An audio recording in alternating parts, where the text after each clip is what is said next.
looks like it's good. Probably. Is it good? Okay, that did start working. Cool.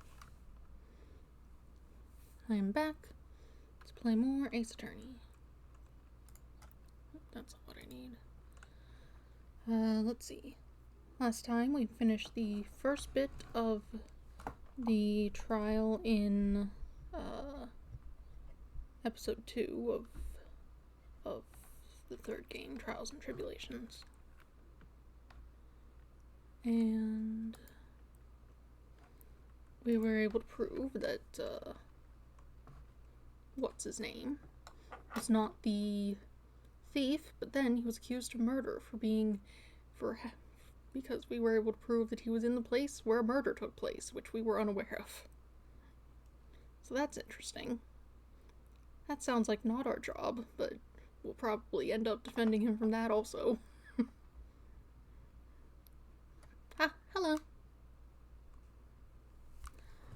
I have just started. I have not even opened the game yet. Why is it saying unstable? What is it talking about? I keep saying the bitrate's too high. It looks fine. I think it just gets weird when it starts and then it doesn't reset the thing, actually. Whatever. Start up the game.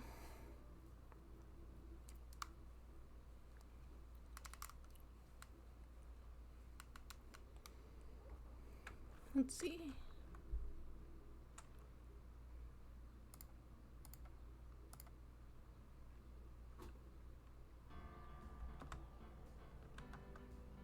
Okay.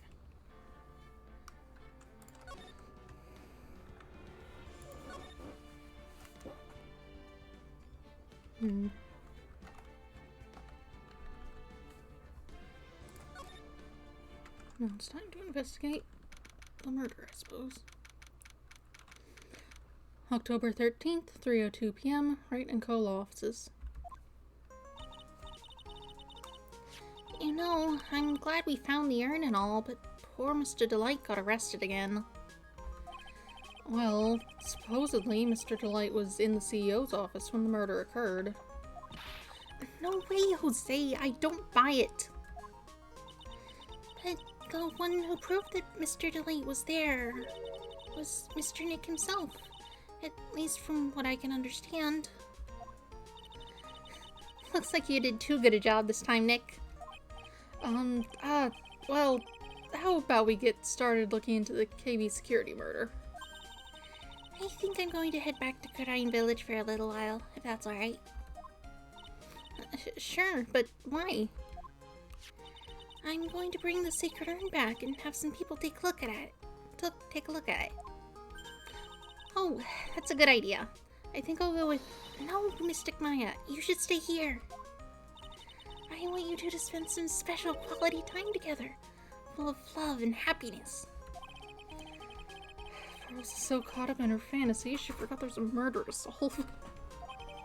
Sacred urn given to pearls. Now remember, no fighting, okay? Pull my hair up. She's gone. Okay, Nick. Time to get going on this murder investigation. Where's my hair tie? I think I left it in my pocket, but probably not that one. Ah. Hold on.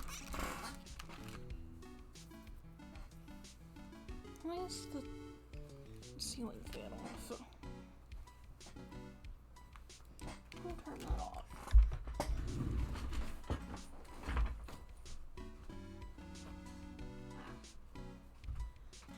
That's why. So I turned off the light instead of using the cord that used the whole switch and turned off the fan.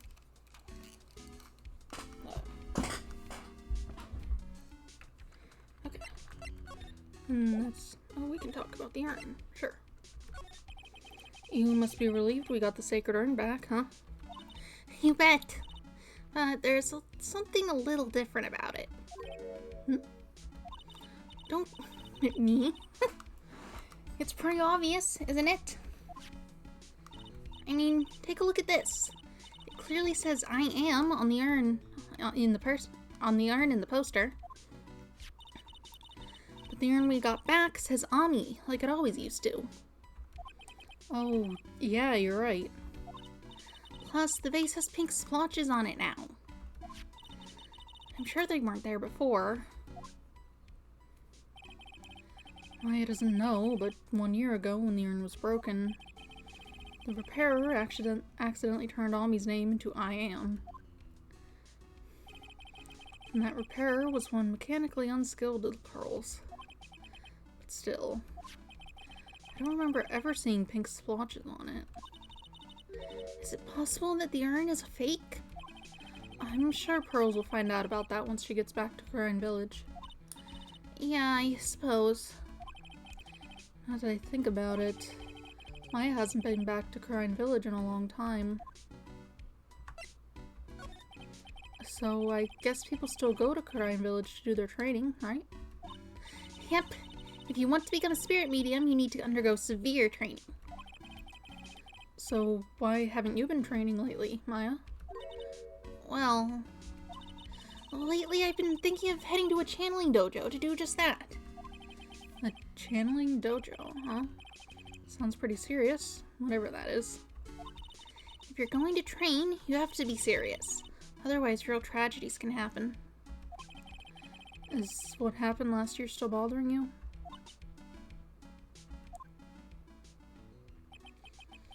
That murder in our village, it happened because the power of channeling was misused.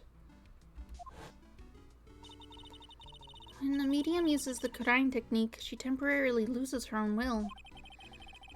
So when an especially strong spirit is summoned, the spirit medium can get taken over and even forced to commit terrible crimes. That's not really what happened there. What's worse, in those cases, the spirit medium has no memory of what happened.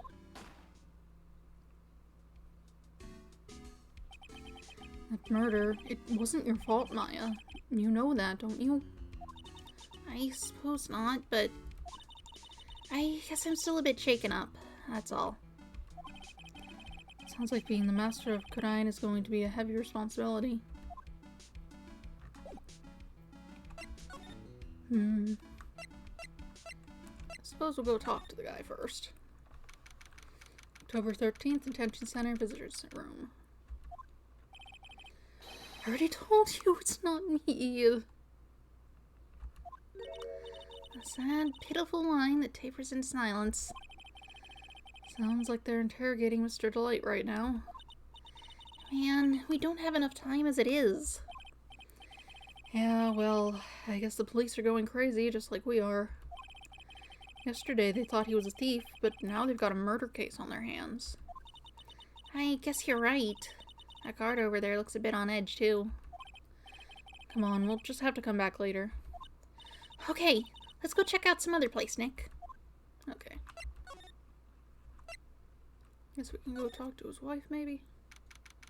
See if she's got some thoughts on that.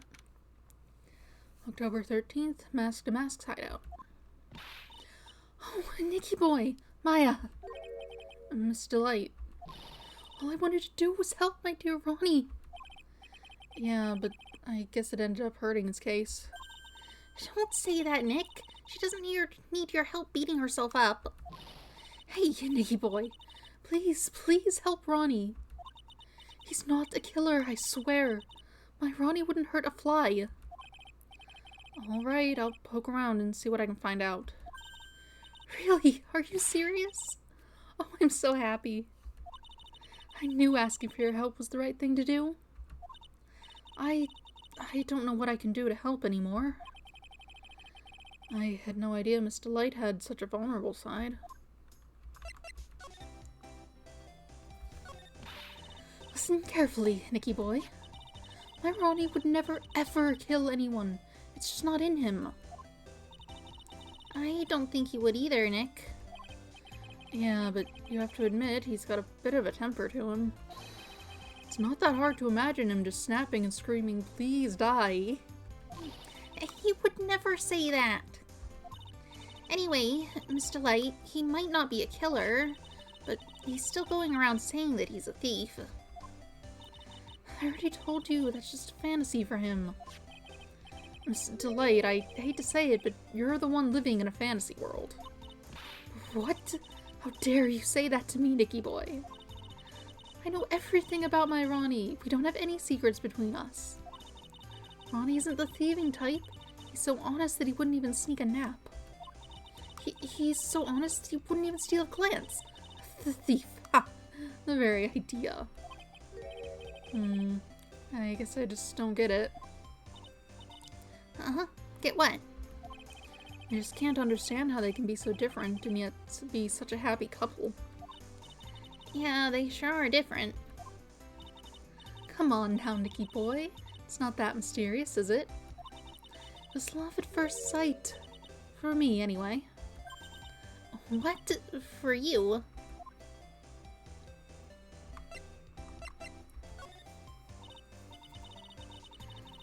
So was it really love at first sight when you first met Mr. Light? Well, maybe not at first sight, but Ronnie saved my life. Saved your life? I was at work one day when 2 robbers suddenly rushed in. Well, I'm not the kind to just curl into a little ball in the corner, so I fought back. Robbers?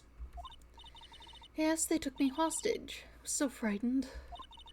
They were both carrying these huge knives, and I broke down into tears. Yeah, I would too if I were in that situation. Oh, I think I get it. Did Mr. Delight come running to save you? Yes, exactly. I remember, he looked so handsome in that guard uniform of his. He went right up to those 2 knife-wielding robbers and screamed in their faces. That one guy's mask doesn't seem to be doing much of anything. Please stop it! He screamed. I could see the robbers' faces turn pale. That high-pitched shriek of his does have a surprisingly strong effect on people. And yeah, he seems a little bit pathetic.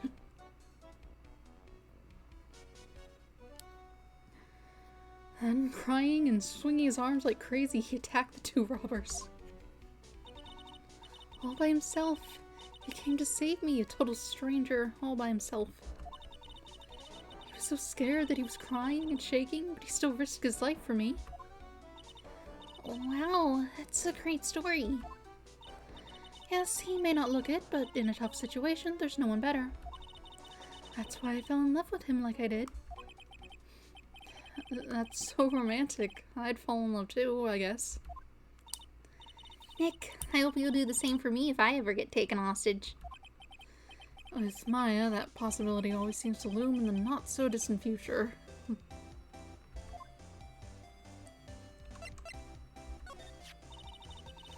I hate these kinds of people more than anything. You mean ace detectives?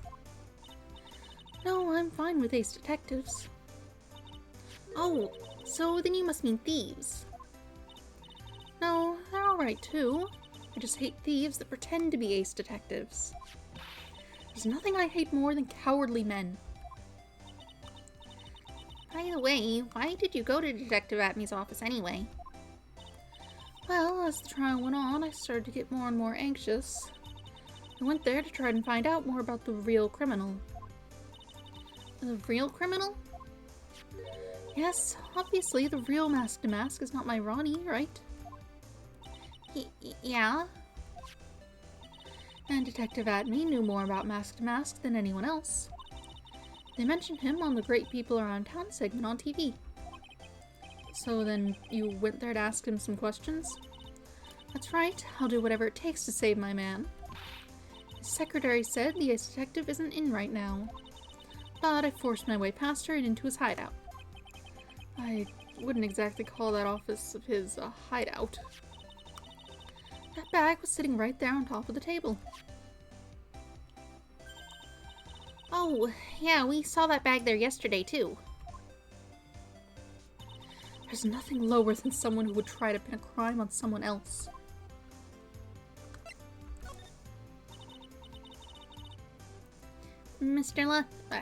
Miss Delight, do you know about KB Security?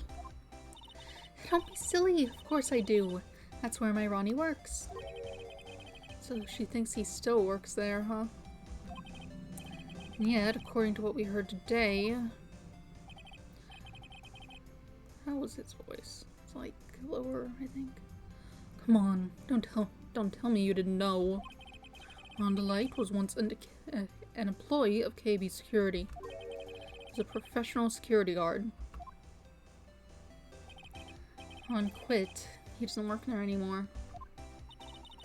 It looks like Miss Delight doesn't know. KB Security is only about 20 minutes away, by motorcycle that is. Larry told me it takes 30 minutes by car. Well, I have to admit I tend to fly pretty fast on my bike. To make it to KB Security that fast, are you sure you aren't literally flying? Why don't I give you a ride sometime? Or better yet, how about now? No, I'll pass, thanks. Why don't you just tell us where it is and we'll go ourselves? What a scaredy cat you are, Nick. Miss Delight told us the location of KB Security. Okay, let's head over there right away, Nick. No reason to present anything to you, I don't think. Yeah, we may as well go. October 13th, KB Security CEO's office. Is this guy, like, in the safe or something? So I guess this is where it all went down, huh? The walls in here look thick, just like you'd expect in a CEO's office. What does that got to do with anything? Hey, it's you guys. Oh, it's Detective Gumshoe.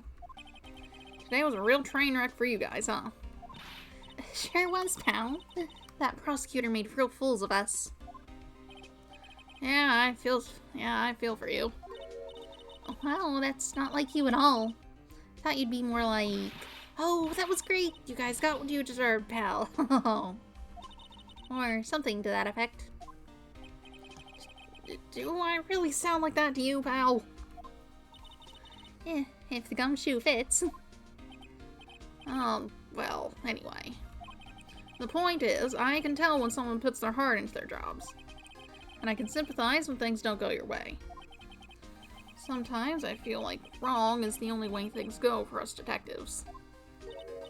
Wow, I had no idea Detective Gumshoe was such a nice guy. Now, if this little love fest is over, maybe we can start investigating. Let's take a look around. We have a desk. This must be the CEO's desk. It's a lot simpler than I would have thought. Hey, that looks like a super soft chair. Let me try it out for just a second. Oh, nice. I feel just like a CEO. Hey, you! Whip me up a cup of some really expensive import tea and some scones. Move it. Ah, this is a life. The victim sat in that chair just before he was brutally killed, you know?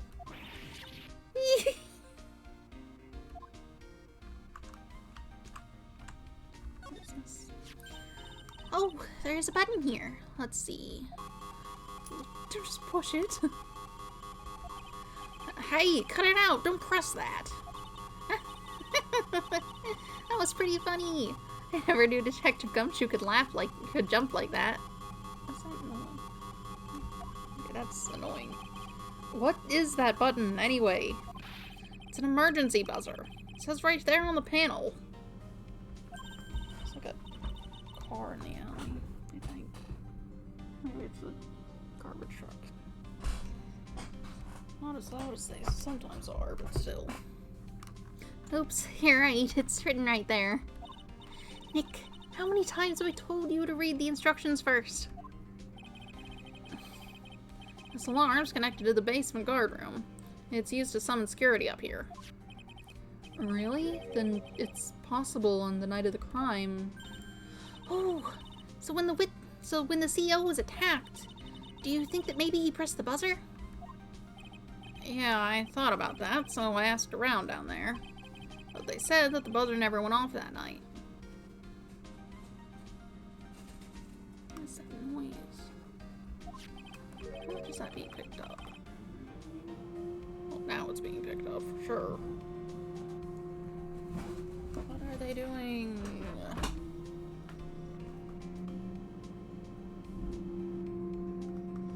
So loud.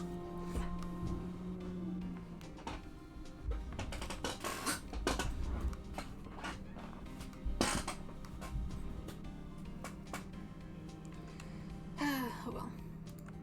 Also, we couldn't find any fingerprints on the buzzer. None at all. Mr. Bullard, the victim, wasn't wearing any gloves, by the way, just so you know. I think we'd better go and talk to that guard about this emergency buzzer. Emergency buzzer added to the court records. Connected to the basement security guard office, there are no fingerprints on it.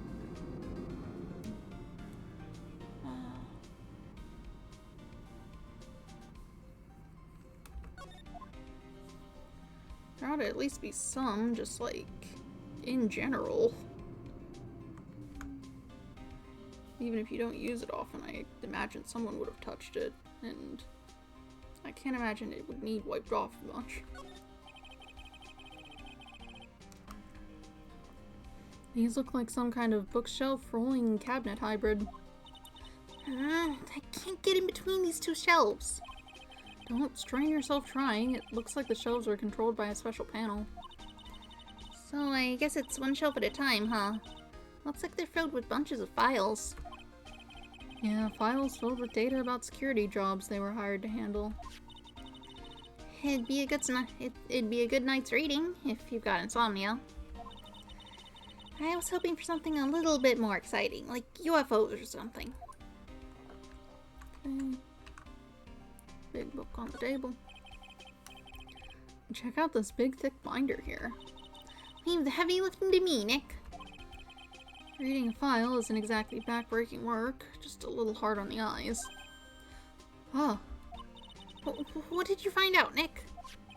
This file, it's not about any sort of security operations or anything.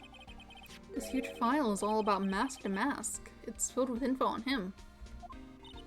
What? What kind of info? It's filled with incredibly detailed information about his methods in the crime scenes. Hey, Nick, look at the last page. It's a list. Let's see. Tears of Emanon, $100,000. This looks like a list of all the treasures that Mask to Mask stole. So then, $100,000 is the value of the stolen item? I don't know. That number sounds kind of low to me. I think I'd better secretly make a copy of this list. Kane's list added to the court record. Okay. You just write it down when no one's looking or something. Found on the table at the crime scene. Have a painting. Wow, look at that huge framed photo. Tall mountains rising majestically against a dark and cloudy sky. There's a title written on the bottom of the photo. The greatest sunrise of my life. This is it? This was his best sunrise? Either this guy didn't get out enough or he had really rotten luck with the weather. Maybe if he had lived a little longer, he would have seen some better days.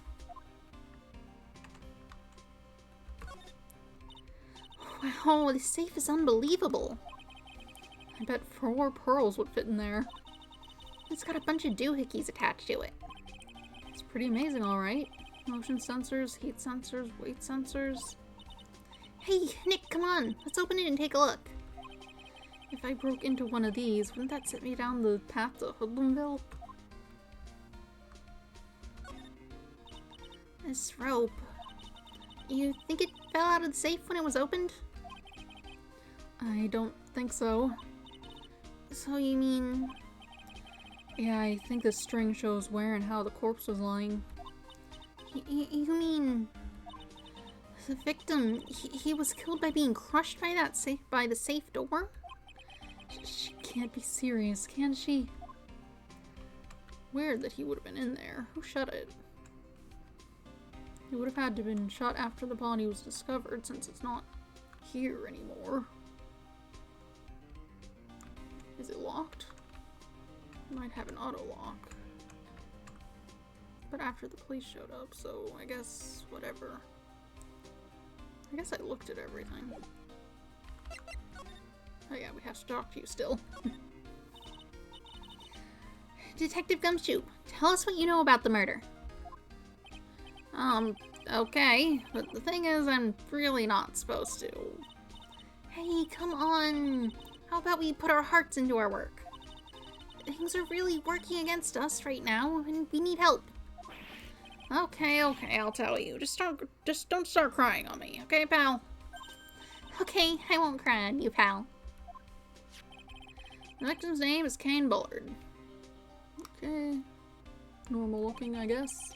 Weird hair, but whatever. He was the CEO of KB Security, and a pretty big fella in his own right. His corpse was discovered at 9 this morning. His estimated time of death was 1 in the morning on October 12th. Cause of death was blunt force trauma to the head, probably an object in this room. It happened at exactly the same time that Mask to Mask was stealing the urn, huh? Autopsy report added to the court record. Time of death, October 12th at 1 a.m. Caused cerebral hemorrhaging from blunt trauma to the head. So, why did it take almost an entire day to discover the body? It's not like anyone would have been in there.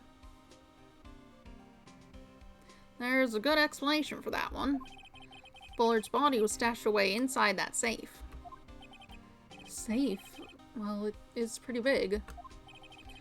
Nobody had heard from him, and when they opened the safe this morning, out he came. Oh, so the body fell out.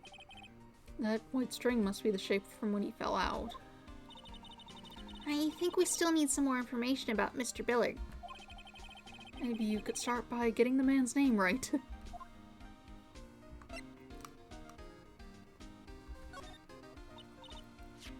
So, what happened to Mask to Mask? He's at the detention center screaming like a madman. Investigate me again, he keeps yelling. No, I didn't mean him. He's not the real thief anyway, right? Oh, you mean that detective at me?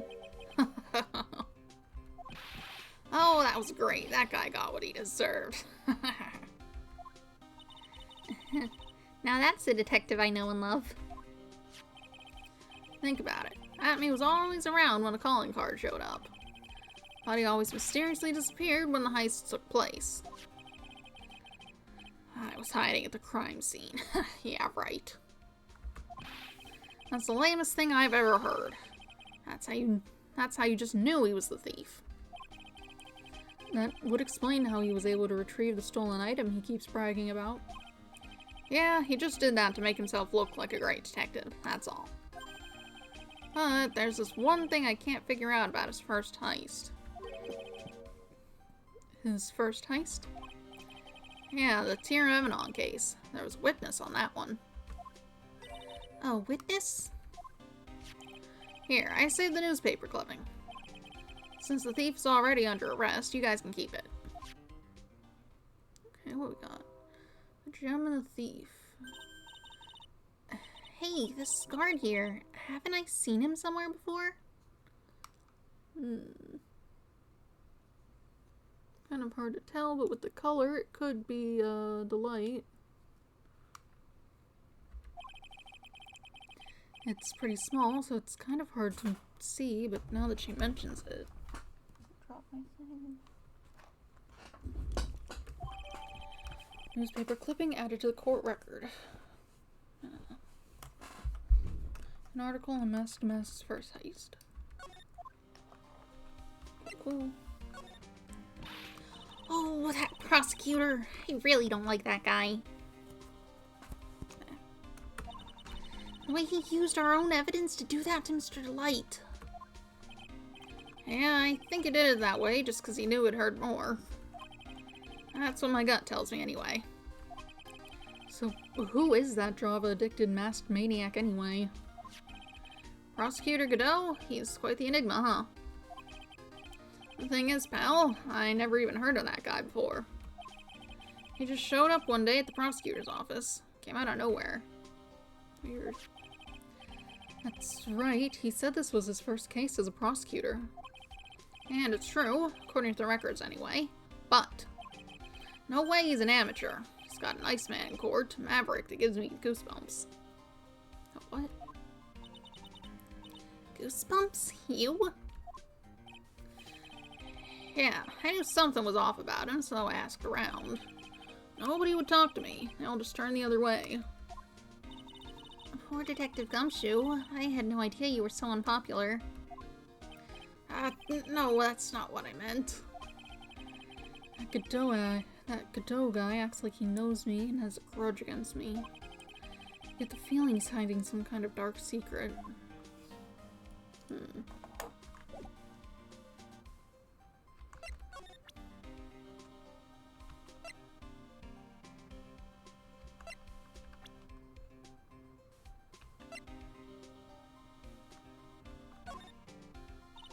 Detective Gumshoe, tell us more about Mr. Shane Bluebard. That's Kane Bullard, not Shane Bluebard, pal. Oh, yeah, the victim in this case just doesn't make much of an impression on me. Well, you were the victim up until Mr. Bullard was found dead. Yeah, and his body wasn't discovered until this morning. Anyway, we don't have enough information yet. Can you help us out? Sorry, I'm actually a little confused myself. For some reason, I'm just blabbing like an idiot right now. Okay, Nick. Now's our chance to get more info about the victims. Hurry up and ask. Okay. Can you tell us some more about Mr. Bullard? He was the CEO of KB Security, right? What kind of company is it anyway? Well, the company basically sends security teams out to buildings to guard them. Mr. Bullard must have had the chance to learn a lot of secrets doing this kind of work. Oh, and I don't know how to put this, but the guy was kind of a money grubber. Really? Me too. I just love money. I can't ever get enough. Please stop leaning in toward me like that. You aren't getting to my wallet. Anyway, it looks like he did some pretty shifty stuff to earn his millions. Oh, so that's my problem. I need to be shiftier. Let me go already. Apparently, he was involved in selling trade secrets between rival companies. Oh, that's pretty dirty and underhanded. Yeah. Oh, KB Security used to head security operations against Mask to Mask. What? Really? And after screwing up so many times, the company's reputation really took a nosedive. So it really was Bullard who sent Ron the blackmail letter, huh?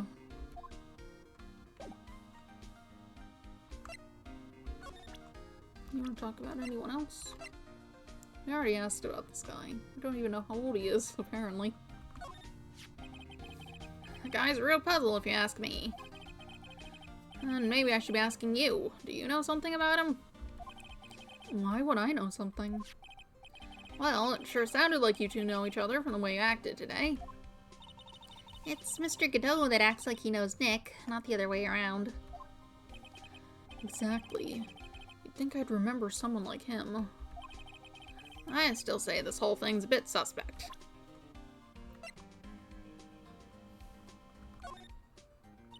Detective Gumshoe, what about this person? Sorry, pal. To be honest, my head's still full right now. It feels like it's gonna burst. Note to self, keep hair away from Gumshoe's head.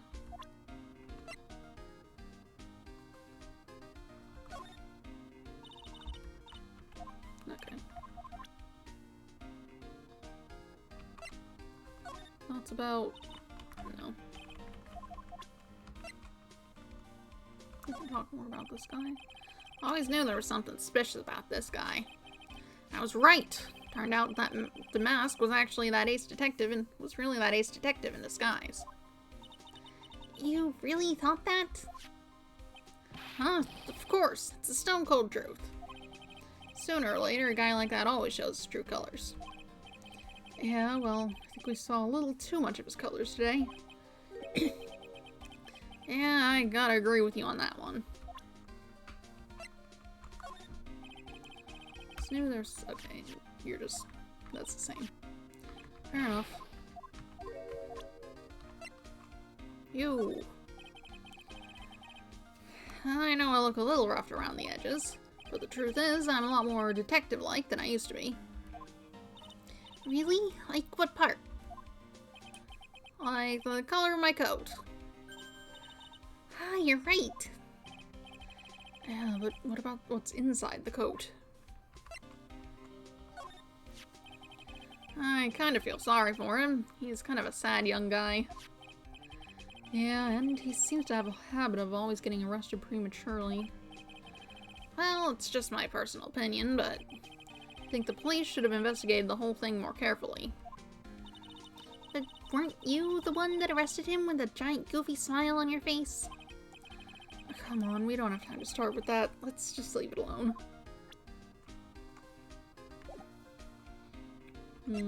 Suppose we looked at everything, so let's head in here. Someone was in here to talk to. October 13th, KV Security Guard Office.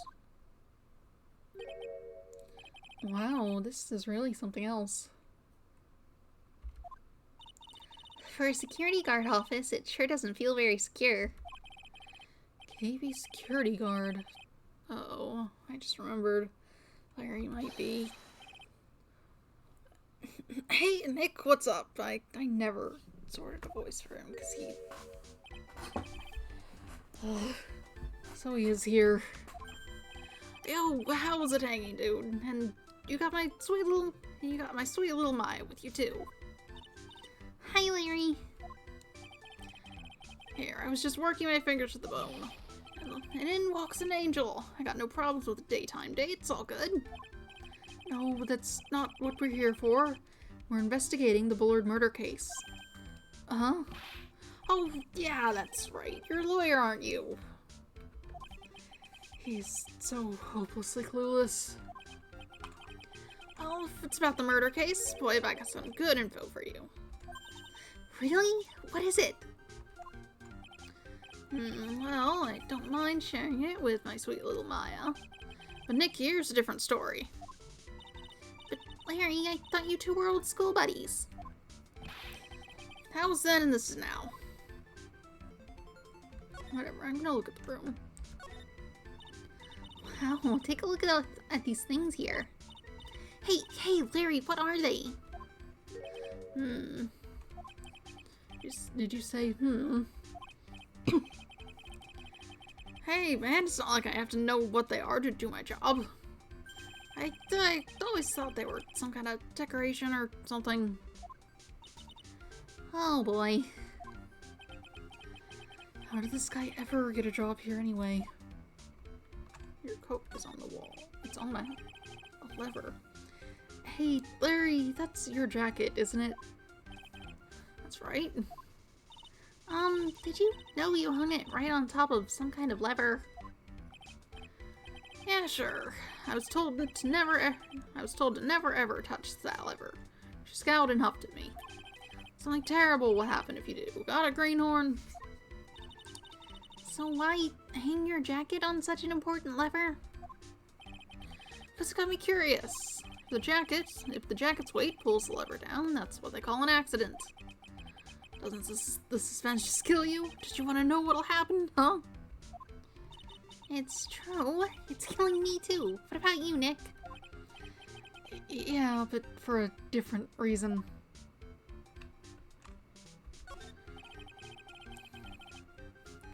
Something's written on this poster in fine print.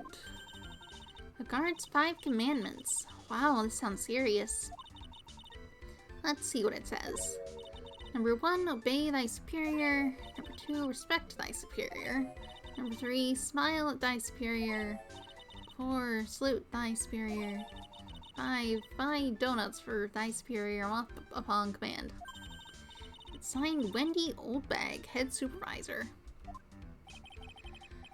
She's one tough old bird, let me tell you. Cross her and you'll come face to face with her real genuine ray gun. Yeah, sounds scary, alright. Well, fortunately, she's on vacation. That's why I'm so relaxed right now. Okay. Guess she was working at a security thing before. You got some kind of tea, maybe, and bag. That's my partner seat. Your partner? Well, that's what I call her. She's my superior, actually. Kind of a weird old lady. There's tea spilled all over that machine, you know? Oh, don't worry about it. It's just the other day I spilled some chocolate milk on mine. It still works fine, more or less. They really know how to build them, I guess.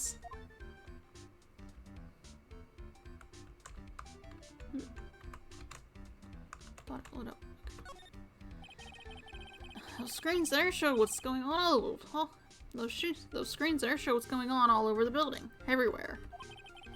It's my job to keep a steady eye on them, all of them. I wouldn't sound so smug if I were you. Can you watch regular TV on those too? If anyone would sit here and watch TV instead of working, it's Larry. Hey, I am a pro, okay? Besides, you can't get regular TV on it. And how do you know that, Larry? Because that was my first bit of investigation, if you know what I mean. I know what you're thinking. It was a professional investigation, alright? Okay.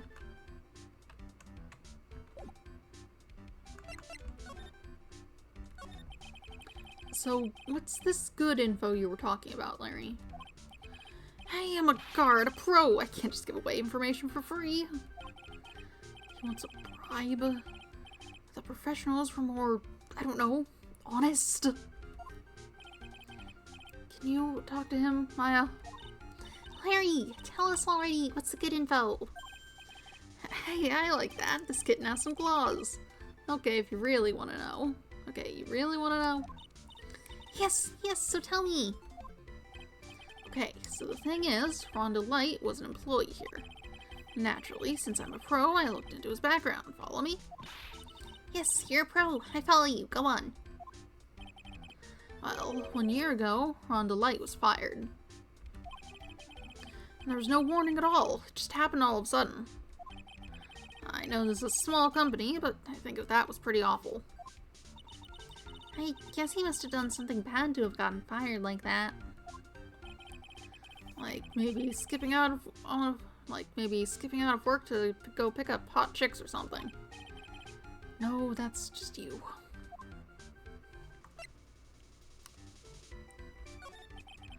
So, what is it like to be a part-time security guard?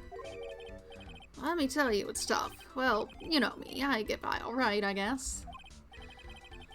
First, I have to keep my eye on those monitors, all the time. Monitors? There's security cameras set in each room around the building. It's really hard. Sometimes I feel like my eyes are gonna fall out. Oh. If I see something suspicious, I have to contact one of the teams. What teams? The security teams for this company. They're supposedly the best in the business. But I'm no amateur either, so if it's something small, I don't bother calling them. So in other words, you basically watch TV screens all day long. You were in this office when the murder took place, weren't you? Why do you say that? This is just a part-time job for me, and I can't operate the equipment, then I'm dumb. Even if it is part-time and you are dumb, you're still in charge of security here. Hey, give me a break. Don't try to pin the whole thing on me. It's not fair, Nick. Uh-huh. I don't think you can expect someone like him to take any responsibility. Anyway, the point is you were here that night, right?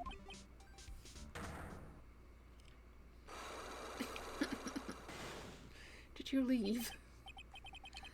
Oh no, I knew something smelled bad. And it was the butts after all. Well, it's like I always say, that was then and this is now, okay? Looks like we're going to have to break his cyclops after all. I don't think we have any sort of things to indicate what you might have been doing. Here, look at evidence. You know anything about that? Oops. Anything about this? Hey, Larry, there's something I want you to look at. Hey, Nick, I told you, I'm a pro. You don't interrupt a pro when he's working. I have time to sit and chat with you, alright? Oh, is that right? Oh, naturally, I've got time for you, though, Maya. We're gonna squeeze this guy if we want to get more information out of him, huh?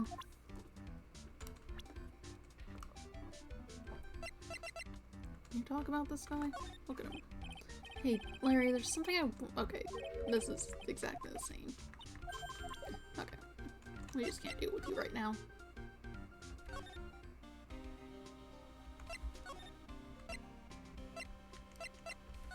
Check this area out. October 13th, Lordly Taylor, Main Exhibition Hall. The Treasures of Kurain exhibit is all ruined now. Maya. Kitty, what are you doing? I'm sorry, it's just so sad. This was our big chance for everyone to learn about spirit channeling. Maybe I can cheer her up somehow? Well, now that we've got the Sacred Urn back, maybe they can reopen it. Really? Sure, maybe we can label it the Urn of Masked Mask's Desires. That would probably attract a lot of attention. Whoa! Whoa, whoa! That's brilliant, Nick!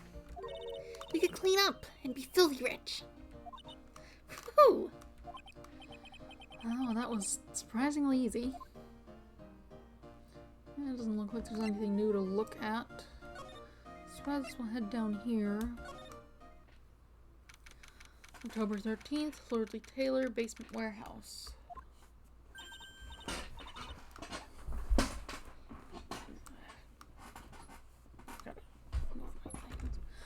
Oh, it's you, Mr. Wright. Miss Sanders. What's she still hanging around down here for? So how is it going? What about the Sacred Urn? The urn? Oh, that. It's been taken care of already. What do you mean, oh, that? Taken care of? Do you mean it's been found? I guess you missed that. Yes, it was brought in during the trial today.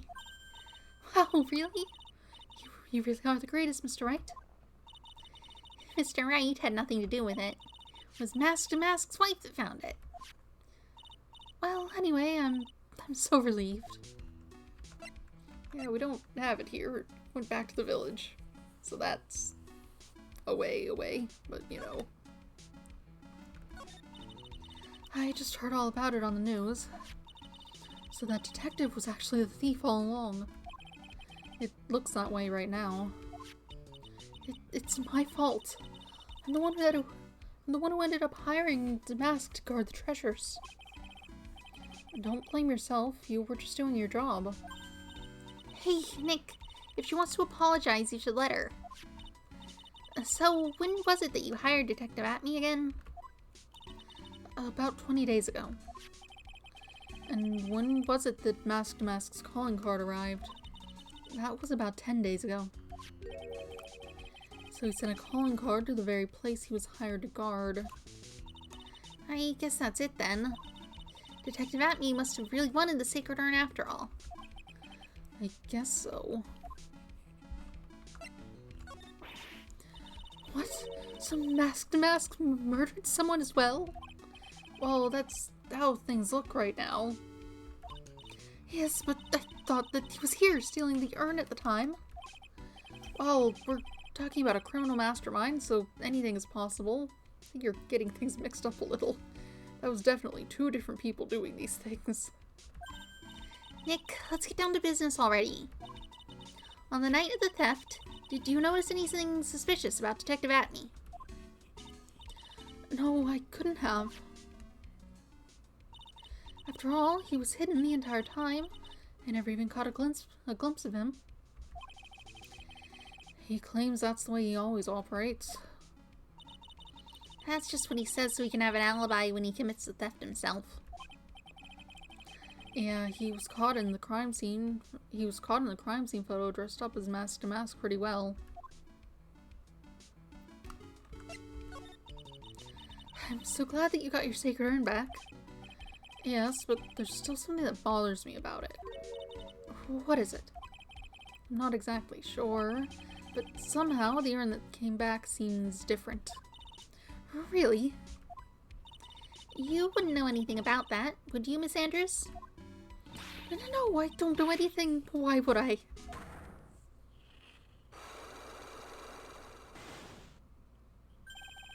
A Cyclops?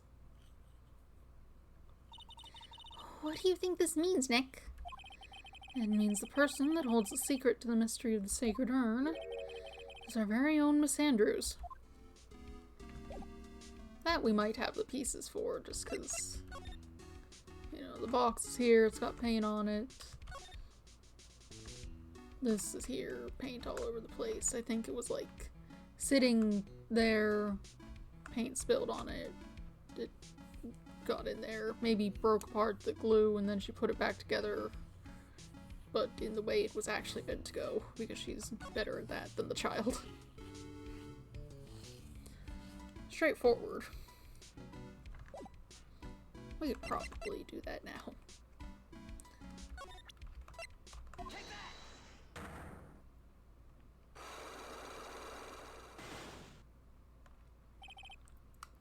The Sacred Urn.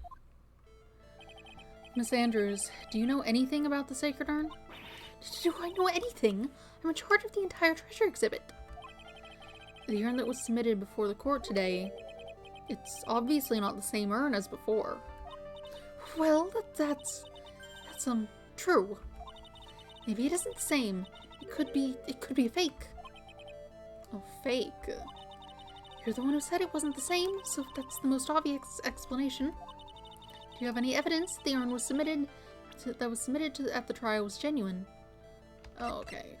We don't have that. We have to wait for Pearl to get back, and then we have that. She'll be like, oh yes, I got something, blah blah blah. I don't think I have enough evidence yet. I should investigate and gather some more clues before I try again.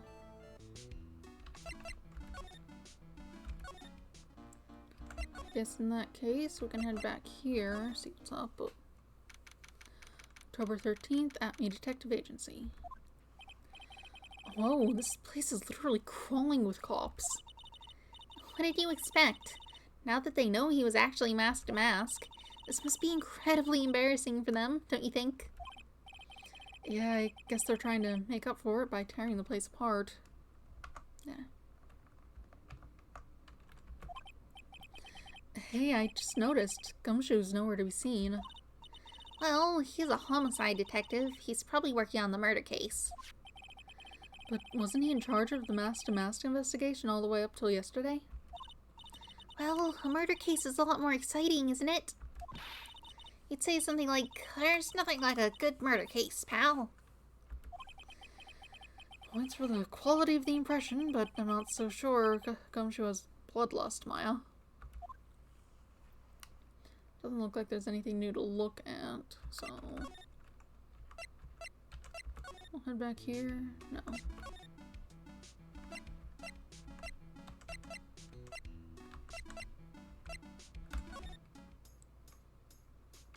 You want to look at objects? I have them. Check this out. Excuse me, but would you take a look at this? I'm sorry, I haven't the faintest idea. Guess I just don't get out enough. Okay.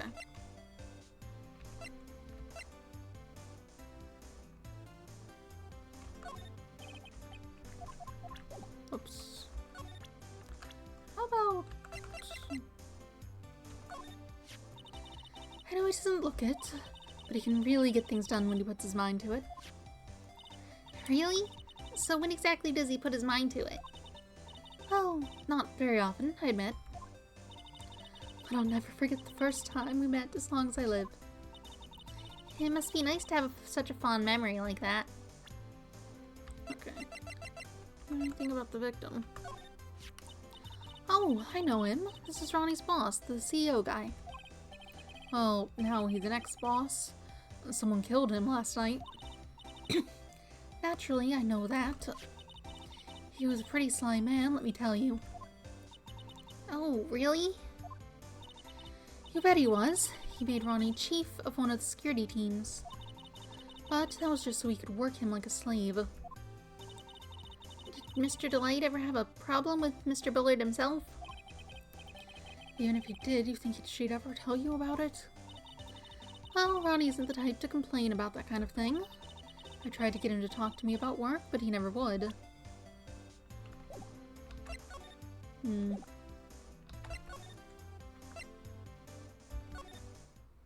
You're not here yet.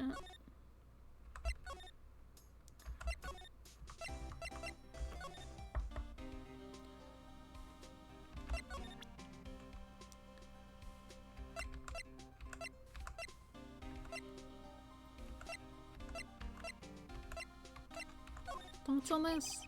About this blackmail letter. Yeah, I've been thinking a lot about it too, pal. Why would Kane Bullard have been blackmailing Ron Delight anyway? Well, Mr. Delight used to work at KB Security, right? But what was it that made him quit? Nick, that's it. Maybe that's the same reason he's being blackmailed. You know he didn't quit. He got fired. I guess you're meant to be maybe to set up so you show all the evidence that you need to before you go and talk to the other guy. But you know, whatever. That's like on there, right? Yeah. Maybe that's the same reason he's being blackmailed. Well, I'm in the middle of investigating that right now. Oh, alright. This is proof that Ron Delight was here at the crime scene when the murder happened. His wallet and this key card, huh? Why would he still have a key card if he was fired a while ago? I think we need to ask Mr. Delight some more about those two things.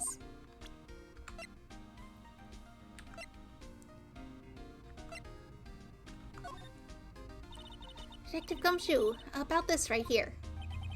Sorry, it's hard to believe, but there's a limit to how much my brain can hold. I got 2 ears and 2 eyes, but I only got 1 brain. I can see your eyes and the ears, but the jury's still out on the brain thing. Hey, Nick, if you have something to say, just come out and say it.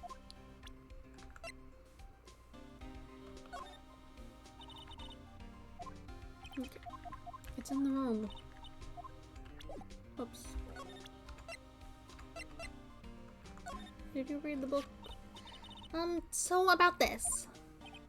Huh? What's that? Hey, wait a minute, Maya. What's wrong? We copied that data without permission. Don't show it to him. I mean, you could... We're in the room. You could show him the book on the table. Just be like, we were looking through this book, because it's here. Thoughts on it? He might get mad at us. So, what are you two whispering about? Oh, it's nothing. It's just my billfold. That's a pretty thick billfold you got there, pal. I really want you to show it to me.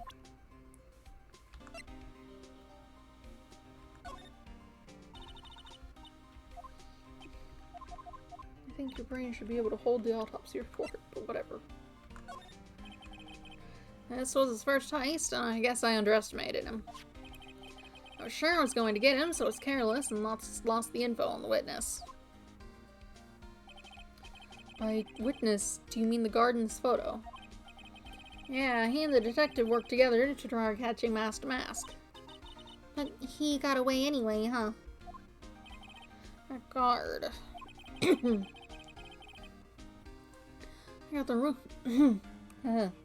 got the weird feeling that I've seen him around lately. Yeah, okay. I kinda... Let's do about it. Wait, I think I did this actually. Yeah.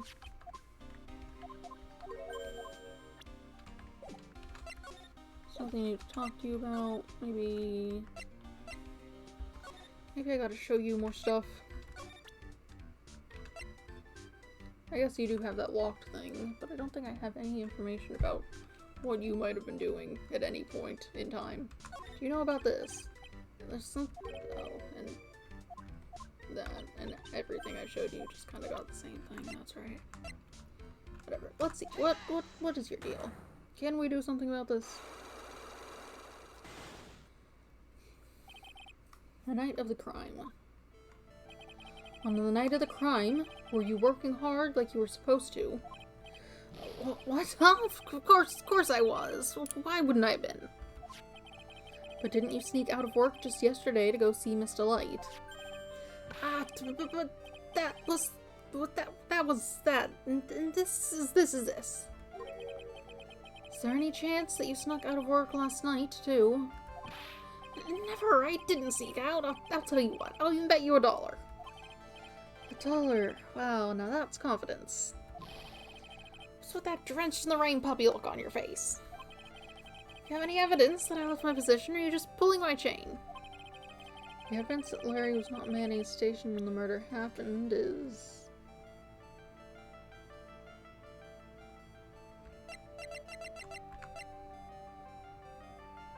Didn't he find that? Although, wandering around is maybe not the same as not finding a station.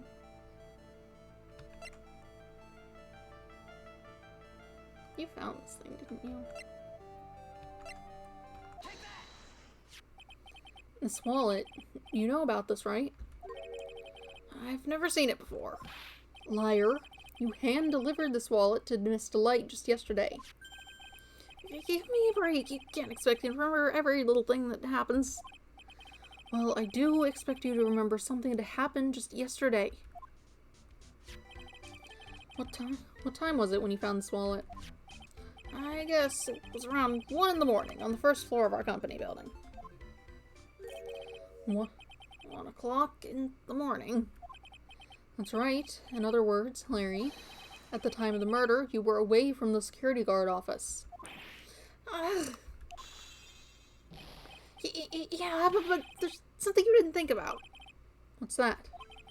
My shift that day didn't start until 10 p.m. The murderer might have snuck in before then. What do you mean by that? If the murderer had snuck in before 10 p.m., then it wasn't my fault. It was the fault of the guy whose shift was before mine. But I have a feeling he still doesn't get the seriousness of this. Listen up, Larry.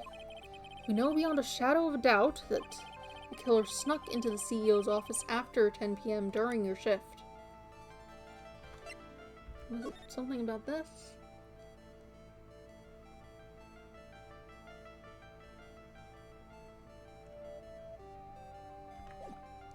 That doesn't seem right. Oh, wait.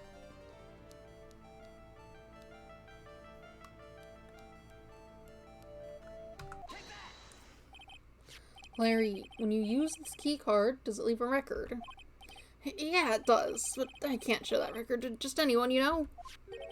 That key card data was already made public in the trial today. What? I didn't know that.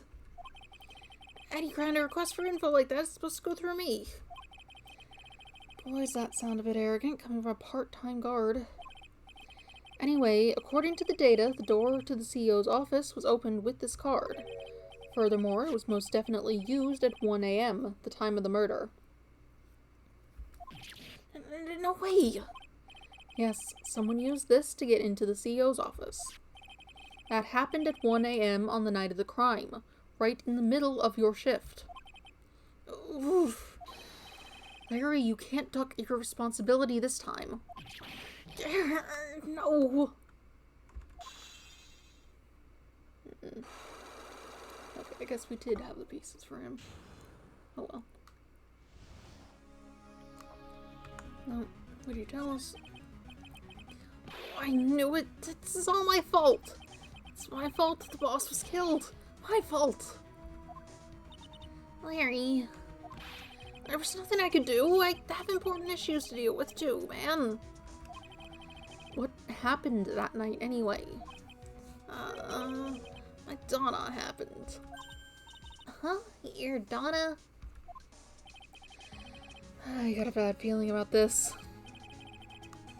Yeah, my Donna called me and said I have to talk to you right away. So I went to see her, and he was standing right there next to her. Who was? Her new boyfriend. This was like some terrible, horrible joke. Before I knew what was going on, the guy socked me right in the kisser. Normally I'm the one that does the punching. Isn't that right, Maya? Yeah. They called you out there to punch you. That's an interesting decision. What did you do that would warrant that? So, is that why you left the security guard office? Oh, I'm sorry. This is all my fault.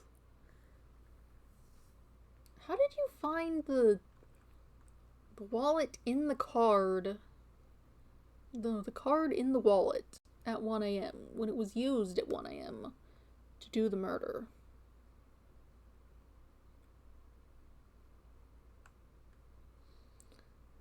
Maybe the times aren't exact and it was dropped on the way out.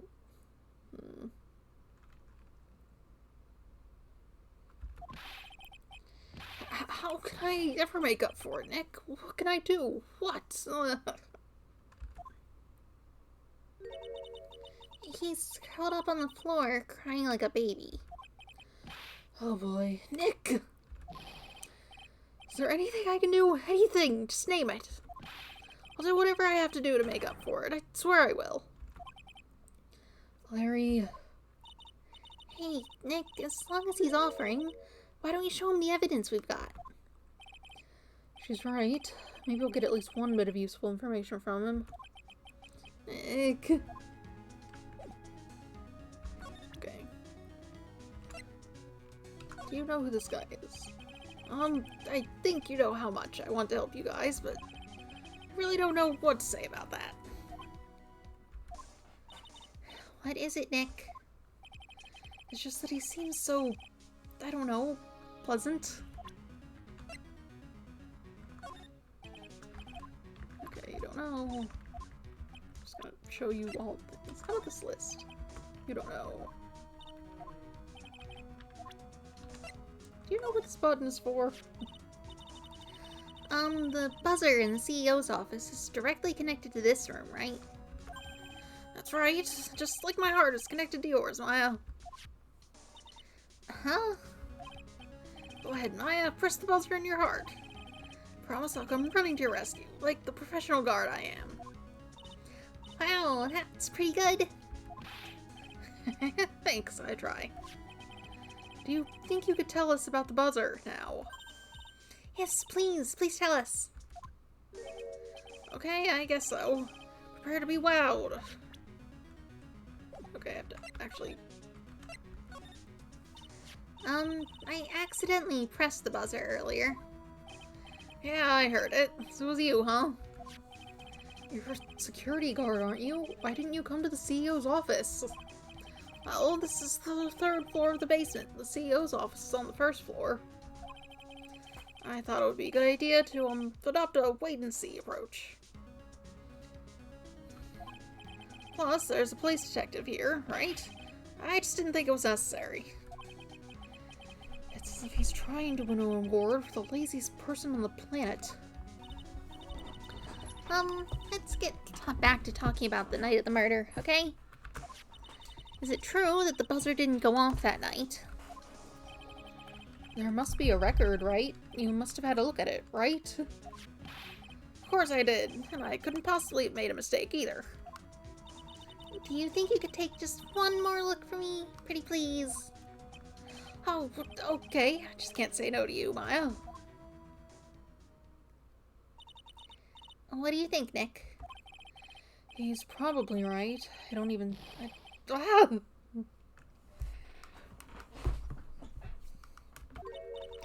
What is it? What's wrong? I've made a mistake. Huh? But how? It can't be. It's impossible. Okay, enough already. What about the records? At night, it went off just once. In the morning, at around 1 a.m. 1 a.m.? That's when the murder happened. Really? Are you serious? That's terrible. It can't be. Buzzer record added to the court record. The buzzer went off once at 1:02 a.m. on October 12th in the CEO's office. Okay. Why would you have to wipe it clean if it was the CEO who pressed the button? Especially when there's records that you didn't do anything about.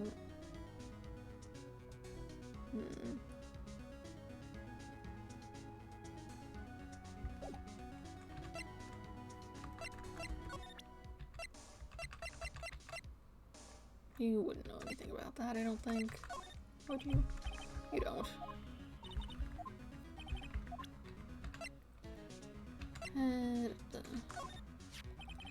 So, was this the card that was used by the culprit that night?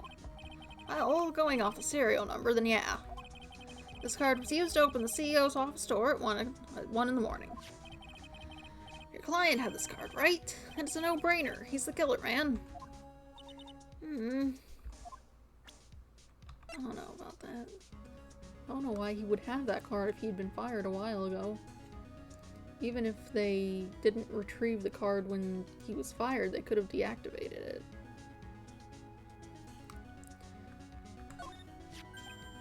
Ah, that's the wallet I found. You found it when you snuck out of work to get socked in the kisser, right? I didn't sneak out of work to get socked in the kisser. If only I'd been more responsible at work, I might have spotted the murderer on the monitor like I was supposed to. Larry, you really do feel bad, don't you? Yeah, well, I think it's all for the best. I think it brought Desi and I closer together. She's literally married. Just like they say, every cloud has a silver lining. You gotta see that old water glass is half full. Am I right? Now he's starting to sound like the Larry I know. Don't forget, Nick, half full.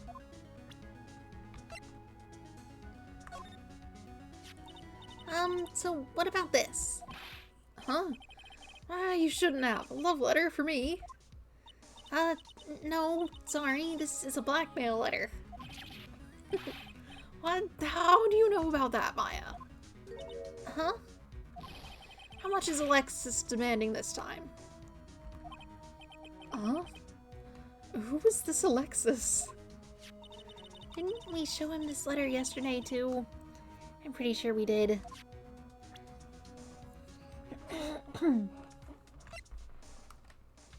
You wouldn't know about swords or anything. How about you tell me about some people? Do you know this guy? He used to work here. Really sorry, Nick. I swear I want to change my ways. But the thing is, I just don't have any interest in men. This guy really needs to get his mind out of the gutter. This is the suspect. Surely you should have something to say about him. Larry's your stereotypical guy, alright? So you want to be interested in men, but you aren't. Fascinating.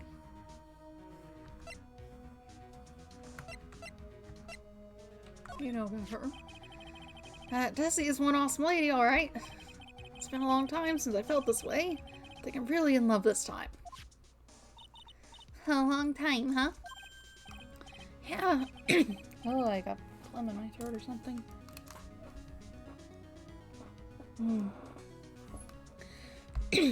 Yeah, well, except what I feel for you, Maya. I don't think even he knows what he's saying anymore. You wouldn't know her, but... Oh, who's this? Come on, man, don't hold out on me. Forget about it. You don't need to know when I'm not telling you. Hey, now I thought we were pals. I've got a major thing for girls with black sleeveless shirts and glasses. How do you know that? And if they have an orange-colored memo pad, I freely lose my cool. He has to be making that up. He can't really know Adrian, can he? This is you.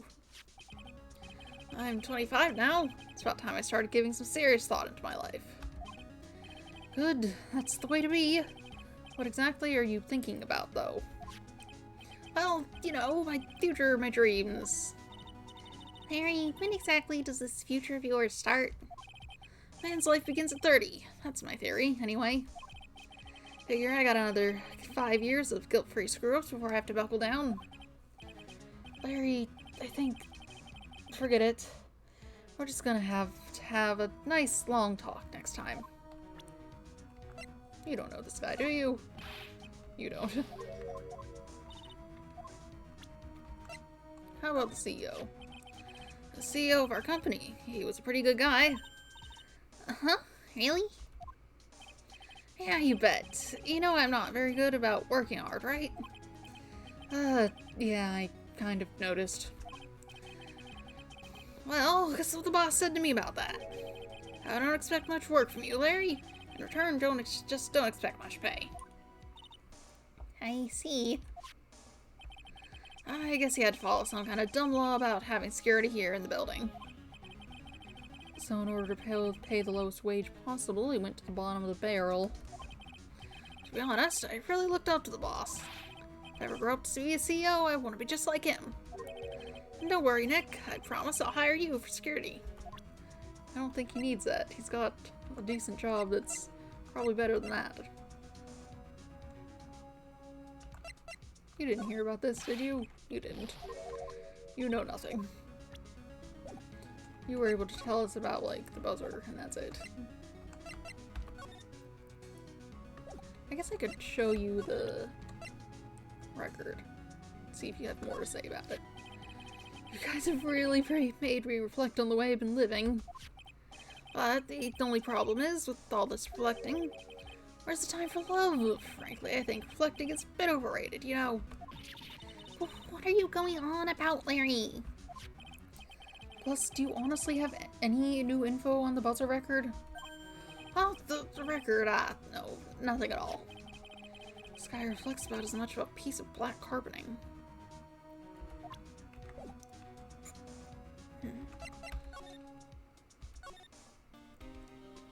You should probably hear about this, huh?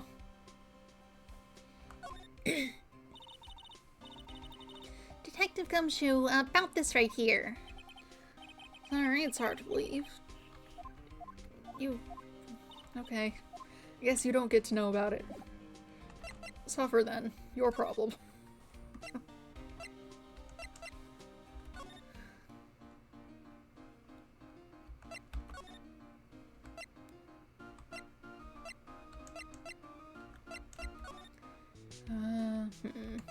Alright, you had a thing and we have to prove it's not, that it is the same base, but we can't really do that, or whatever. She's not back yet. Anyone in here? Okay. October 13th, Detention Center Visitors Room. Mr. Wright! Mr. Delight, did they finish their interrogation? Yes, but please don't leave me alone anymore. Mr. Delight, you lied to us before, didn't you? Well, you see. On the same night the sacred urn was stolen from the Lordly Taylor department store, a blackmail letter you got summoned you to KB Security to hand over some money. And then, that's where the CEO, Kane Bullard, was murdered. But there's only one Ron Delight, am I right? So the only question is, where were you that night?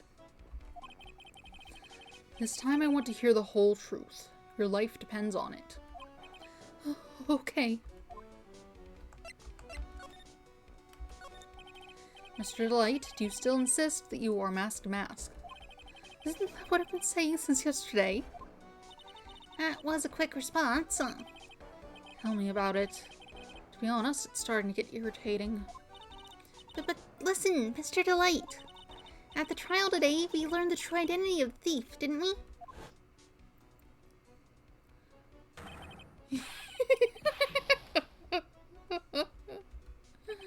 Take a good look, everyone. I don't remember if that was the voice.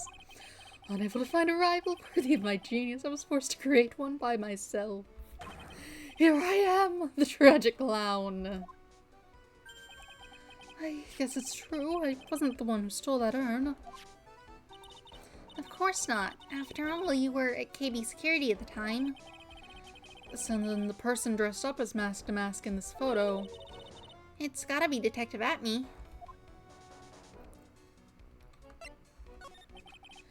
So that night, you didn't go to Lordly Taylor, you went to KB Security, right? Yes, I went to KB Security at the time the blackmail note said I should. Alright, what happened next? Well, I used to work there, so I knew where the CEO's office was. I knocked, but there was no answer. So then I used the keycard to unlock the door. That's probably when he dropped his wallet. When I went into the CEO's office, someone was in there. Someone. And suddenly they bashed me over the head. Bam!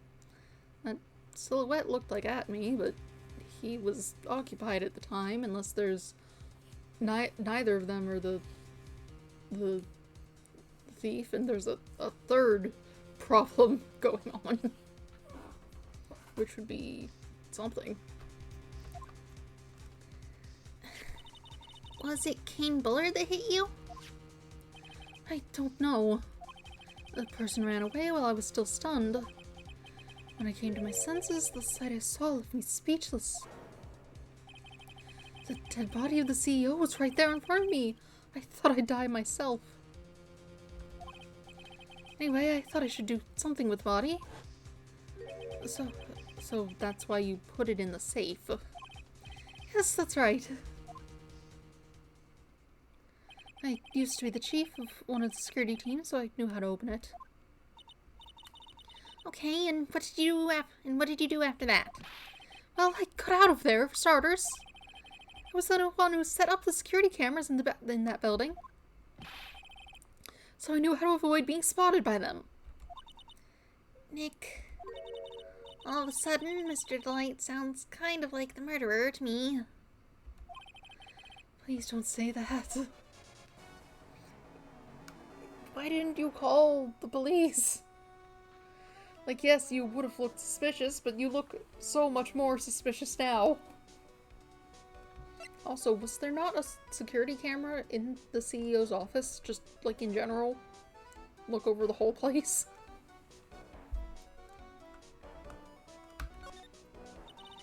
Mr. Delight, is it true that 1 year ago you were forced to quit KB Security? How did you? I'm begging you, please don't tell Desi, please. Don't worry, we haven't told anyone yet.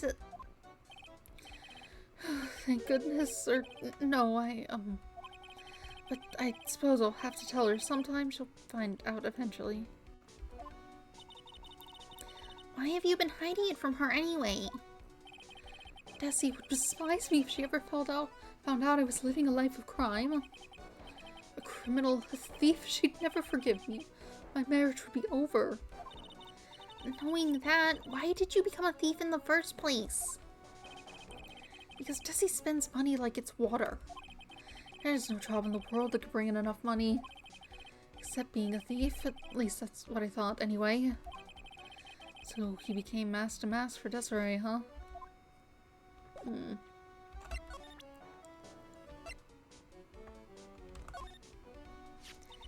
The buzzer went off just once around the time that Bullard was killed. Oh, that's scary. Do you know anything about that, Mr. Delight? Sorry, I'm afraid I don't. Why am I not surprised by how clueless he is anymore? Hey, this is an article about my debut heist. Boy, that was a tough one. Before I knew it, they were hot on my trail. But mask to mask, He must have gotten away, right? It says in the article that he disappeared. That's right. I got a sudden burst of inspiration. I hid my mask to mask costume in a nearby plastic bucket. Then I quickly changed into my security guard uniform. Pretty clever, eh? Wow, awesome. Hey, hold the phone. The guard in this photo. Is this you, Mr. Delight? That's right. Nice trick, if I do say so myself. Nice and easy to figure out. Even pearls could see through that in a heartbeat. Newspaper clipping updated in court record about the first heist. Guard in the photos were on to light. But as you might expect, Detective Atme found the disguise. He truly deserves to the title of ace detective. Detective Atme found the mask-to-mask disguise. That's interesting. Yes, and I heard that he brought it home with him. So that's it. That's when Atme got his hands on this. Thanks to that, I got the chance to remake my costume. That must have been really time-consuming, huh? Yes, it took quite a while to complete. Anyway, a few days after that, I received the first of the blackmail letters. Blackmail letters? You got them starting when? Tell us more now. Hey, calm down. Don't get so worked up. Okay. So this is a recurring thing, I suppose.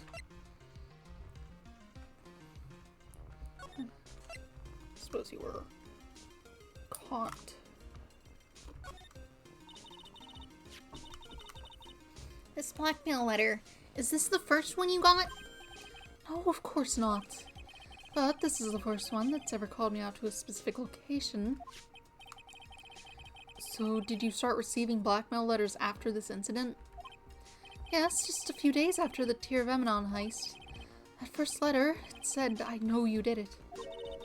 So, someone found out about your true identity, just like that. It's not easy being a master thief, you know.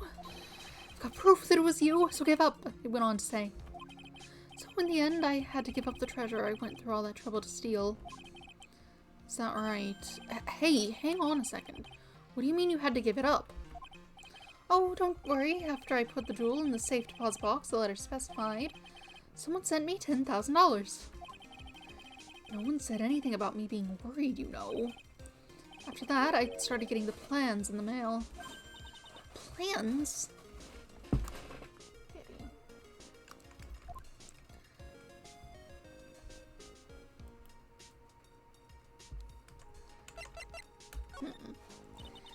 What are these plans you're talking about? They were instructions on how to steal a crown or a painting or some other rare treasure. They showed security blind spots, escape routes, and even suggested training methods. So you mean that the one who planned the heist wasn't you? No, it wasn't. I only planned the very first one. After that, I received plans from some very kind person. Incredibly detailed plans. It sounds like Mr. Delight is thankful to the person that was blackmailing him. So Ron Delight was mask to mask after all? But someone else is behind the thefts. Someone who planned them all out in detail. All I had to do was deposit the treasures I stole into the safe deposit box. Then I just waited for the cash to come in the mail. Could you try not to look so gleeful about it? So you went after the sacred urn because of one of those plans too? Well, see, truth is, I've never seen the urn. All I did was follow the instructions and steal what I was told to steal. Mr. Delight, is everything you've just told me the truth? Yes, but please don't tell Desi, okay? Ron's testimony added the court record from Damask's second heist on. He was stealing as directed by blackmail letters. Ron, before we go, there's one more thing I want to ask you. Yes, but please don't hurt me. Mr. Kane Bullard, do you swear that it wasn't you who killed him? Yes, of course. I could never. I am not lying. All I did was hide his body in the safe. But then I was afraid that they'd discover what I did, so I turned myself in yesterday. Why? Well, if the judge had ruled that I was guilty of robbery, then I'd have an alibi, right? I guess so. You're really clever, Mr. Light. I guess I have no choice but to take Mr. Delight at his word. Mystic Maya! Hey, Pearly! I'm back! Hey, Pearls. So, what have you been up to this whole time? The secret urn. Mr. Nick, I took it back to Karine Village to have it examined. And what did you find out? Oh, there's no need to worry. They said it's the real urn. Whew. That's a relief. I was really worried. But there's one small problem. Problem? These cute little pink splotches. They said that it's paint, and they were put on the urn recently. Why are we talking about the pink splotches again? What's the big deal? What's the big deal? We've got to find out how they got there. That's the big deal. Yes, Mr. Nick, we've got to find out how they got there. Okay. We'll go find out how they got there. Please don't forget about me. Sacred urn refiled into the court record, found in Atmy's office, covered in pink splotches, but it's the genuine article. Cool. You want to look at some more evidence? You dropped your wallet. It's at KB Security around 1 o'clock that night. I took out my wallet to open the door with the key card. So is that when you dropped it? I'm sorry, I should have told you the truth earlier. Okay. What do you think about this? I don't really think I can help you with that. No, that's not it. It's just that the thing is I don't really know if I can say one way or the other. I didn't really catch that. Don't worry, you didn't miss anything. Do you know anything about the Wright? It's the emergency buzzer for the CEO's office. Don't press it. It makes a terrible racket. Sorry. I just love making a lot of noise. Does this buzzer has something to do with the case? Well, at this point, I don't really know yet. After all, there were no prints on it, or anything else for that matter. That makes it all the more suspicious. If the CEO's prints on it, were on it, there wouldn't be any reason to wipe them off. Presumably, after being knocked out, the culprit pressed the button. After knocking out the what's his name? The light here. The culprit pressed the button in hopes that he'd get caught. But no one was in there, so he didn't. The alarm went off, did you know? The buzzer went off just once around the time that Bullard was killed. Oh, that's scary. Do you know anything about that, Mr. Delight? Sorry. I'm afraid I don't. Why am I not surprised by how clueless he is anymore? Sure. I suppose we'll go. We can go and, talk to her, and she can tell us... Oh, maybe she's left. October 13th, Lordly Taylor, basement warehouse. Oh no, you're still here. Oh, Pearl, how nice it is to see you. Hello there. Haven't seen you around lately. What have you been up to? Well, actually, I was having this urn examined. Oh, I see. Maybe if we take another good look at this urn, we can figure out the mystery of what actually happened here. Nick, let's look around one more time. Okay, you want to look at the objects. Fair enough. Look at the box. This box, there's something about it that's bothering me. That's the box the sacred urn was in. It looks like there's some pink paint on it, too. And it's definitely the same color as the stuff on the urn. I think I know how the paint got on it now.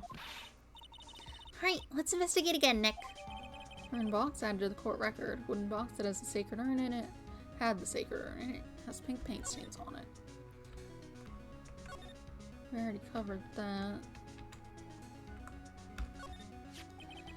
Looks to me like this has been dry for several days.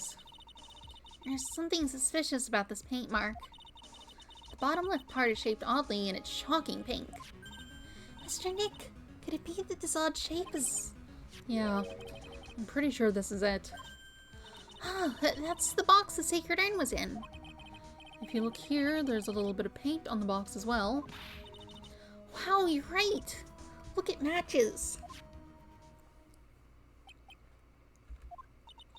What is it, Mr. Nick? This is all turning out exactly as I thought it would. Paint marks added to the court record, completely dry. The box of the sacred urn fits in the gap perfectly. I think it's all starting to become clear. Not much closer to solving the mystery of what happened to the urn.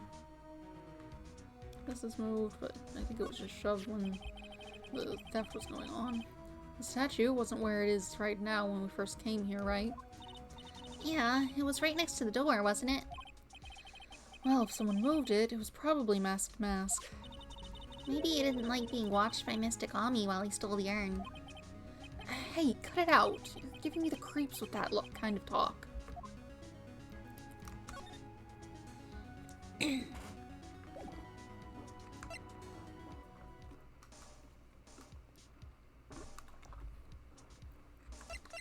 That should be enough to deal with this.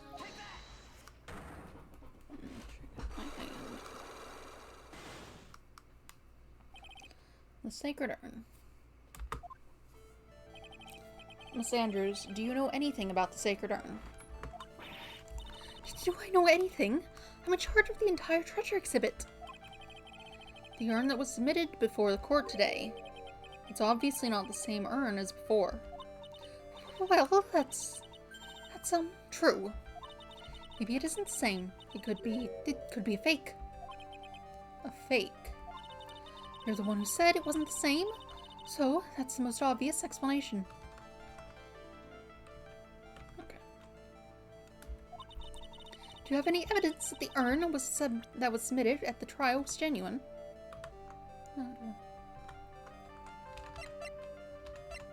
There it is. Sorry to break it to you, but the urn is the genuine article. Pearls went back to Crine Village and had it examined. Is that right? That's nice, but I don't see how. What she discovered was that the urn had been broken. Again. Did you say again?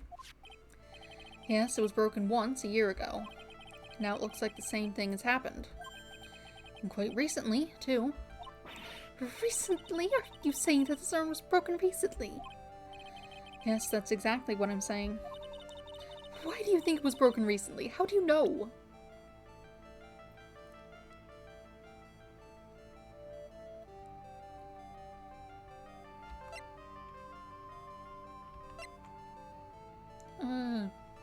How the paint doesn't line up with the breaks, I suppose. Look at it again. So, Mr. Wright? Uh-huh. Why do you think it was broken recently again? Well, because, I just think so. Sorry, but that's not a valid explanation. Hunter has become the hunted. Oh, wait, I get it. It wants me to show that... Well, it was broken recently. Come on, you know it. I'm not willing to yield to you on this point. Get it a grip, please. Now I'll ask you one more time, Mr. Wright. Why do you think it was broken recently? How do you know? It wants me to use, this, where it's all messed up. This poster, it was made recently, right? Poster? The poster for the exhibit. At the time when this photo was taken, the urn said "I am" on it. But now, for some mysterious reason, it says Ami. When the urn was fixed, the letters were transposed. I am? What does that even mean? I don't know anything about that. It wasn't even there. I wasn't even there when the photo for this poster was taken. That was a mistake. Now, tell the truth. Wait. Even if the urn was broken, I had nothing to do with it. Huh? Yes, that's it. It must have been one of the people at the photo shoot. They probably dropped it. I'm sure that's what happened. Looks like she's not going to give up that last Cyclox so easily. Do you have any proof that the urn was broken here, Lordly Taylor?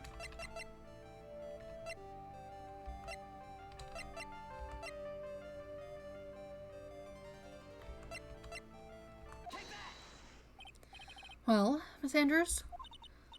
What is this supposed to mean? This urn has these pretty little pink splotches these pretty little pink paint splotches all over on it. And there's some on the box the urn was stored in, too. No matter how you look at it, the paint seems to be exactly the same, wouldn't you say? So, what does that prove? That the urn was dropped along with the box. That's when they both got paint on them. Are you with me so far? Yes. The rest of the story is obvious. This box was dropped right here in Lordly Taylor's basement warehouse. If I can prove that, it means the urn was broken here too. So can you prove that? Can you prove that the box was dropped here in the basement warehouse? There we go. Ah, I think you already know where I'm going with this, don't you? Yes, more or less. There's pink paint splattered on the floor and the walls of the basement warehouse. But there's an odd shape imprinted into a part of the paint stain. Am I right? Yes. If you put this box into the impression in the paint, you can see it fits perfectly. Which means this box was dropped right over there. And that is when the urn was broken. Your name does you justice, Mr. Wright.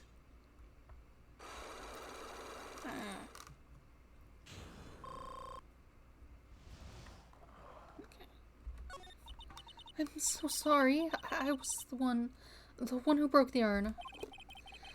Why does this make me feel like some sort of evil school teacher? I'm a terrible person. Not only did I break it, but I tried to hide what I did. Well, that's not so hard to understand, is it, Pearly? No, not at all. I know just how she feels. It happened about 2 weeks ago. Just after the poster photo was taken on the same day as the urn arrived here. Just after the photo poster was taken on the same day the urn arrived here. I thought I'd put it away down here for safekeeping. I was carrying it in the box. When I tripped on a paint can and lost my balance. The box I was carrying crashed into the ground. I heard a terrible noise and thought my heart was going to stop. Fearing the worst, I opened the lid of the box, and that's when it happened. The broken pieces of the urn fell out of the box and landed right in the paint. I was in shock and let out a huge scream.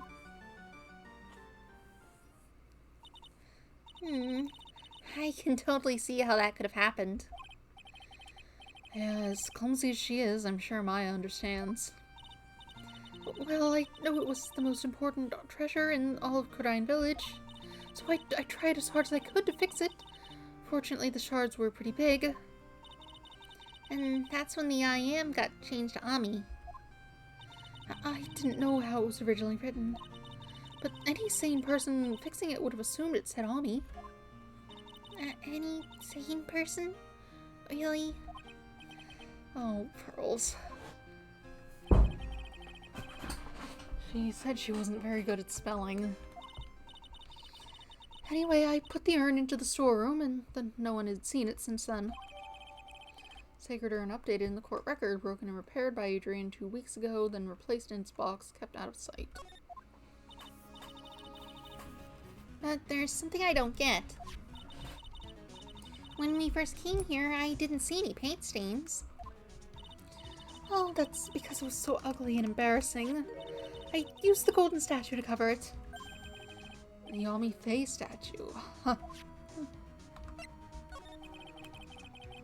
The first time that we came down here, it was on the night that the sacred urn was stolen. But, Mr. Nick, there were no paint marks on the walls or the floor of the warehouse when we were here. Oh, there's a good reason for that. On the day of the crime, around noon, that golden statue just happened to arrive in the mountain training hall. And? I realized that the statue would be the perfect size for covering up the paint stains. That's why I put it where you first saw it. I see. Now it makes perfect sense. But there's still one thing I find strange. What is it, Pearl? The day after the urn was stolen, we came here again. At that time, the statue had been moved and the paint was clearly visible. She's right about that. Well, Miss Andrews? What? I don't know anything about that. I placed it there to cover the paint, so why would I move it again? Well, then who was it? Who would have done it and why? I mean, I would assume it was just moved when the sword was being taken. On the day before the theft, the statue was definitely closer to the door. Then, the next day, it was moved. But why? Ami-Faye's golden statue had updated in the court record, carried into the basement warehouse on the day of the crime, moved again that night. It looks like there's some connection between the sacred urn and the murder case. But why? Why do you think so, Nick? Because that night, the real thief, Rhonda Light, was at KB Security. So then why did another mask-to-mask show up here? A lot of different things are pointing to one undeniable fact. One undeniable fact? The murder trial is starting tomorrow, but it looks like that thief is going to be making another appearance.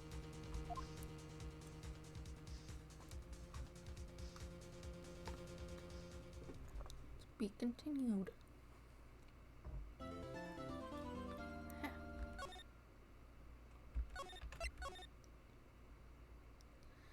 That's a trial.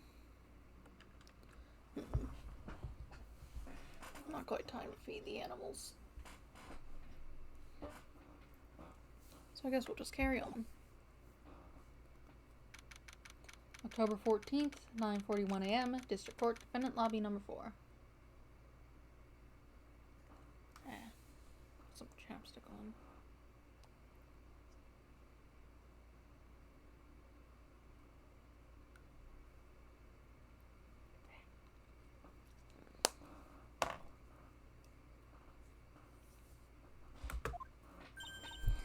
Hey, Nick. What is it this time? You won't believe how many people are here for the trial.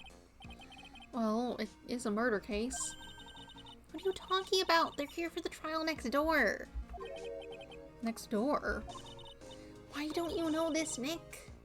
They're having Detective Atmy's trial today. Detective Atmy? They say they're going to try him as mask to mask. Already? That was fast. Why, I'd love to see mask to mask's trial. I know. Who is this? By the way, where's Pearls? Oh, she went back home. She said she can't neglect her training anymore. I know you don't like me. Oh, I know you don't like me. Pearls has really got into her training lately, huh? Yeah, ever since that incident last year. Please! Please don't ignore me. Oh, not quite what I was thinking. Oh, Mr. Delight, good morning. No one likes me. No one would notice me even if I killed someone. Come on, don't be silly. Wait a sec. You don't mean you're the murderer? No! I'm just a poor thief. No, wait, that's not right. A thief can't really be poor. I mean, they can, for sure. Now, let's see. According to Mr. Delight, from his second crime on, he was following a bunch of set plans. Plans that someone had been sending to him to help him commit the heists. Do you really think there's a connection between the thief and the murderer, Nick? It's possible, but today's trial is a race against the clock. Huh? How come? Let's just take our time, like always. I'm afraid that's not an option.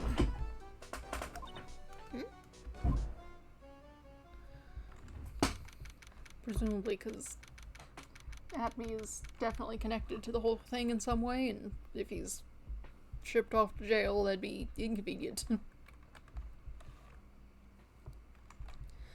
October 14th, 10 a.m., District Court, Courtroom number 6.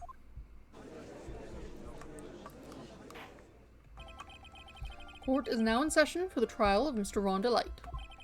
The defense is ready, Your Honor. Ready. Preparation is the last refuge of the weak. Okay. Just settle down, everyone. Let's begin with your opening statement, Mr. Godot. He's got the judge in the palm of his hand, yet again. Ron Delight is simply too young to be sent to war. That's all. I'm afraid I have no idea what that means, Mr. Godot. Huh. Then you need to get out more, Your Honor. Life is war, but that is exactly why you must be more precise in your wording. That's all my statement means. You understand now, right? Yes. Well then, let me briefly summarize the details of this case. Wow, the judge is taking charge like he knows what's going on for a change. The victim is Kane Bullard, CEO of KB Security. His body was found in a safe at approximately 9 a.m. on the morning of the 13th. However, the time of death was estimated as 1 a.m. of the previous day. And that's when our little lost kitten dropped the ball. That little lost kitten is, of course, the defendant. Very well then, Mr. Godot, please call your first witness.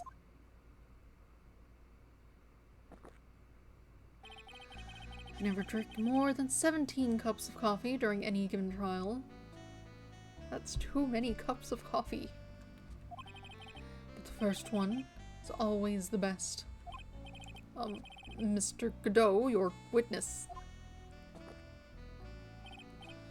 Okay then, let's hear what the defendant, Mr. Rhonda Light, has to say for himself. The defendant? Well, Mr. Wright, does the defense have any objections? It may be a bit of a disadvantage having the defendant testify, but... I remember when Mia was defending me. She allowed me to testify so she could do the cross-examination. She put a lot of trust in me back then. We have no objections, Your Honor. The defense will allow Mr. Delight to testify. You've got guts, Trite. Hi, Jade Paul. What are you doing? You can't stand right there. That's in my way. Yeah, you want to sit over there? You can. Just don't press any buttons.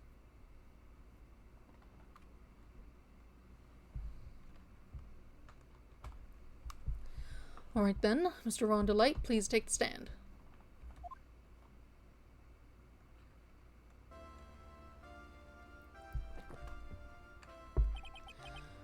You did it, didn't you?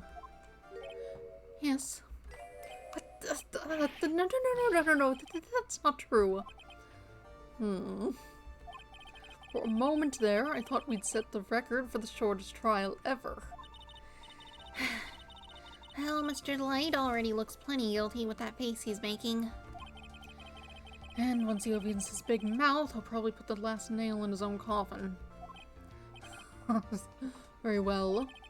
Now then, can you tell me something? If you didn't kill Bullard, why did you go to KB Security? Well, That's kind of hard to say, boy. I wish I could go home. Now then, let's hear some testimony about what happened. My visit to KB Security. That evening, around 1 a.m., I went to see Mr. Bullard in his office at KB Security. The blackmail letter I got, it ordered me to go there. I'd been working for KB Security until a year ago, so I knew where his office was. Straightforward. 1 a.m., the exact time the murder took place. The weak get washed away by the tides of fate. The strong drink it up. It's bitter today, too, just like my destiny. you'd never know that from the way he's chugging it down.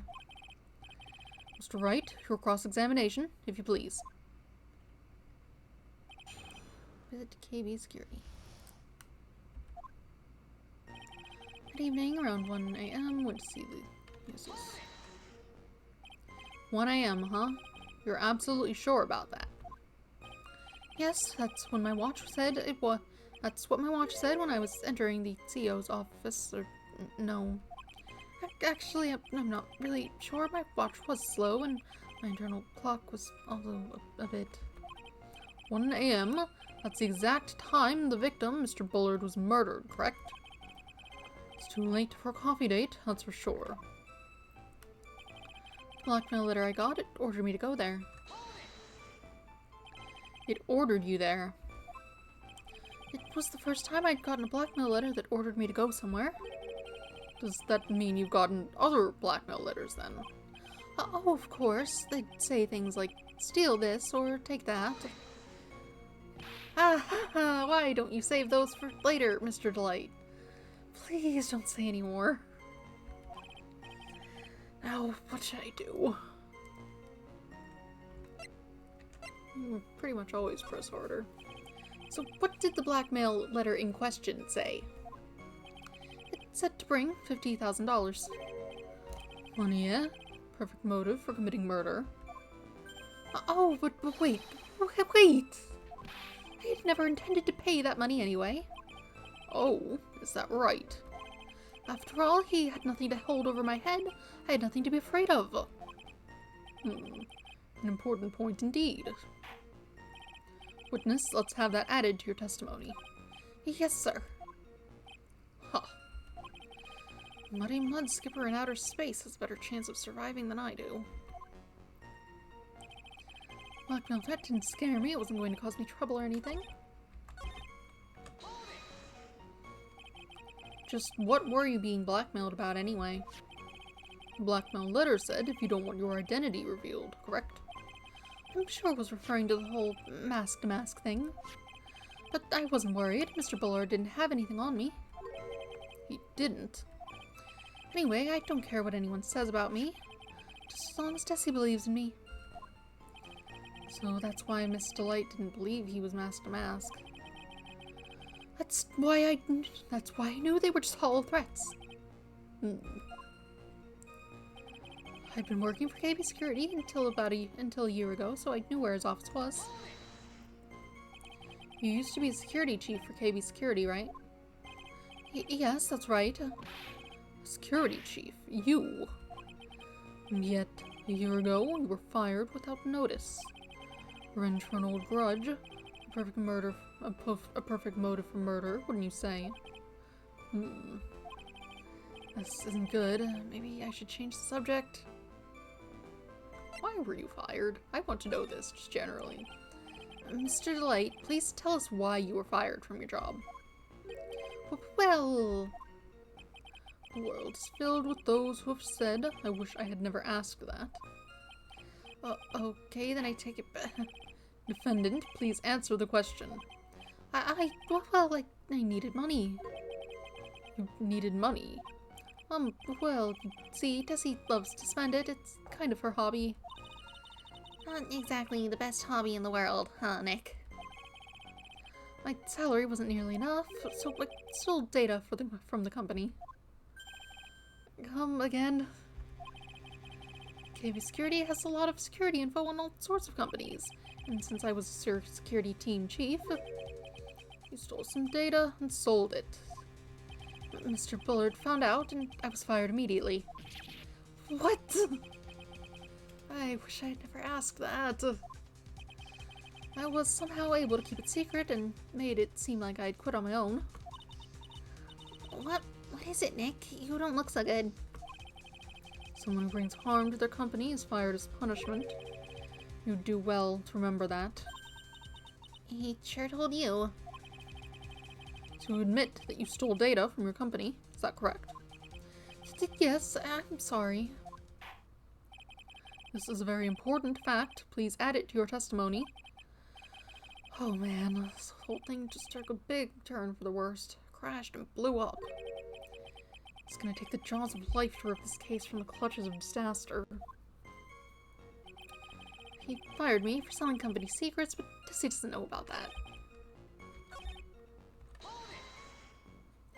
Why would you do something like that? Well, for Tessie's hobby. What else? Wasting money, huh? It's not a waste. So, Miss Delight doesn't know that her husband was fired, does she? So it would seem. I'm not sure what to think about couples who keep secrets like that from each other. I can't believe it. This case has gotten even Maya to think seriously about couples. Please try to stay focused, Mr. Wright. There wasn't much to his testimony, was there? Sounds like he's avoiding something. At least that's what it sounds like to me. Uh-oh, I've got a bad feeling about this. We'd better be careful.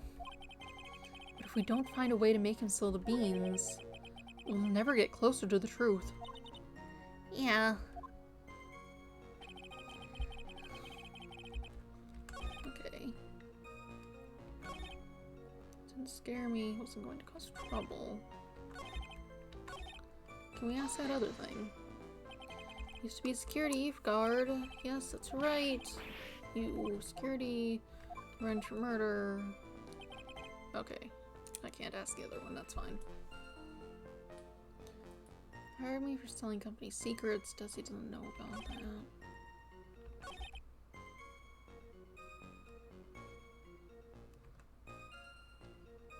Weird that two things came up. I wonder if I need to press this again. What were you being blackmailed about? If you don't want your identity revealed, mask to mask. I'm afraid that reason isn't going to hold up anymore. What do you mean? The victim had no proof that the defendant was mask to mask. But you were the one who stole company secrets only 1 year earlier. But that was all over with once I was fired. But it is true that the fact I stole secrets was kept under wraps. Even so, there was no reason for me to pay up now, a whole year later. It's not really true. What is it, Nick? The fact that Ron was stealing company data. I wonder if he would have had a problem if that ever became public knowledge. I mean, Mr. Delight, I believe you would have been in considerable trouble if your identity as a company data thief was made public. Mr. Wright, what are you trying to do by bullying your own client? Men are like colonies of bacteria. The more heat you apply, the faster they grow. That's exactly right. Well then, feel free to keep up the heat, my little lawyer amigo. Little lawyer amigo? Yes, now come on. Provide some evidence to back up your assertion. Why would Mr. Delight want to keep his data stealing secret from going public?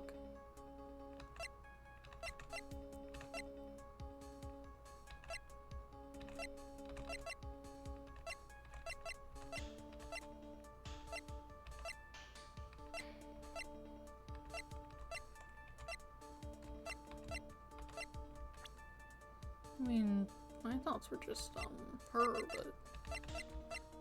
yeah, hates criminals and cowards more than anything. Mr. Delight, what you said just now doesn't match what you told me yesterday. Huh? What doesn't? I think you must have been scared, very scared, of having a certain person find out your secret. A certain person? Miss Desiree Delight, the defendant's wife. But I... Listen to me, my Desi, she's... Looks like if I just sit back and relax, the fun will end before it truly begins. Godot. Yes, we know. It was all your wife's fault. What do you mean? Mr. Delight stole company data to pay for his wife's spending habit, for which he was fired. Unable to face his own wife, someone used his dirty little secret to blackmail him. And that is how this murder came about. Oh, No, everything's falling neatly into place for him. Don't talk about my Tessie like that. We're to be sorry.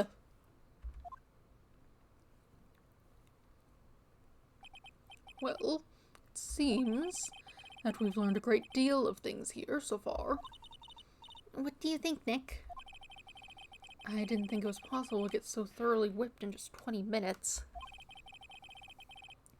Clearly, there was sufficient motive for murder. He stole data for his wife, and he killed to protect his secret. A family man who cared just a little too much. The motive's clear. Let's move on. What happened at the crime scene at 1 in the morning, Mr. Light? Come now, tell us. We're all ears. At the CEO's office. When I entered the office, there was a suspicious shadow there. Suddenly, I was hit on the forehead. After that, I remember being a bit dazed. If I hadn't been wearing that, I would have been killed. When I came to, Mr. Bullard was lying there, dead.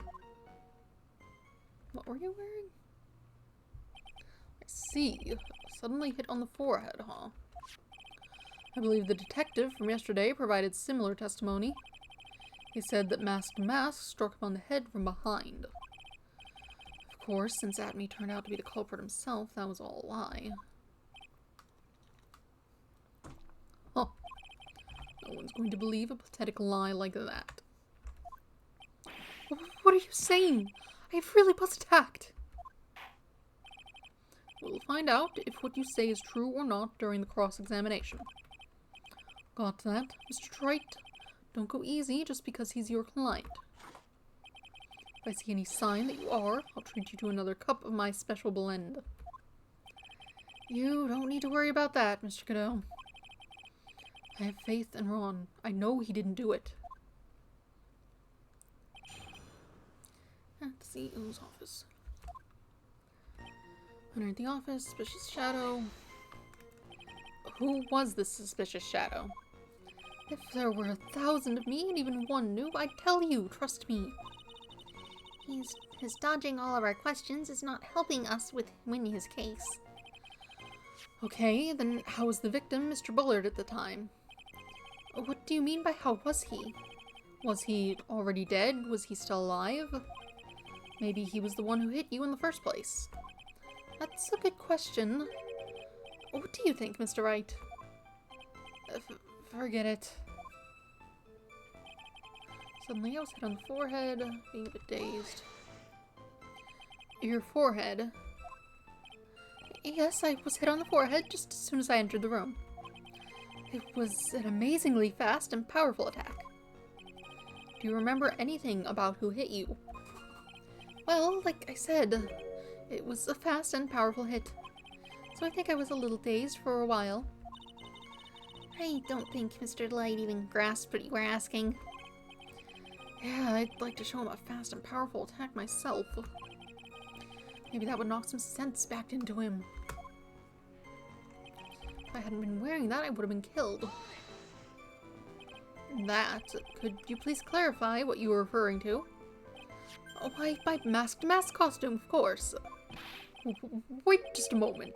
Masked Mask? Huh? Oh, did I forget to mention it before? Just to be on the safe side, I dressed as Masked Mask.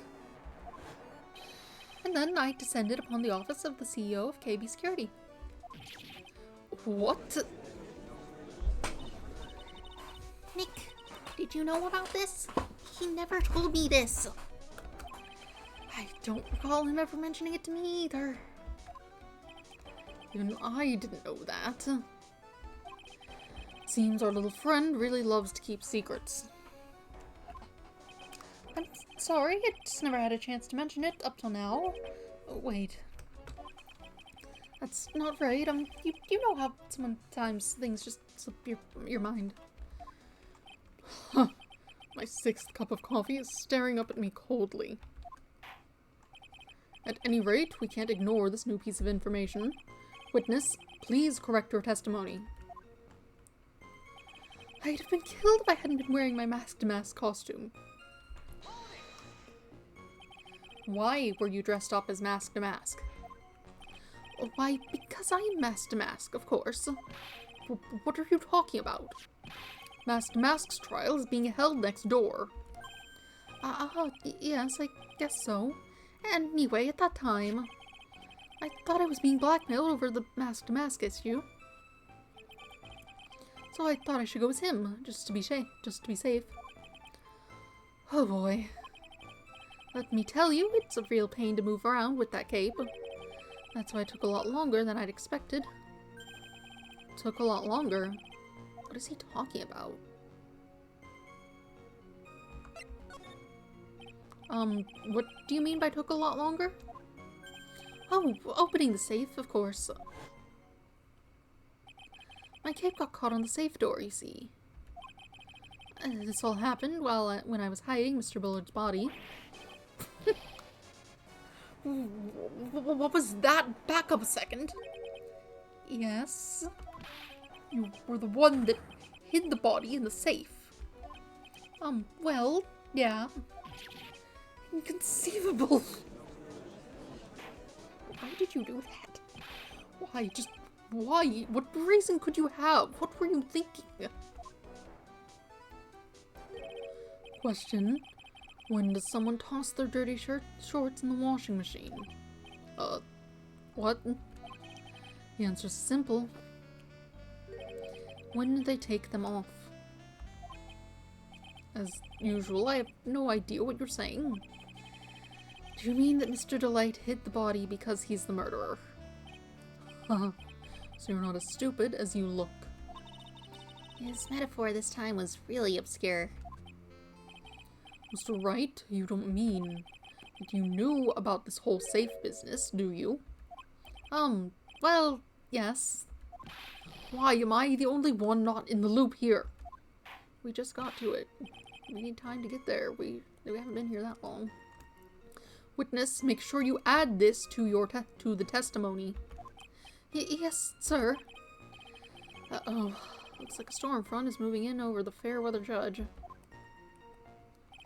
I panicked and hid the body in the safe. It took about 10 minutes.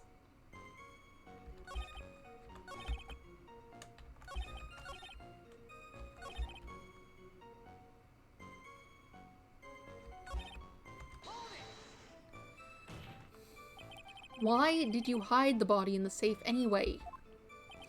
Well, because it wouldn't fit in a drawer. That's not exactly what I meant. When I saw that corpse, I kind of lost it. I thought if they find his corpse, they'll think I did it. You got a simpler reason than that. It's because you killed him. That's why you spent 10 minutes hiding the body. That certainly makes more sense. Oh, hold on, 10 minutes. What is it, Nick? I just had a thought. Under those circumstances, would you normally try to hide the body? And spend 10 whole minutes to do it? Under those circumstances? What circumstances? Oh! Hey, Nick, if you think his behavior was so strange, why don't you present some evidence that would show just what those circumstances were? That's it. I'll take a look at the court record and present some evidence. We heard this from Mr. Delight yesterday, didn't we? There's not much in this testimony either. I bet you he's still hiding something. I wouldn't be surprised. We'll just have to draw it out of him. I just hope he doesn't make things any more complicated.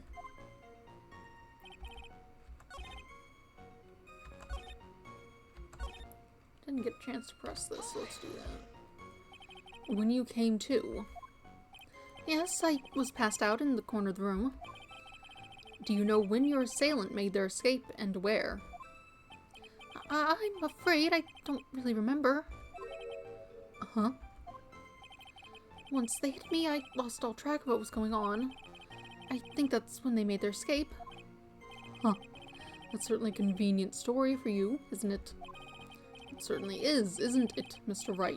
It almost sounds practiced. I don't know why you're telling me. What about the alarm, perhaps? 1:02 a.m. You got in there just after 1.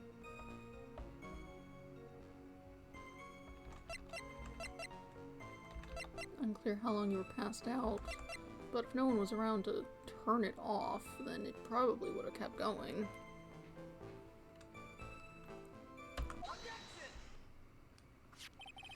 Your Honor, could you please take a look at this record? And what might this be? The record for the emergency buzzer that connects the CEO's office to security. If the button in the office is pressed, a security team is supposed to come running. And according to this record, the buzzer was pushed once at 1:02 a.m. What?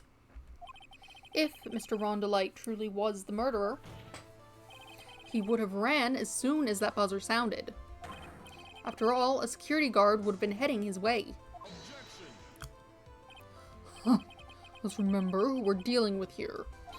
He probably had no idea there were security personnel in the building. Up until 1 year ago, my client was working as a chief of security. There's no way he wouldn't have known about them. But, as it turns out, the guard never came. That was nothing more than a coincidence. In fact, the guard was a pathetic loser, who had just gotten punched in the face by his ex's new boyfriend, and wasn't anywhere in the vicinity, and the fact that it was, and wasn't anywhere in the vicinity was not something that Mr. Delight could have known. Again, remember who we're dealing with here. It's a sure bet that Mr. Delight didn't even notice the buzzer going off. This buzzer is extremely loud. There's no way he could have ignored something like that. If he had been conscious, that is. Conscious? What do you mean by that?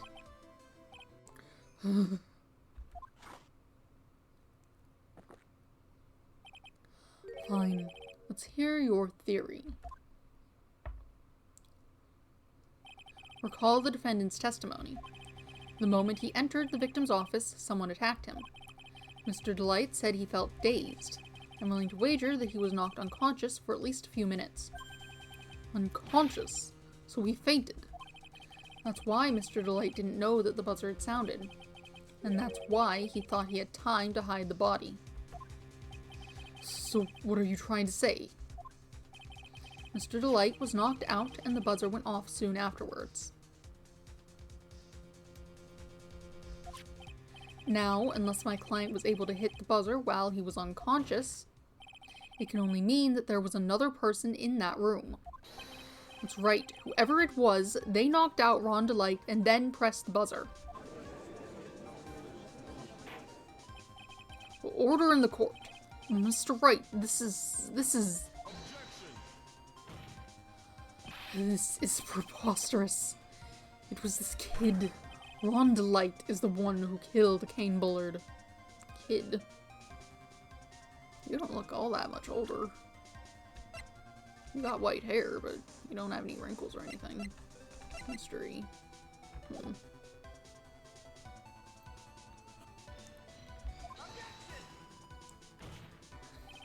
Then who pressed the buzzer? It was the victim, of course. He pressed the buzzer when the defendant attacked him.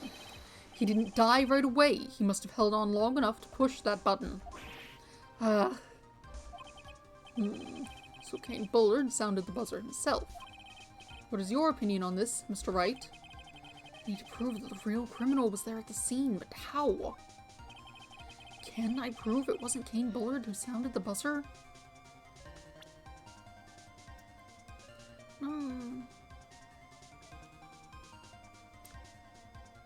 I think so, just because it was wiped off. There's no reason to wipe off the prints if it was him.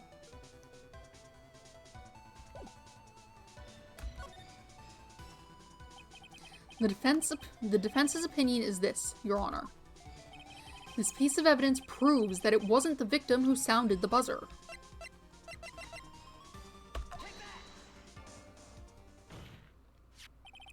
I believe this is the piece of incontrovertible evidence you were looking for. The emergency buzzer. Is there some kind of clue on it? Absolutely not. Hey, come on now. At least give some thought to what you say before opening your mouth. The fact that there are absolutely no clues is itself the clue. Now, I'm the one who's clueless. This button has no fingerprints on it. If Mr. Bullard had really pressed it himself, naturally he would have left his fingerprints behind.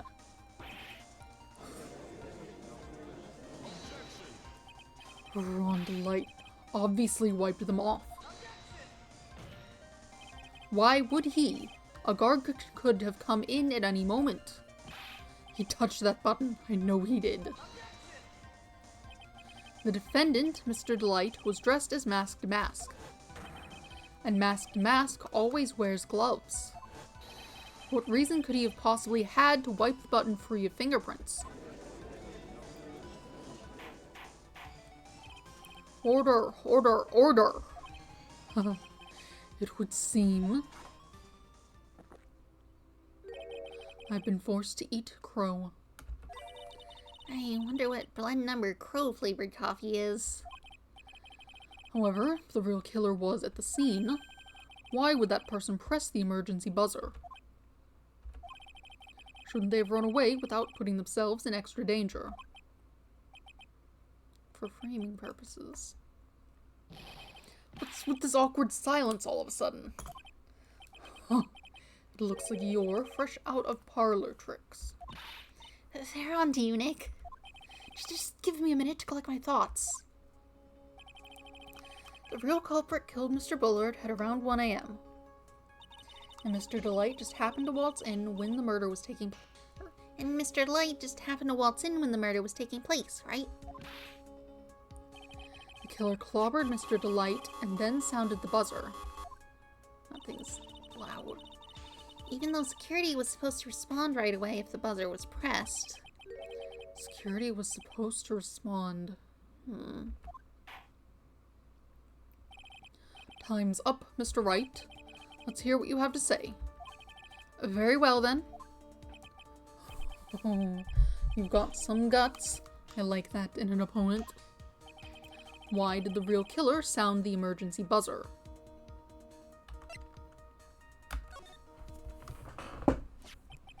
The killer knew that if they pressed that button, a guard would come running. And that was exactly what they wanted. Do you mean to say the killer called the guard on purpose? Yes, although as it turned out, he never showed up. Because he was getting his clock cleaned at the time.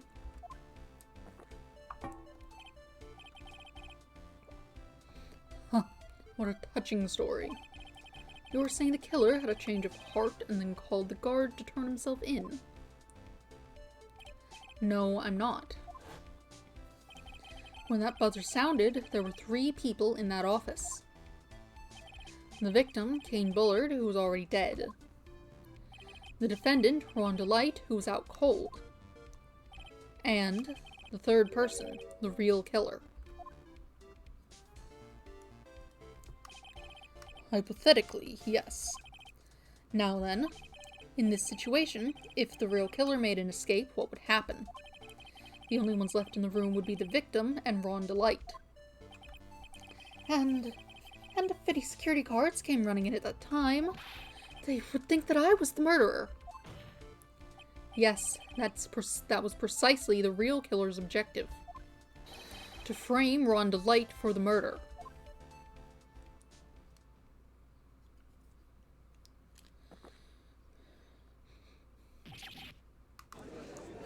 Oof, I missed what he said. I thought I smelled something.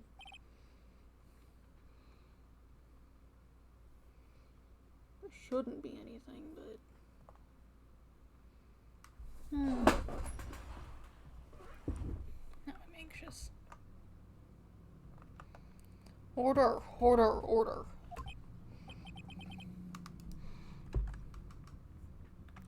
Huh, it would seem I've been made to eat my words once again. Actually, you've been made to do a spit take. With a cup of coffee. Mr. Wright, who was it? Who was it that tried to frame me? Or wait a second. I'm the one and only Masked Masks, so...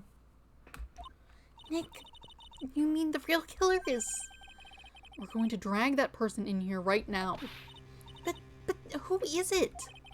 I don't have any solid proof yet, but think about it.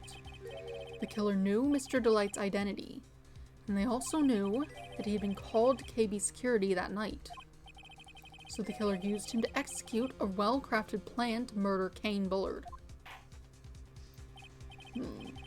Now then, let's hear your accusation, Mr. Wright. Who was it that framed Mr. Ron Delight for the murder of Kane Bullard? The only person I can think of would be this guy.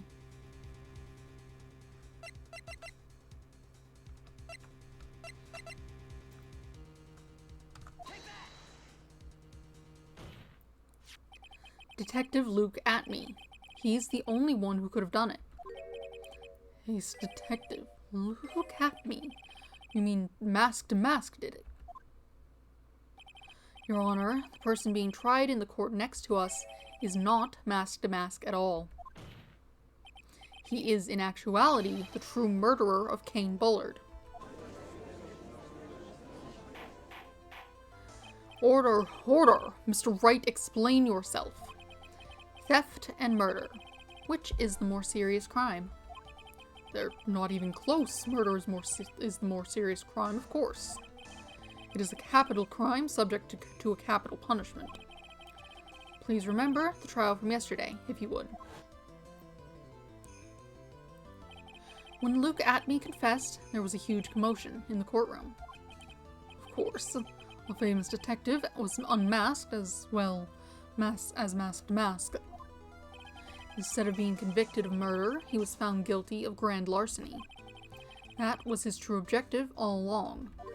To be found guilty. Mask to Mask had the perfect alibi for when the murder took place. He was stealing the urn at Lordly Taylor. In other words, being found guilty as Mask to Mask was Luke Atme's airtight, watertight, and unassailable alibi. A guilty verdict as an alibi.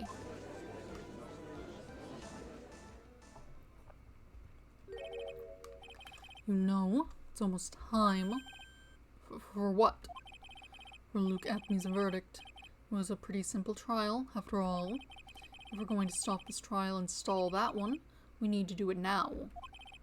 Of course. That's assuming you have proof that the detective was the one who committed the murder. Mr. Luke Atme's trial has indeed attracted the attention of the entire country. If we were to intrude and fail to provide adequate proof of his true crime, Mr. Delight would be left with no grounds for appeal. Am I really sure about this? Huh. A bet's only good when your life's the ante. Mr. Wright, I believe in you. Mr. Delight. So please, I'm begging you. Oops. Give me a second. Thanks, but my decision will determine the rest of your life. Can I really risk your life like this? Phoenix. What was that? Don't stray, Phoenix. For your client, take the path of trust. That voice, it sounds like Mia. Your Honor, the defense requests an immediate recess. Huh. So that's your answer, huh? Very well. I've decided as well. This court will now take a 20-minute recess. Mr. Wright, when we return, please summon Mr. Luke Atme to the stand. Yes, Your Honor. October 14th, 11:58 a.m., District Court, Courtroom number 5. Oh yeah, it's this. Well, Sir Detective Atme.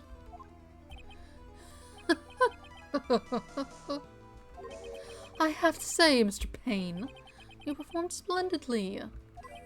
Oh no, Sir Detective Atme. You were the one who... Oh, there's a whole other judge. I guess there would have to be. That's enough. This court sees no reason to further prolong this trial. This court finds the defendant, Luke Atme. Wait. Don't hand down your verdict yet, please. Well, Sir Lawyer. Sir Lawyer, welcome to my courtroom. Who is this hoser, eh? What? My name is Phoenix Wright, attorney at law. And I wish to file an accusation against this man, Luke Atme. Accusation? You accuse Mask to Mask. That man is not Mask to Mask. He's just a ruthless murderer. What?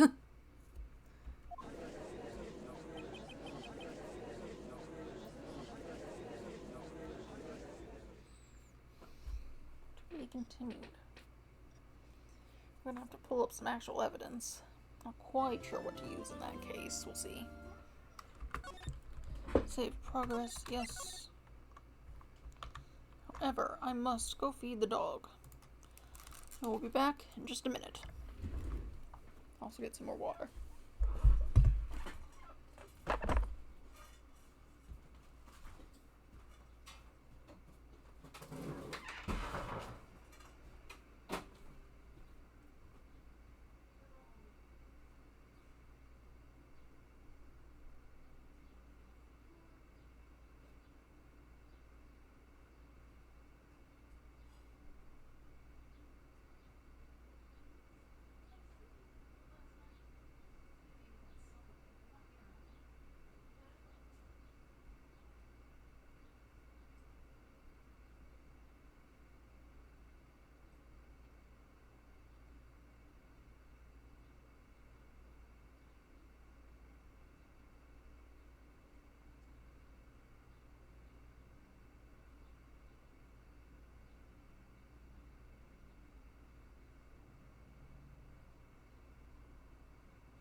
Let's see. I think I'm also going to use the bathroom real quick.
Everything still seems to be working. Yes. Just saved, so just carry on. October 14th, 12:14 p.m., District Court, Defendant Lobby number 4. My sis. I could have sworn I heard Mia's voice. So then she's still alive inside your heart. Nicky boy! Oh, Miss Delight. It's true that Detective is the real killer. To be honest, we don't have any definitive proof. But he's the only one who could have done it. But wasn't he at Lordly Taylor that night? Not to mention, we don't exactly know his motive. I mean, why would Detective Atme want to kill Kane Bullard? Oops, it's almost time. Better get back to the courtroom. I need to find some solid proof. It's gotta happen sooner rather than later. October 14th, 12:21 p.m., District Court, Courtroom number 6. Now then, this court is back in session. Mr. Luke Atme, please take the stand.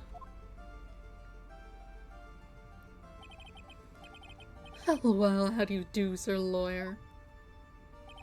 I never would have thought to see you acting so recklessly. I couldn't let them hand down your verdict just yet. Not when it would have given you your perfect alibi. An alibi by the name of Mask to Mask. I'm sorry. I'm afraid even the great Luke Atme has no idea what you mean. Of course, I've been in the next courtroom ever since 10 o'clock this morning. I'm afraid there's no way I could know what's been going on in here.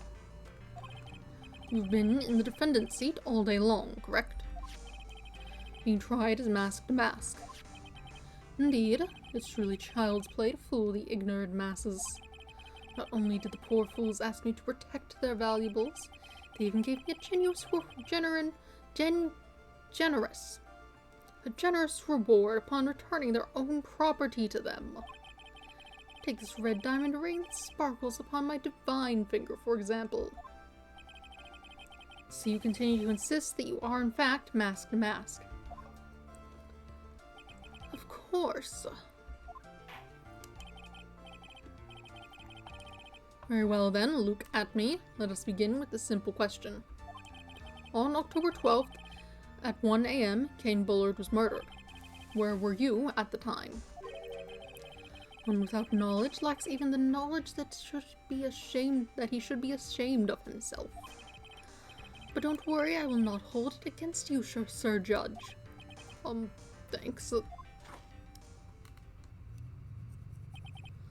Alright, Mr. Atme, the night of the murder, speak. We're all ears. As you wish, Sir Prosecutor. The alibi. I was stealing the urn as Mask to Mask, just as I announced I would. I had more than enough time to prepare. It's a pathetically easy job. The photograph contains no words, but in this case, one turned out to be my witness. The time at which the camera captured Mask to Mask was the same time as the murder.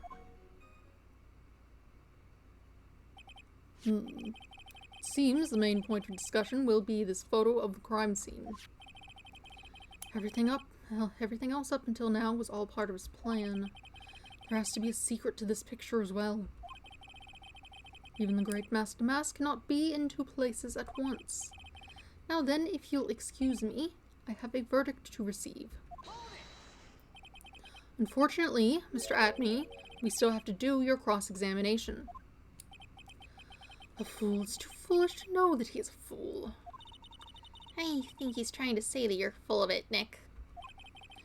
The only thing that's full of it is his alibi.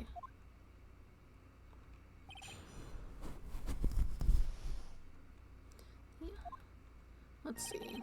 Stealing the urn, just you announced. So this photograph is the proof, correct? Indeed it is.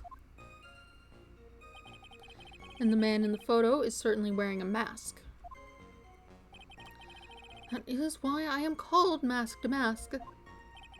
But conveniently, that also means there's no way to tell who this really is. What do you mean? Huh. Are you saying that this is not, in fact, Luke Atme? And it could be an accomplice dressed up as Mask to Mask to create an alibi. Oh, what an interesting idea. You're saying that I, Lone Wolf Luke, had an accomplice. I mean, I don't know what sort of accomplice you would have. I suppose you'd need one if this were to be true, but...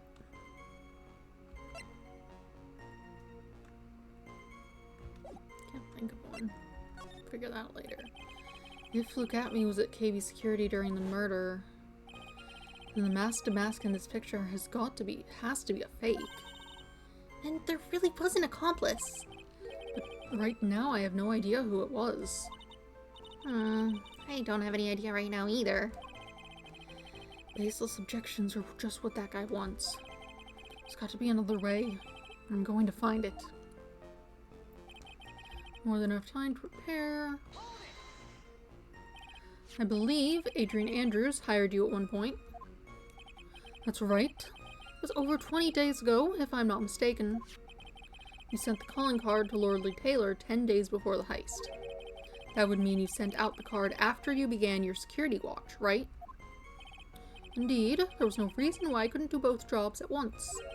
It was a perfect opportunity to seal my latest target. I see. You truly are evil, aren't you? Yes, evil is what I am. Hey, Nick, isn't there something odd about this? Detective Atme was always proud of his ace detective skills, right? But if the urn was stolen from Lordly Taylor while he was the only one watching it, he'd have no way to maintain his perfect ace detective persona. You know, that's true. It is kind of odd. Photograph contains no words. This one turned out to be my witness. So by photograph, you mean this piece of evidence here. Is that correct? Indeed it is. That's it. The very thing that proves I committed the crime. The very thing that proves you committed the crime. When you think about it, it's really odd. You say that almost as if you had this picture taken on purpose. He was simply caught by the very camera that he had set up. We all have days like that. Indeed, it turned out there was no such thing as the perfect crime after all. Life is truly an ironic thing. Sad, blue melody. It looks like I'd rather gather more information for now. If he's truly the killer, there's gotta be something phony in that photo.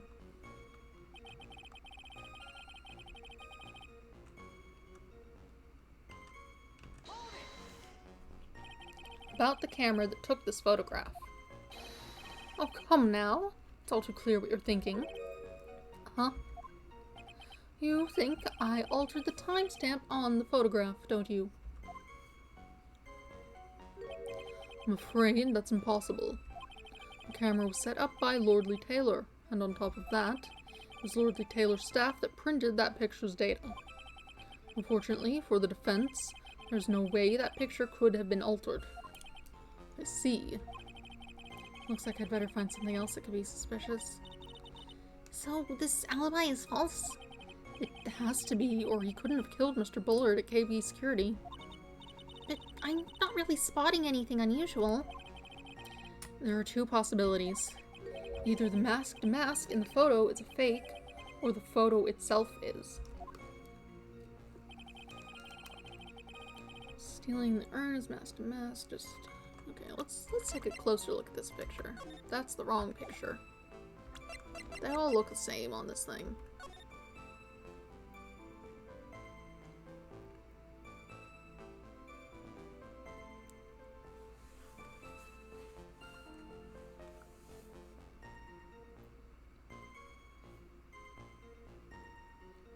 What's the box it was in? Shouldn't it have the paint on it? Mm-mm.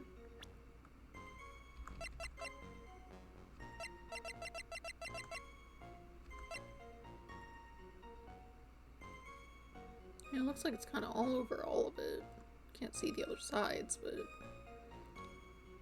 I mean, it also has that label, which is not in the picture.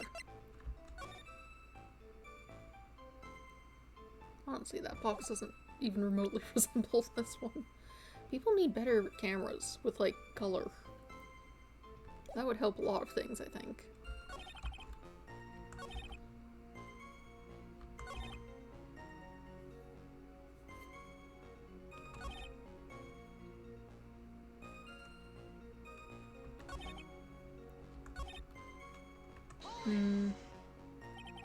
Photograph this piece of evidence here.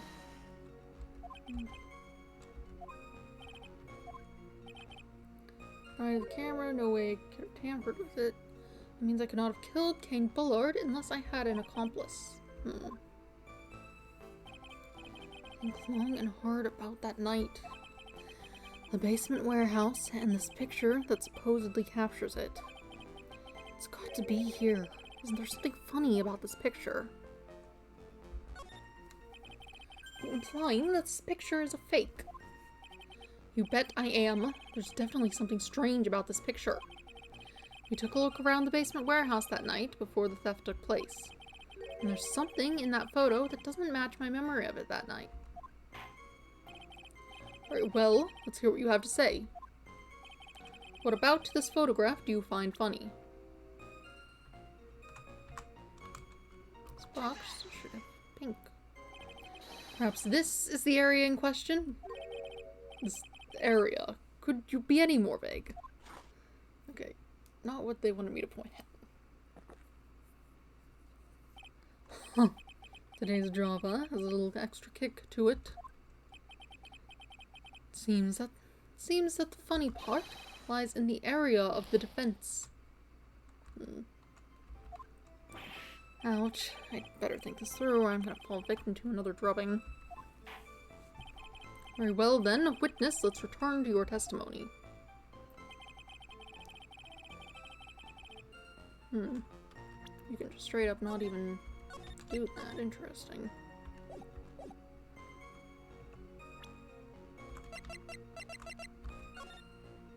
Okay, so they don't want me to point out the box looks weird. They don't care. Rest of the area looks fine.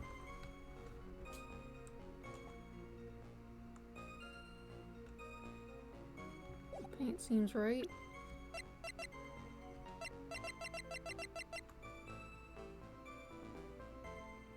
Yeah, more or less.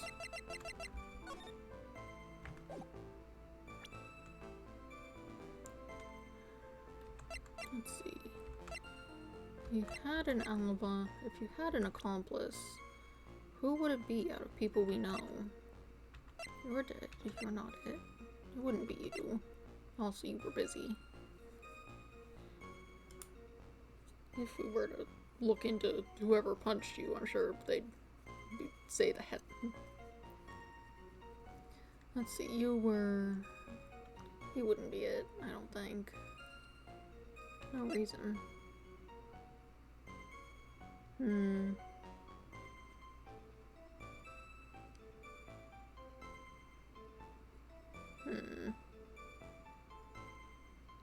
I don't see a motive for this.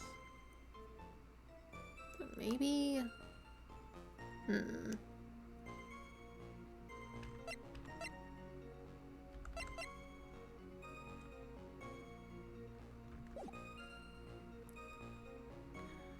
Time the camera capture Master Mask at the same time as the murderer.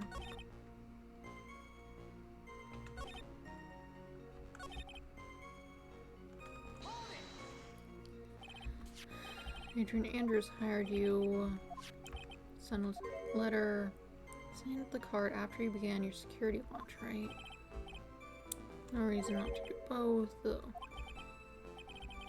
You are evil. Evil, evil. Always proud of his ace detective skills. Still not from Lordly Taker. No way to maintain his persona.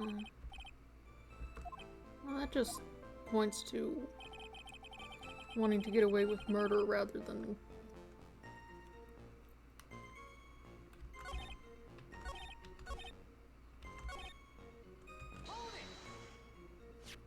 This photograph is the proof. He is... And the photo's certainly wearing a mask. I'm called Mask to Mask. No way to tell who it is.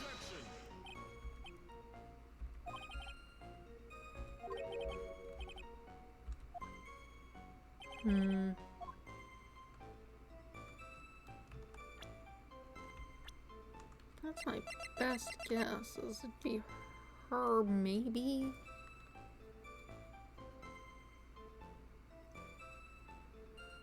I could see her wanting, but she wasn't told about that. But maybe she found out anyway. My door.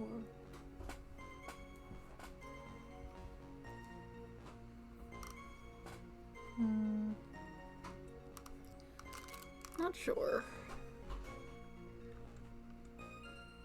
I could throw it out there. Just generally. A fluke at me was at KB security during the murder. And the mask to mask in this picture has to be a fake. Exactly. You had an accomplice. Now remember, you've said that, Mr. Wright, because there's no going back. If you're making baseless claims, I'll treat you to a penalty myself. The penalty is probably boiling hot, too. So who is it, Mr. Wright? Who was the accomplice?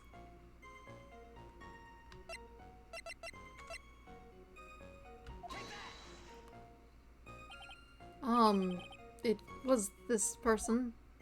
Okay, I guess not. That's quite the prank you're trying to pull. Do you have any evidence that this person is in fact the accomplice? Oh, well... The aura that this person has around them is...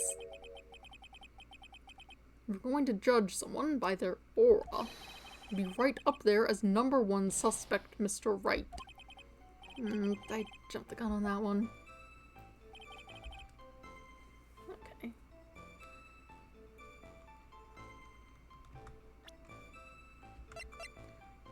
Let's see, what do we need? Load again that night.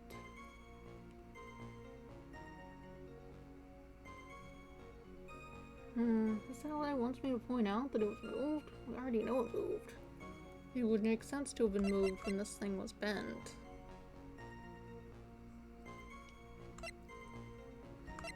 Which presumably would have been easiest to manage before opening the thing.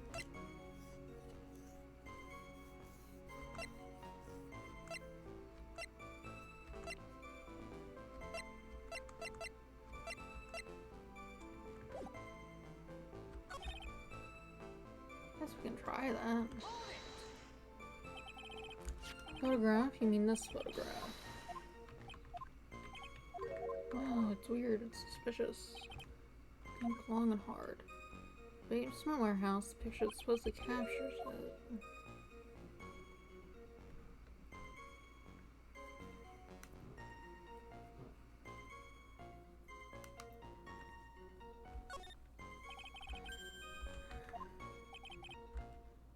I mean, I wouldn't say it's fake.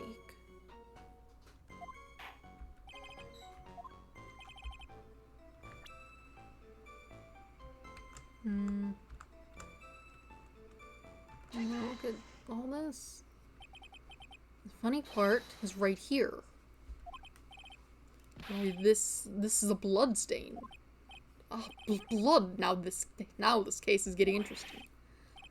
Not exactly. This stain is actually pink paint. Oh, just paint. And peach colored at that. From blood to peaches. The judge sure loves going on his wild tangents. The problem with this photograph is not the paint. The problem is, when you consider the layout of the basement warehouse, it turns out that something that should be there is nowhere to be seen. Well, Mr. Wright, what is supposed to be in this picture instead of the paint stains? The supervisor of the treasure exhibit stated the following. Well, there's good reason for that. On the day of the crime, around noon, that golden statue just happened to arrive from the mountain training hall. I realized that the statue would be the perfect size for covering up the paint stains. That's why I put it where you first saw it. I myself was there the night the theft took place, and saw the statue in that spot. If this picture was truly taken on that night, then that statue should have been there. But when I went there the day after the theft, that statue of the old bag was sitting in the corner. Perhaps it was somewhere pushed there accidentally, somehow. Your Honor, the statue is slightly larger than yourself, and quite heavy. It would take more than an accidental push to move it that distance. Huh. In that case, can you prove it? Can you give us the rhyme and reason as to why that statue was moved that night?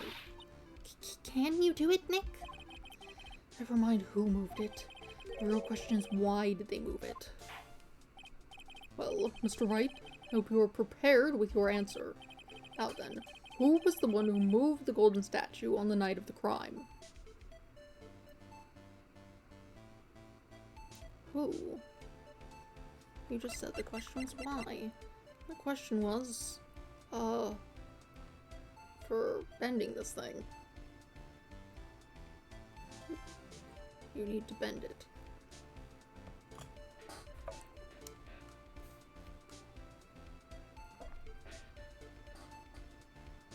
Would you? It couldn't have been taken all the way over there, could it? That wouldn't make sense.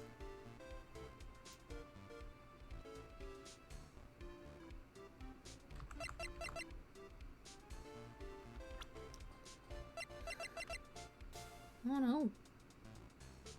The person who was there in the picture.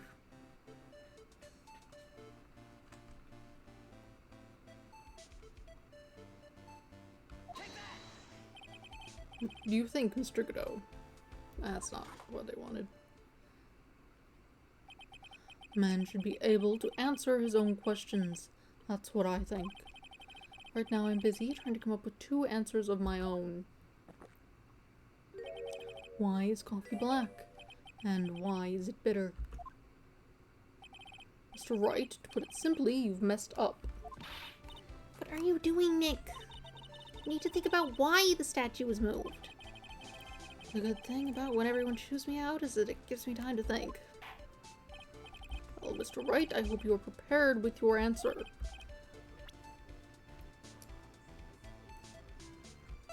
Maybe I just not meant to answer his question and just be like, this is why.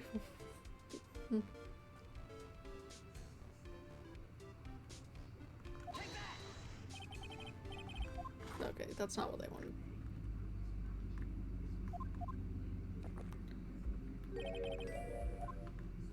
Okay, what do you want?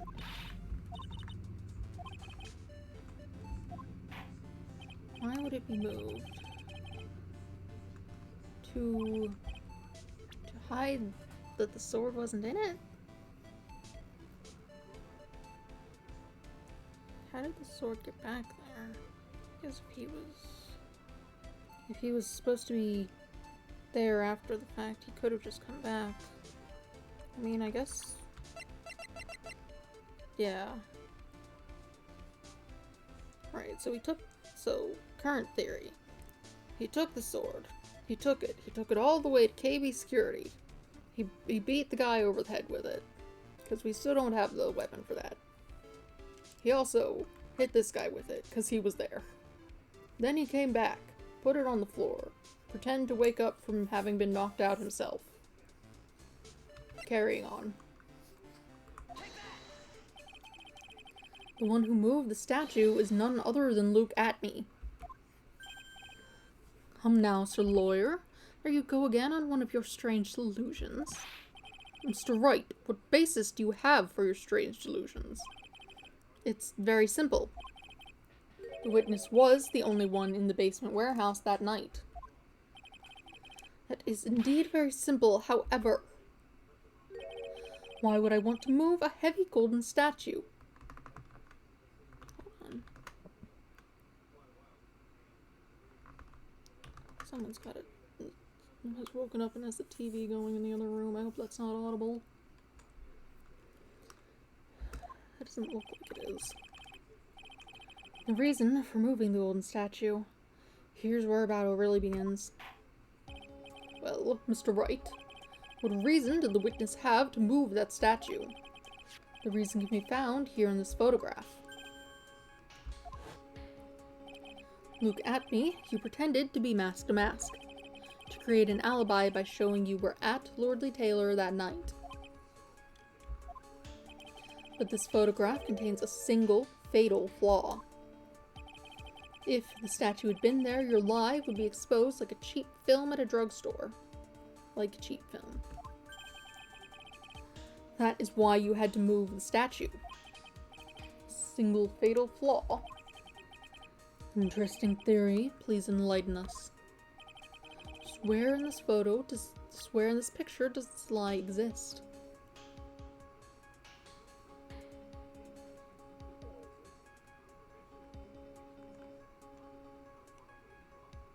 What do you mean?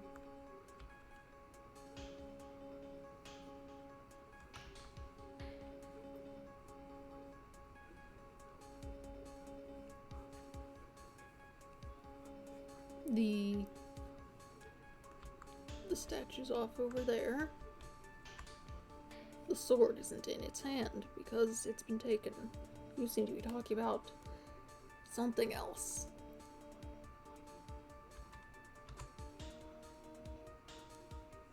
Something else is wrong with it.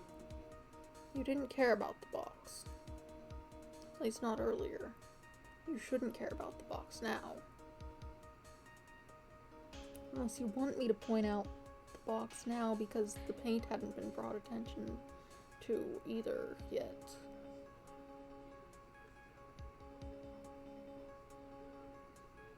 Do you care about the box? In any capacity. It's still in my evidence.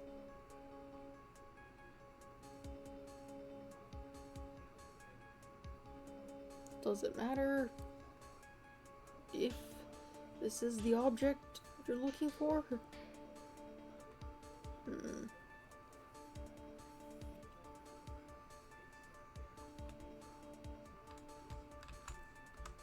The box. The lie is Mask to Mask. Are you saying that this Mask to Mask is a fake? Oh, okay. You're just being a lot more. Okay. Huh. You know, I really wish you would start acting more responsibly. Uh-huh. The current question is, why was the golden statue moved? So what possible connection could there be with Mask to Mask's identity? Oh, buggers. Your face has "oh, buggers" written all over it. That's a penalty for you. Okay, why was it moved? It was because to move the sword, but how am I to point that out? I'll ask you again, Mr. Wright. Just where in the picture does this lie exist? Also over here, where the sword should be. Just over here, where the sword should be. Lines somewhere around here. Jumping to conclusions again. You're not. Just take a gander in the mirror. This proverb goes: a half-truth is a whole lie. That's not. That's not the sword. The sword, it isn't there. You didn't care about the box. The question is, why was the statue moved, right? There was some reason the culprit didn't want the statue in the picture. The sword! At least, that's what I thought. I'll ask you again, Mr. Wright. Just where in this picture does the lie exist?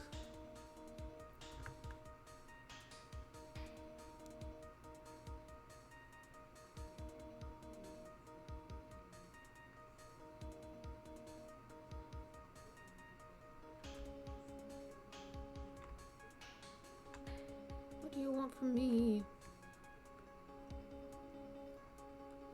It's the sword. The sword.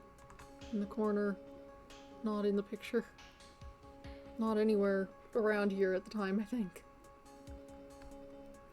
Unless I'm, like, just off base, but... What else would there be to point out? The timestamp? I don't see what the timestamp could be. There's nothing to be done about that. Pointing at mask to mask didn't help. This area doesn't help. The timestamp shouldn't be the problem. We've already dealt with that. Nothing else looks bad.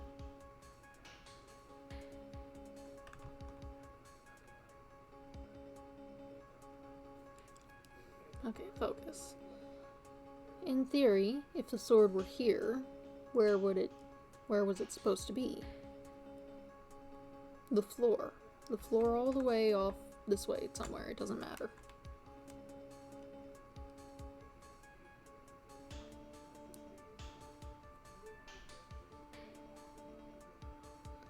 Why else would the statue have needed to be moved? As I suppose this angle you maybe wouldn't even have seen the sword? Maybe you would. I'm not sure.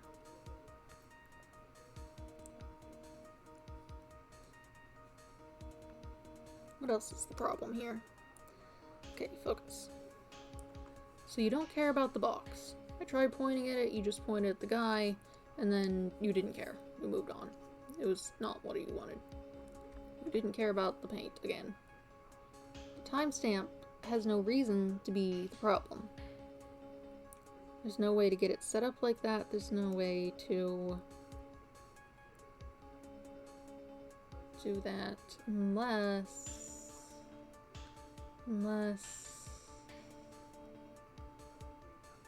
I don't think that would work. I think you'd be able to tell if it were... my thoughts were take a picture ahead of time and then stick it in front of the camera, but I don't think that would work.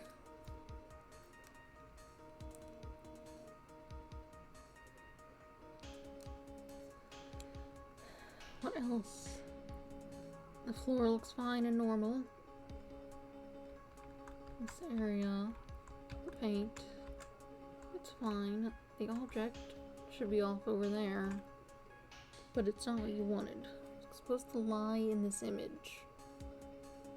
Lie in this image. You didn't care about the person. The timestamp shouldn't be it. It doesn't look like there's anything wrong with the door. Right? How was that door? It was weird, but...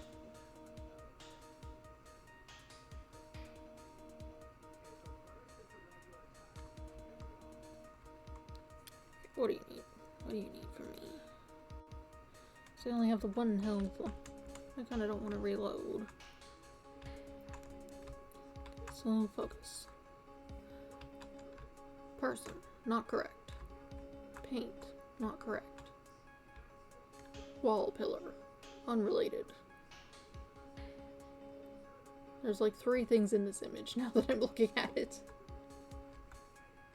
So do you want me to point at the timestamp?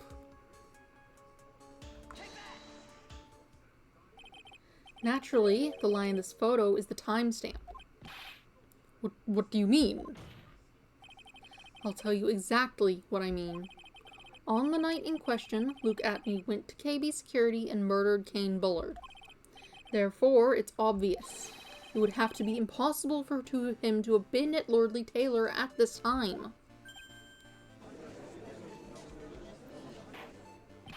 But what does that have to do with the statue being moved? Remember, if you will, Your Honor, when was this statue placed beside the warehouse door? Well, the statue was taken down to the warehouse on the day of the crime. It was placed there in order to cover up the paint. Exactly. Luke Atney had already decided on the time when he was going to kill the victim. And so, in order to create an alibi for that time, he took this picture days before the murder took place. Okay, you're talking about, like, a fully different thing than I was thinking of. What the? Of course, the statue hadn't yet been brought down to the basement warehouse yet. Oh. So on the day of the crime, Mr. Atme must have been quite nervous. As nervous as a long-tailed cat in a rocking chair factory, so to speak. Why? Because something that wasn't supposed to be there had been brought down and placed where it wasn't supposed to be. And that is why Luke Atme had to move the statue on the night of the murder. He did it to make the room match with the way it had been in the photo.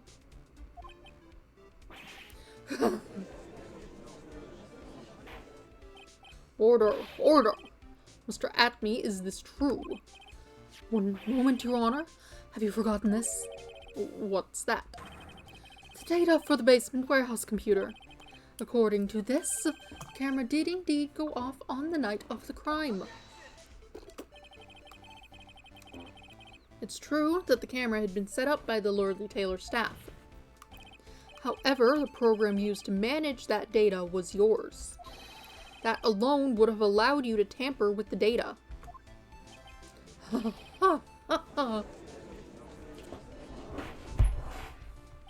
Order! Order! Mr. Godot, what is the meaning of this?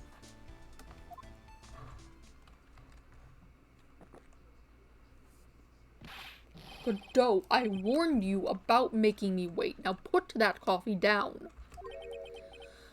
My 11th cup. I've promised to drink no more than 17 during a trial. Which means I'm still good till the last drop. However, the defense has a very good point. A good point. So what? We are all but travelers on a road of infinite points. I think he's got his points mixed up with his other points. So you say this photograph was taken ahead of time, and that the statue was moved in order to make it match. It's a very interesting idea. However, there's one point that can't be denied, which is that it's only a possibility.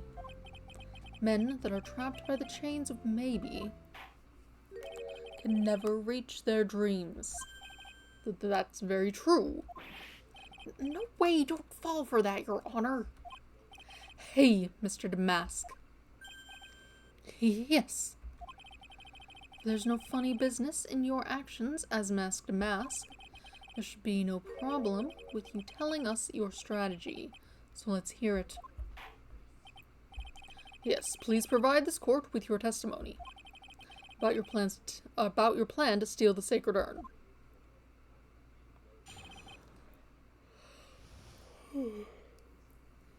It's the sacred urn heist.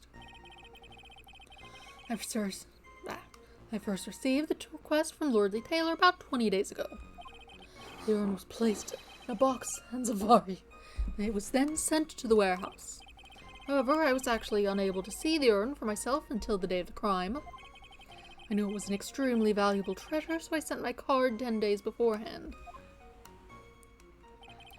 Then I handled security by myself to ensure that my crime would go smoothly. At last, I held the urn in my hands for the first time at 1 a.m. on October 12th. That's pretty much all the stuff we've heard before, hasn't it? Yeah, but we will find the truth hidden in the nuggets of new information he gave. Witness, you are sure there are no mistakes this time? Safari. Very well then, Mr. Wright, you may begin your cross-examination.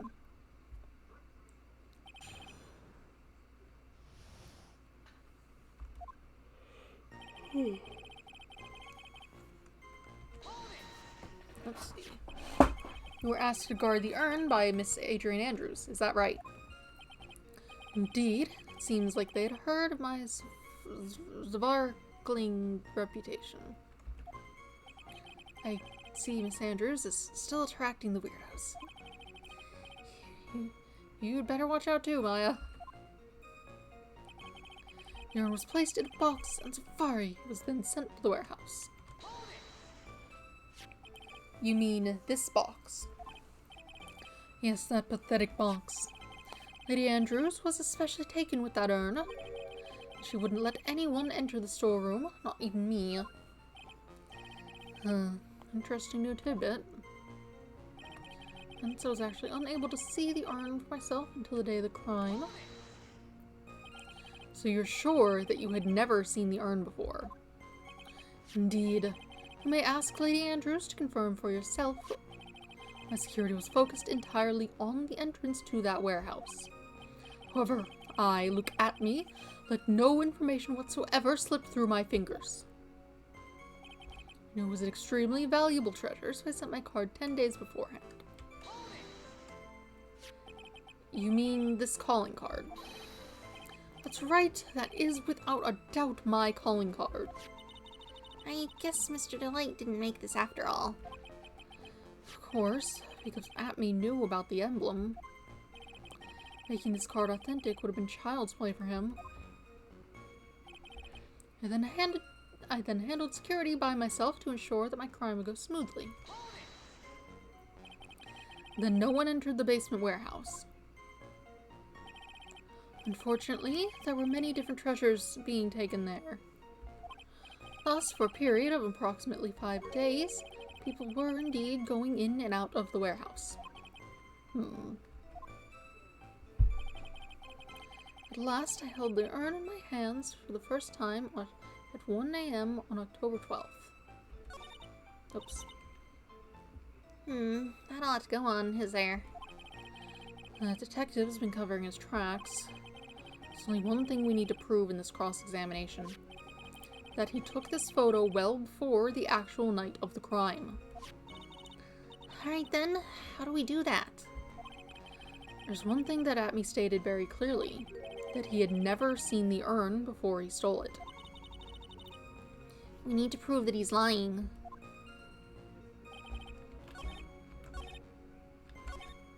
I didn't actually get to... And this is the photo that proves that, huh?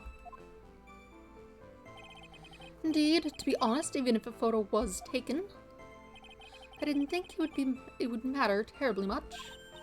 Hey, Nick, if this photo was a fake, Detective Atme might have stolen the urn whenever this was taken. It's true. You know, he's been saying that he never saw the urn until that night. If we can prove that he's lying there, we can wrap this up and put a bow on it. I need to take a good hard look at the court record. A lot to go on. Text covering his tracks.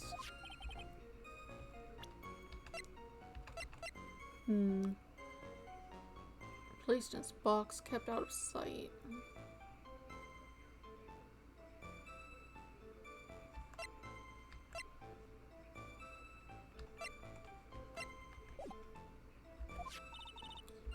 Alright, how do we do that? So, stated very clearly, never seen the urn before we stole it. Prove that he's lying.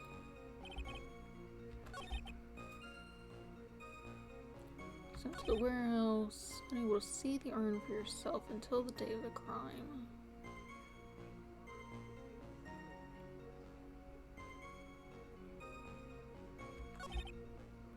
Extremely valuable treasure. It kind of isn't, but whatever.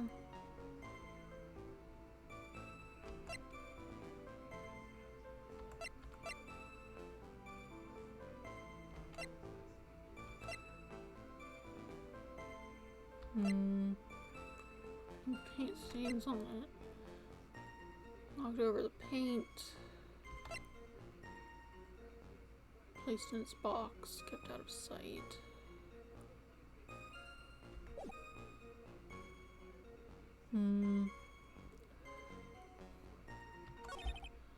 Handled security.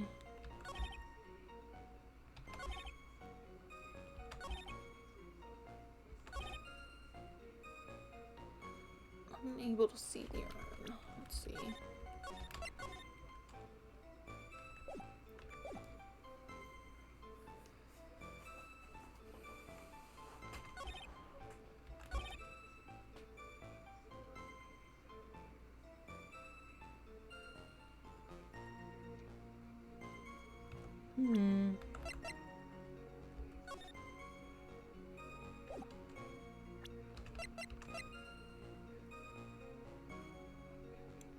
Paint stains.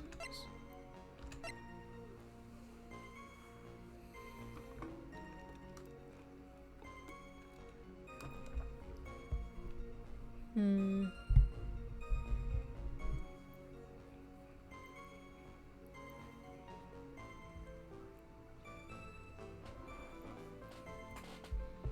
Two weeks ago. Let's see. Handle security by myself. First time.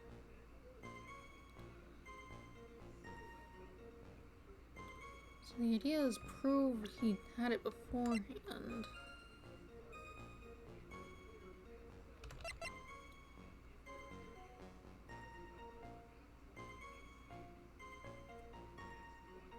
Did she break it as soon as they got it?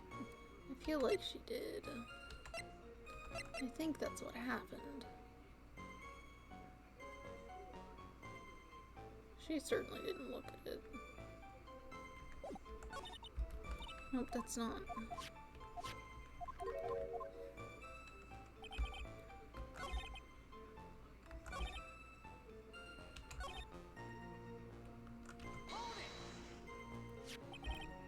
This box, especially taken with the urn, wouldn't let anyone enter the storeroom, not even me.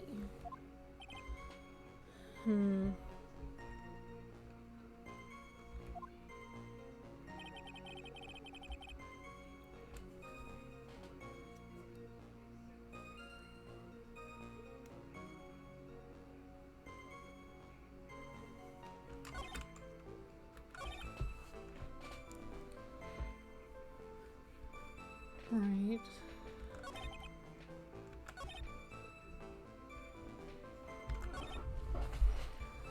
Hold the urn in your hands on October 12th.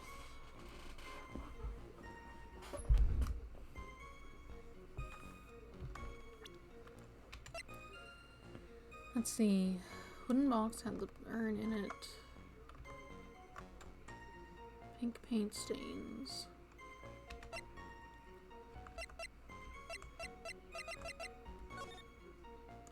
That box doesn't have paint stains, but I tried to point that out like 12 times. Granted, it wasn't what the point was, but... And also not bringing the image into question right at this moment.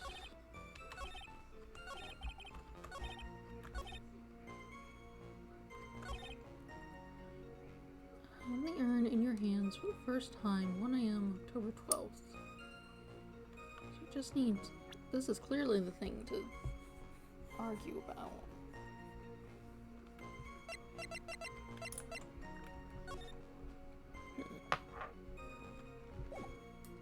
That's very specific. Da, da, da, da.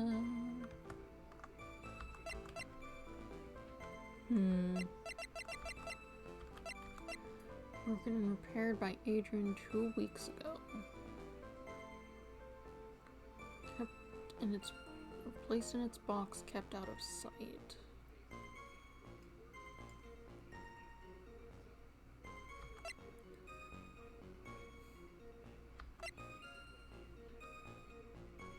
What they're going for is that that was the actual urn being taken then. I don't know that we have any sort of proof that it wouldn't have been taken then. So that does make sense.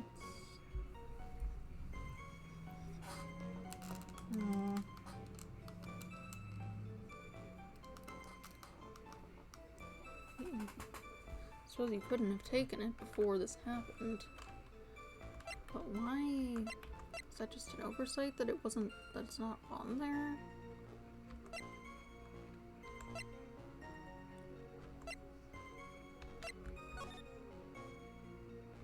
That doesn't help.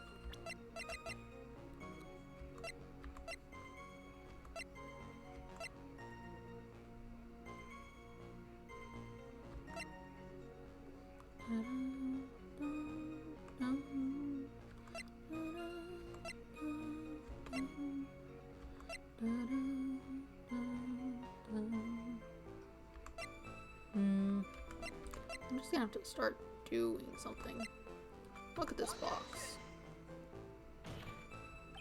Your Honor, that statement contradicts this evidence. It does not. We're gonna reload so I don't have to go all the way back to the thing.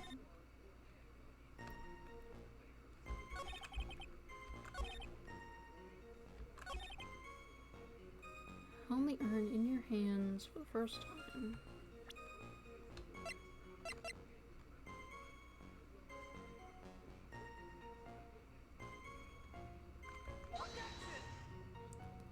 Okay. What am I? Okay. Focus. Extremely valuable treasure. I mean, it's not.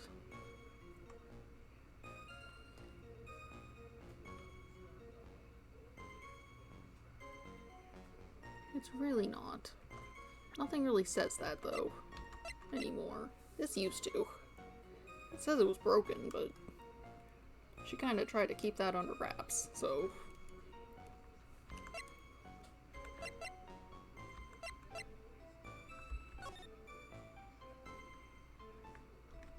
Even this image makes it pretty clear that something's not right.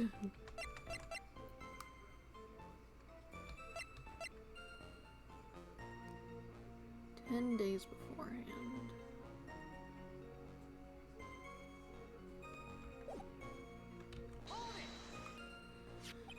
I mean, this calling card. What is without out the calling card? You would know. Alright. Let's see, what have I got? And no one entered the basement warehouse. There were many different treasures being taken there. Approximately 5 days, people were indeed going in and out of the warehouse.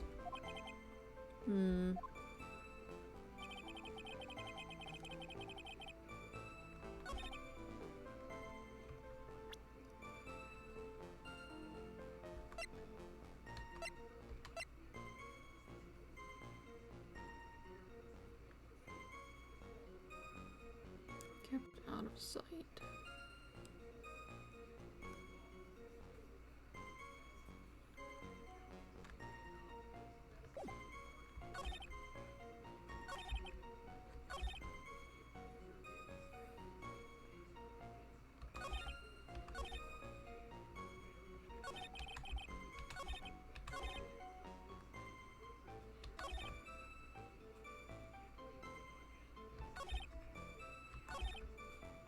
Placed in a box, sent to the warehouse. Unable to see the urn because she put it away. No one was allowed in there.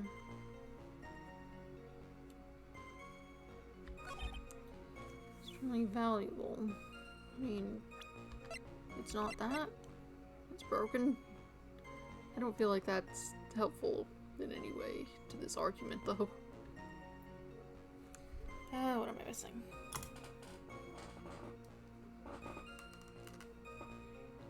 I don't want to be here forever. That sucked last time.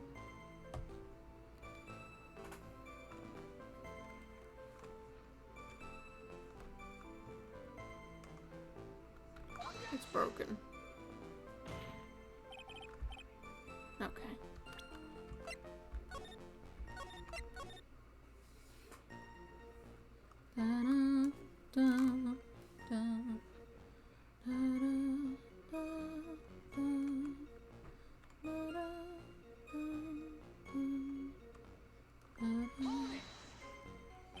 So sure that you had never seen the urn before.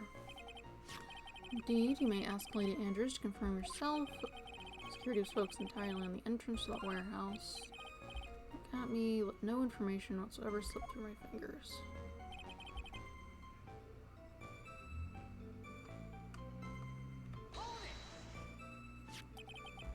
Okay, that's just...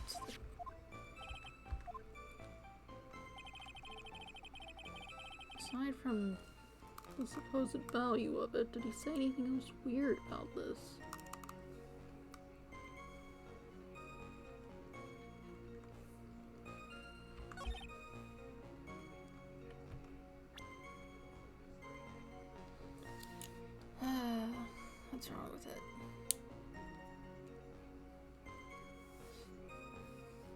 got there and was like immediately had paint on it.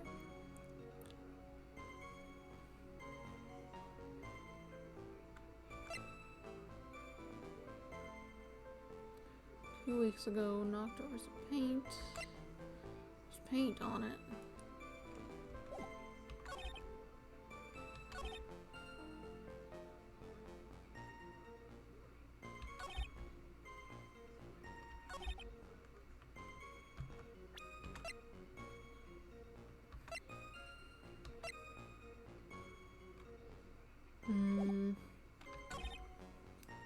And you will see the urn for yourself. Nothing else contradicts that concept. Does it? What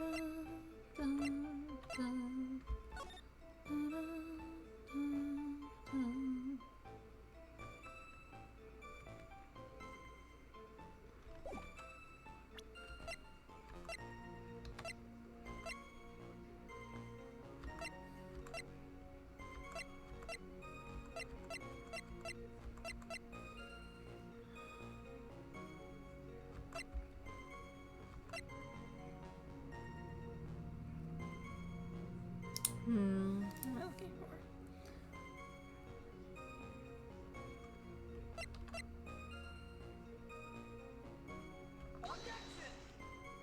It's broken. That's not. Okay. Okay, what am I missing? Clearly it's something. I don't want to be stuck here for 2 million years. Like what happened to that other thing? That was miserable.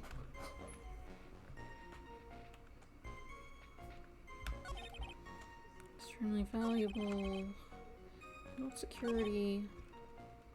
Earn in your hands. First time October 1st. 1 a.m. October 12th.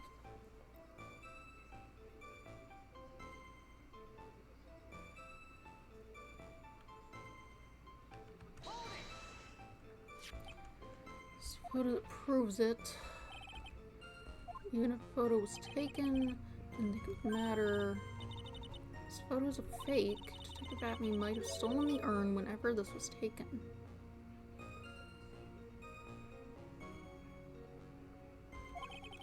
It's true. You know, he's been saying that he never saw the urn until that night. If we can prove that he's lying there, we can wrap this up and put a bow on it. But with what? Never saw the urn until that night.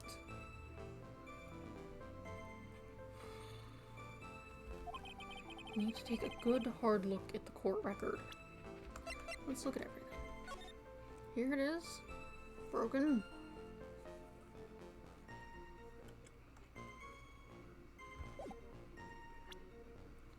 I don't know, do you want to see the poster? Here, you saw it here.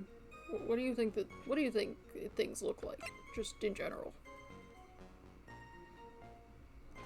That doesn't make sense. Statue, calling card, camera data, 1 a.m.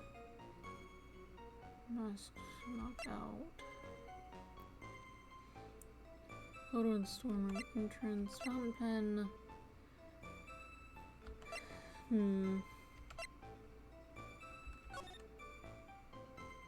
That's not helpful. Torn off some clothing. Still don't quite know why that was.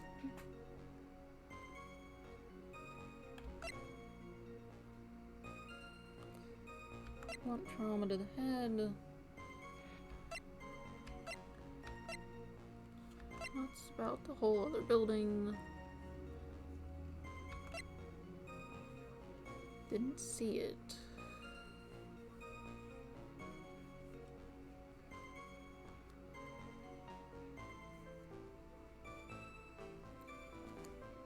Broken 2 weeks ago, kept out of sight. Dropped the urns box, also knocked over some paint. This Wooden box had the urn, paint stains.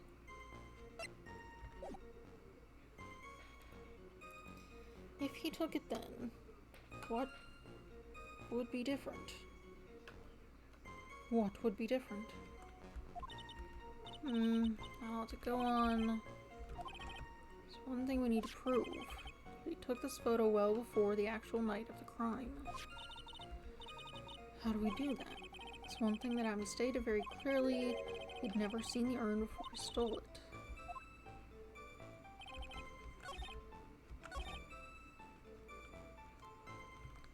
I'm gonna look at this poster.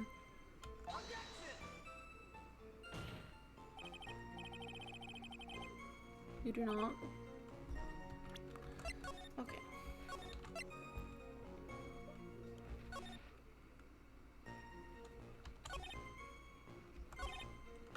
Okay. Never seen the urn for yourself.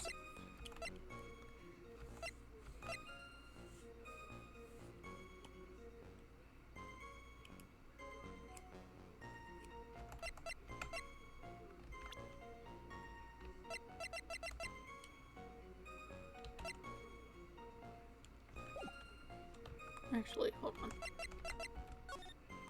Coming to purloin the most priceless work of art on display in your treasures shrine exhibit, speckled urn. There we go. That's what we want. Mr. Atme, if you really are Mask to Mask, then you also wrote this calling card, correct? But of course, there's a problem with that calling card. Allow me to read a passage from the calling card that Mask to Mask had written.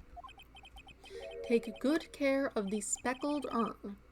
Now, the speckled here surely refers to this pink pattern on the sacred urn. Yes, that is true, but so what? Truth be told, there's no way that Mask to Mask could have known about this pattern. What do you mean? This pink spotted pattern on the urn is actually nothing more than paint stains. Paint stains. And these stains did not appear until after the urn had been taken to Lordly Taylor. Yeah. I'm not finding this joke to be very funny, Mr. Wright. The day that the sacred urn was taken to the warehouse, the urn was broken due to human error, or should I say an error-prone human.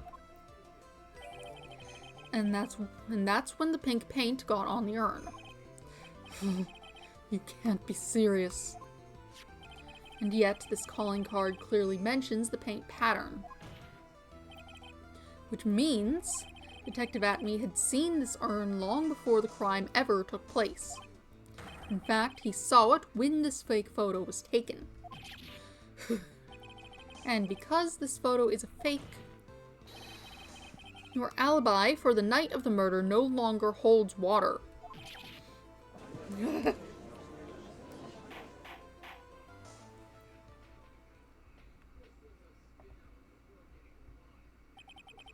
Witness, do you have anything to say for yourself?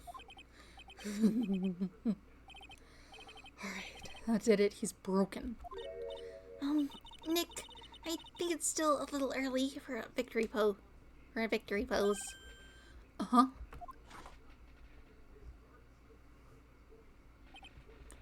Huh. It's so sad. No one has any conviction these days. Conviction, you say? Yesterday, we all decided unanimously that this man was Mask to Mask. Now we're calling him a murderer. You don't think we're being a tad fickle? That's a good point. No way, don't fall for that too, Your Honor. You say that Luke Atme was the one who killed Kane Bullard. Then let me ask you this. Why would he do that? An excellent point. Yeah, we still don't have that part sorted. Motive, Mr. Wright, motive. Might you be my merry murderous motive manifest? Nick, he's getting a second win. If he prepared an alibi and pinned his crime on Ron Delight, as you say, he must have had a very strong motive for murder. The only one with any motive we've seen is Ron Delight. Isn't that right, Detective? Indeed, according to my own research, the boy's motive is clear. Without a motive, it's nearly impossible to prove guilt in a murder case.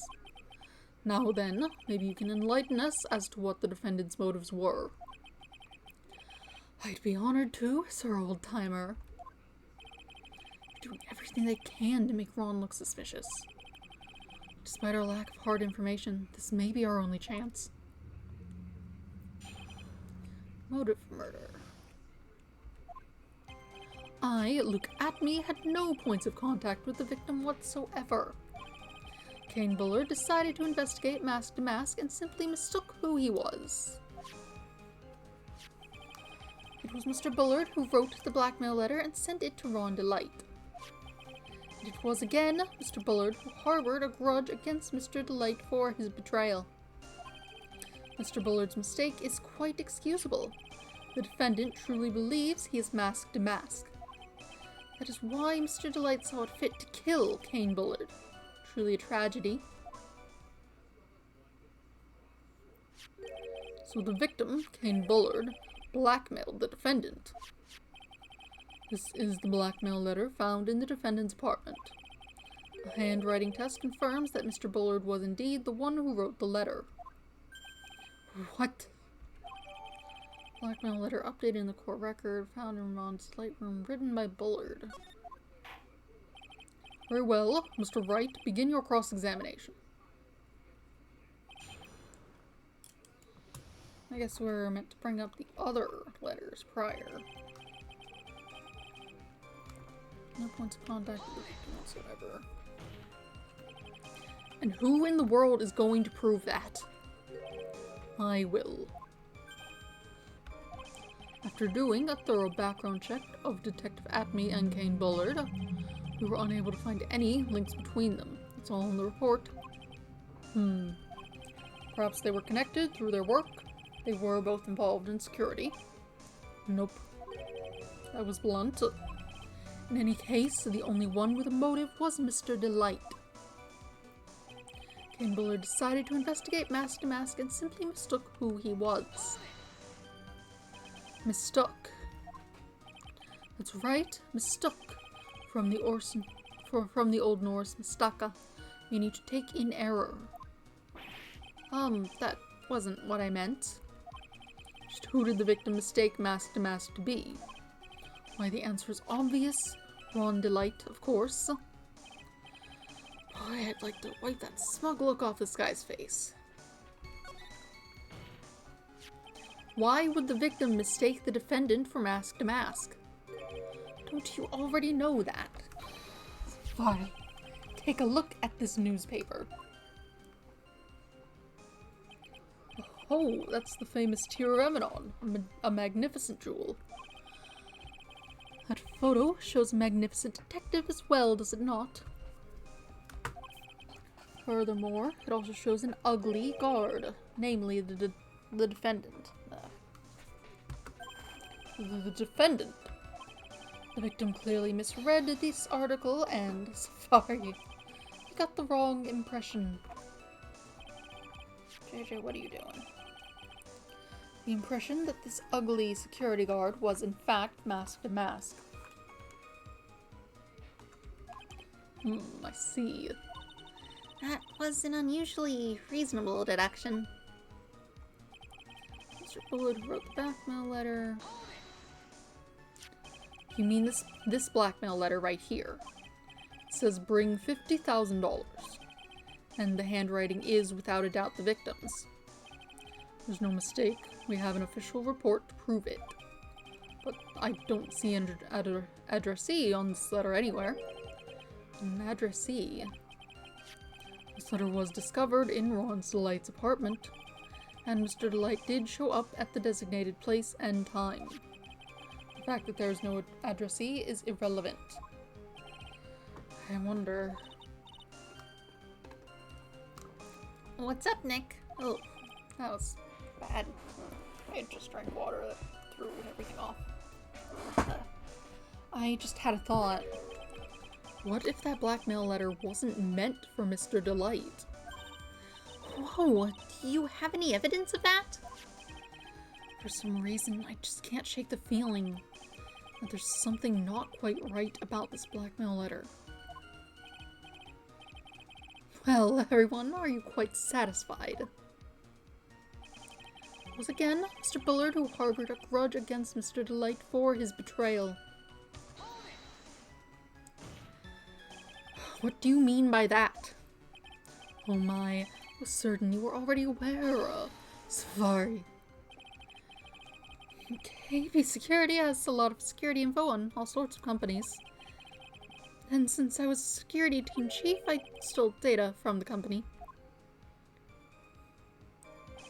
Kane Bullard had yet to forgive young Mr. Delight, which is why he sent him that letter upon mistakenly believing he was the thief. Here's a file that we discovered in Mr. Bullard's office. Evidence that Mr. Bullard was receiving money through blackmail.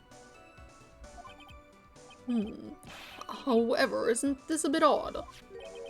Why did the defendant pay Mr. Bullard the money, even though he wasn't actually mask to mask? On that point, there was an unfortunate bit of chance. Mr. Bullard's mistake is quite excusable. The defendant truly believes he is mask to mask. Do you really think that story is going to hold up? That assertion is not merely my own, I'm afraid. What do you mean? I have here a memo from Ron Delight's wife, Desiree Delight. Desiree. Ronnie thinks he's mask to mask. Don't you feel sorry for him? Please don't think too badly of him. Huh. Well, Mr. Trite. Was he trying to act like Miss Delight right now? I thought he was actually pretty convincing. It is why Mr. Delight saw it fit to kill Kane Bullard. It's truly a tragedy. Now that's just your imagination talking. Come now, Sir Lawyer. I'm afraid imagination isn't the right word for it. This is a deduction, the result of carefully applied reasoning. Can we hear that careful reasoning for ourselves? It's a long story, and better saved for another time. Very well, another time. So-called long stories aren't usually all that long. At least not in my experience. So you're going to try to connect Detective Atme to Mr. Bullard, right? Yeah, that's right. Hopefully it won't require surgery either. In that case, you'll have to talk about the blackmail. That's true. Was that blackmail letter really intended for Ron? Since we don't have enough information, you should press him for more testimony. Maybe I'll be able to shake some contradictions loose that way. Decided to investigate mask to mask. Seems to be was.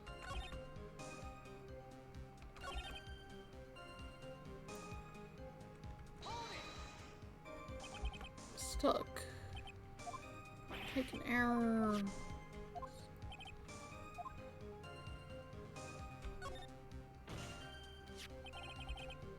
Why would the victim mistake the defendant for mask to mask? Already know that. It's showing in the newspaper. It's a pretty picture. The defendant is in the image. Got the wrong impression. Let's see.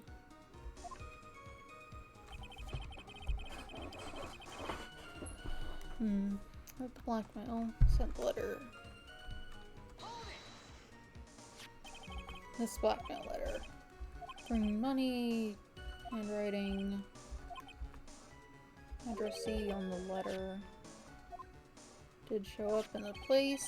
Did not get the... So had a thought. Wasn't meant for Delight. Evidence of that. some reason I just can't shake the feeling that there's something not quite right about this blackmail letter. Can we read it? If you don't want your true identity revealed to the world, come to KV Security at 1 a.m. on October 12th and bring $50,000. If you don't, I'll take that red diamond you received the other day instead. Ah. That's that ring. He mentioned that, actually. Well, everyone, are you quite satisfied?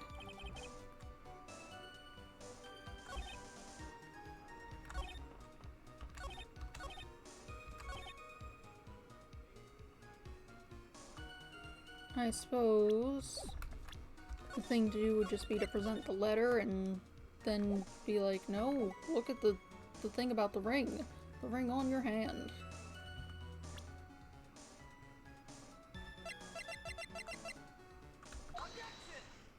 Okay.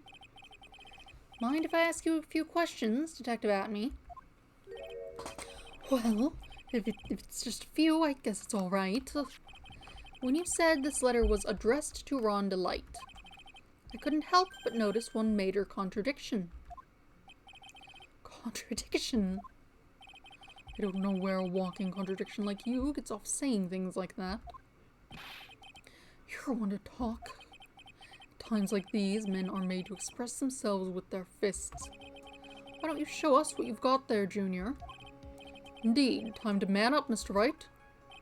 Show us the contradicting evidence in the content of the blackmail letter. What do you...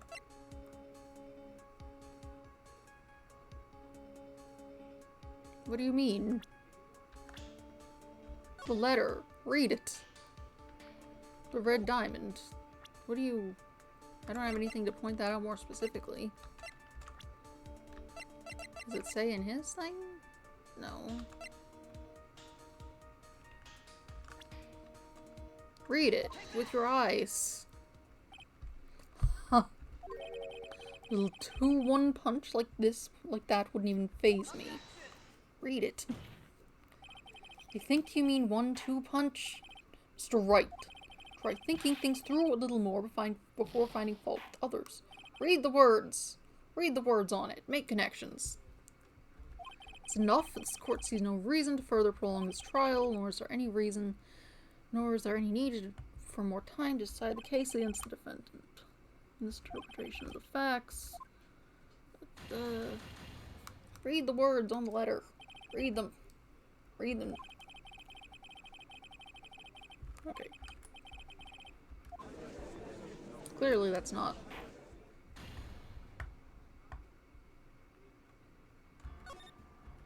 Okay.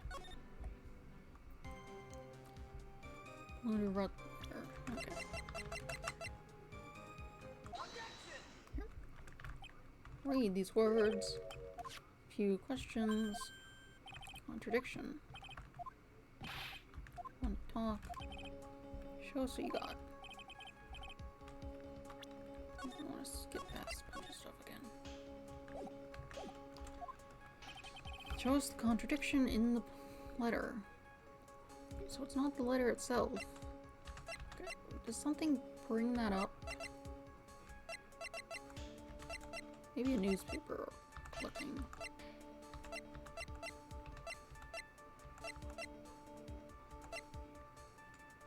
In the warehouse, striking a pose.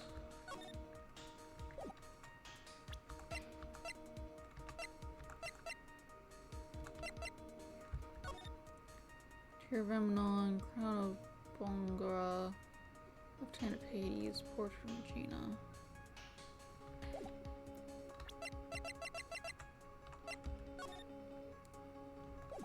Red diamond.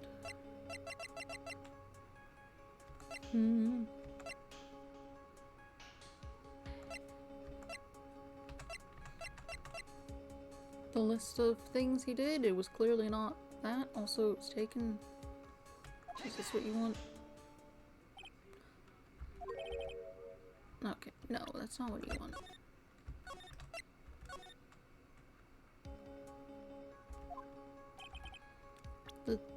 The thing about the jewel.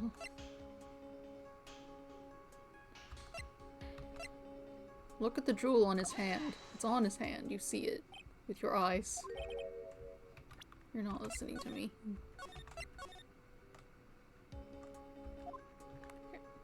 How am I meant to display the problem? Right. You don't take the red diamond you received the other day. Right. And he has it on his hand. He brought it up earlier. It's not in the evidence anywhere because it wouldn't be. Poster. Yeah, it's not here. Move that night. Purloin. No. Our house camera went off 1 AM. Knocked him out. Let's see. Time of death. Garden photo.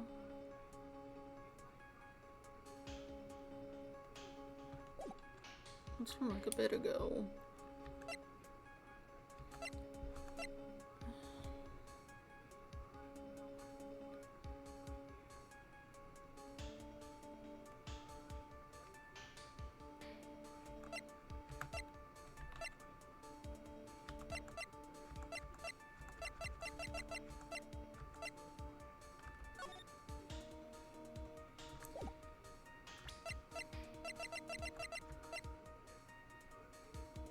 Do you want just the fact that it's different than the normal blackmail? Is that what you want? Yeah, no.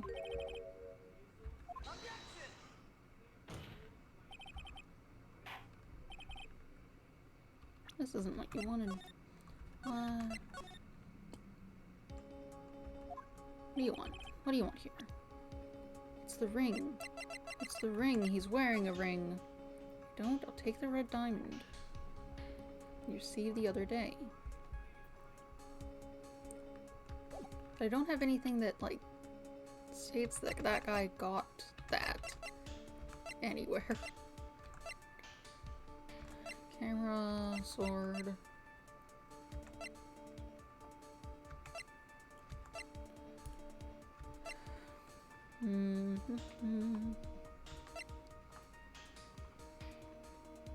That's a while ago, it's not really relevant.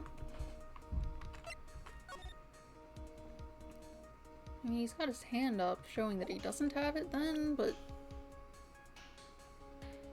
that seems not quite what you would expect to be the thing to point out. I don't see another thing.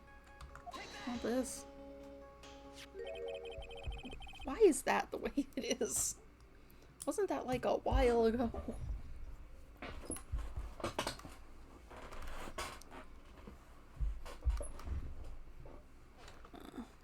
Take a good look at this newspaper clipping. It contains a picture of the Tear of Memnon, the stolen jewel. What about it? The problem is this jewel's color. Oh, you're just saying he didn't... that specific jewel isn't red. They're talking about something else, which, like, I was also trying to point out, but I was trying to point out exactly where that something else they were talking about was.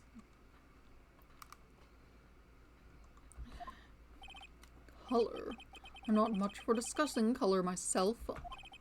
According to the clipping, the color of the stolen jewel was blue. However, in the blackmail letter, a totally different jewel is mentioned. I'll take that red diamond you received the other day. Red. Which means the red diamond described in the blackmail letter is not the Tear of Memnon that Masked Mask stole at all. And your point is, Mr. Wright. So you're trying to say that this blackmail letter was intended for someone else. That is what you're trying to say, right, Wright? That is what you're trying to say, right, Mr. Wright? Well, that is what you're trying to say, right, Nick? Yes. This is who Kane Bullard was actually blackmailing.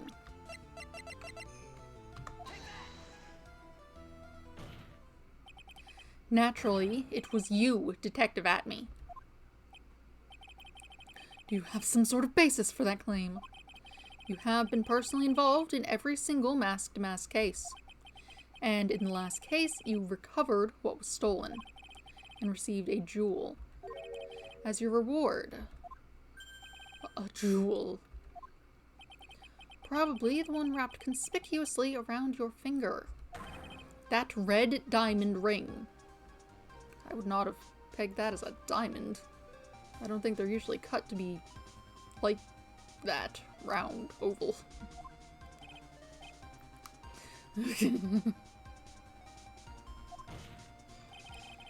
That is the diamond ring referred to in the letter, which means that Kane Bullard wrote that letter in order to blackmail you.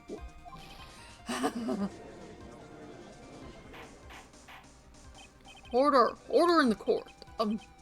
Order gets it. It seems you've gone too far with your childish pranks, Mr. Wright. Uh-oh. I don't like the way you said that. Kane Bullard blackmailing Luke Atme. Are you for real? Yes, I am. Nick, come on, stand up to him. Then answer me this. The blackmail letter contains the following passage. If you don't want your identity revealed to the world. Yes, it certainly does. Kane Bullard threatened to make Luke Atme's identity public knowledge. An identity he wanted to keep a secret. So just what was that identity? Atme killed Kane Bullard because he was afraid of his secret becoming known. What was the identity he wanted to keep secret? This is what it all comes down to, Nick. The identity that Luke Atme wanted so desperately to keep secret was his identity as... he's the one doing that. That checks out. Luke Atme was a blackmailer. Objection. Hey now, isn't that a little different from what you've been saying? You said that Kane Bullard was the one blackmailing Luke Atme. You're saying that Atme was blackmailing someone else on top of that. You have to admit that does sound a little odd.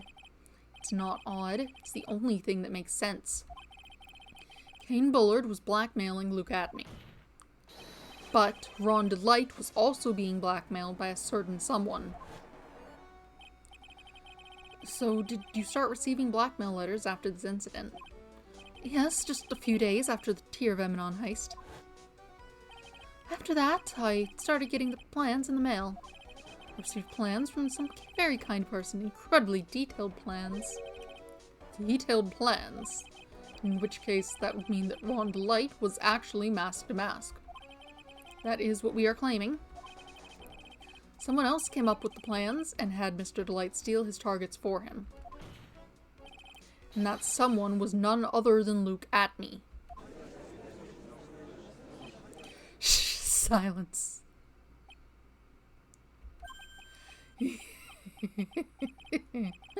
Now I see. It's all becoming clear. What is?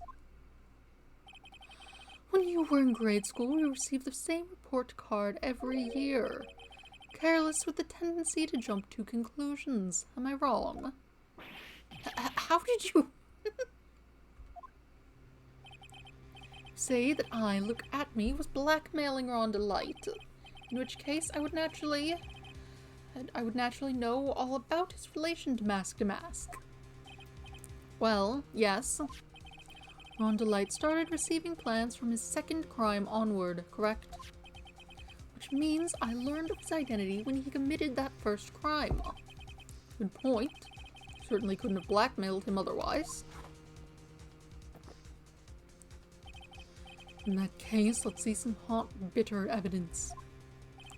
During the first crime, how did Luke Atme know that Rhonda Light was mask to mask?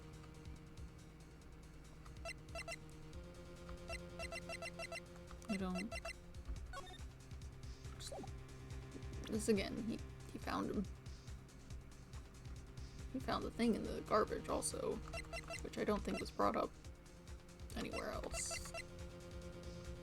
Beyond just a statement. I think I see it.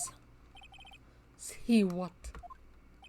When you were in grade school, you received the same report card every year. Gets into lots of mischief trying to be the center of attention. What do you mean? This newspaper clipping. It has a picture of you and Rhonda Light in his guard uniform. Seems that Master Mask didn't just disappear into thin air. He just took off his outfit and hid it in a bucket. That sounds far too stupid to be true. Correct. With tricks like that, he couldn't fool a baby, let alone an ace detective. And that's when you figured it out, Mr. Atme. That's when you learned that under his mask, Master Mask was really Rhonda Light. Wasn't he supposed to be Master Mask? Not only that, looks like he wasn't even an ace detective. Can't believe it, he was just a slangy blackmailer. What a fraud. Trying to pass himself off as an ace detective. How dare you expose me like that? Why, I mean, I've never blackmailed anyone in my life. I'm a famous, proud detective and also Masked Mask.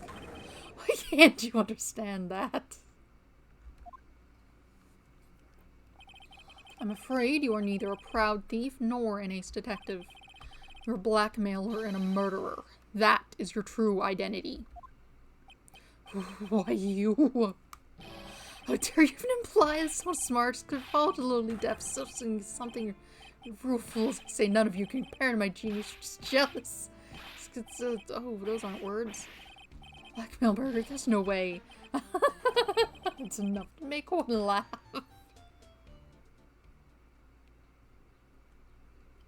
It would seem that we finally arrived at the real answer. That was quite a performance by Mr. Atme. Bailiff, please prepare a cell for Mr. Atme. I think they already have one. Yeah, his breakdown didn't super prove anything beyond he's having a breakdown. He didn't, like, confess. The hammer that strikes too fast has no time to aim. What do you mean? I'm already prepared to deliver my ruling. Allow me to say one thing. I will be the one to judge. You don't get much more in your face than that. It appears that your claws weren't quite sharp enough, Mr. Wright. What do you... It's true that you've proven a lot of things. Things like Luke Atme was a filthy blackmailer. And that he wasn't at Lordly Taylor the night of the murder. That's right. That's why he's the one who killed Mr. But...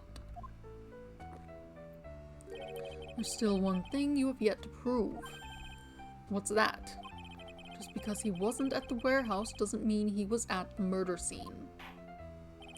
Therefore, if you can't prove that this pitiful excuse from man was at KB Security, then I don't see how a verdict can be delivered. No way! Order! Order in the court! Well, Mr. Wright. This is it. This is the final round. I've got to prove that Atme was at Mr. Bullard's office on that night.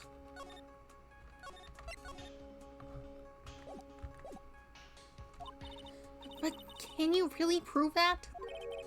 It's long enough. Mr. Trite, I want to hear your answer. That night, Luke Atme was at KB Security, and the defense...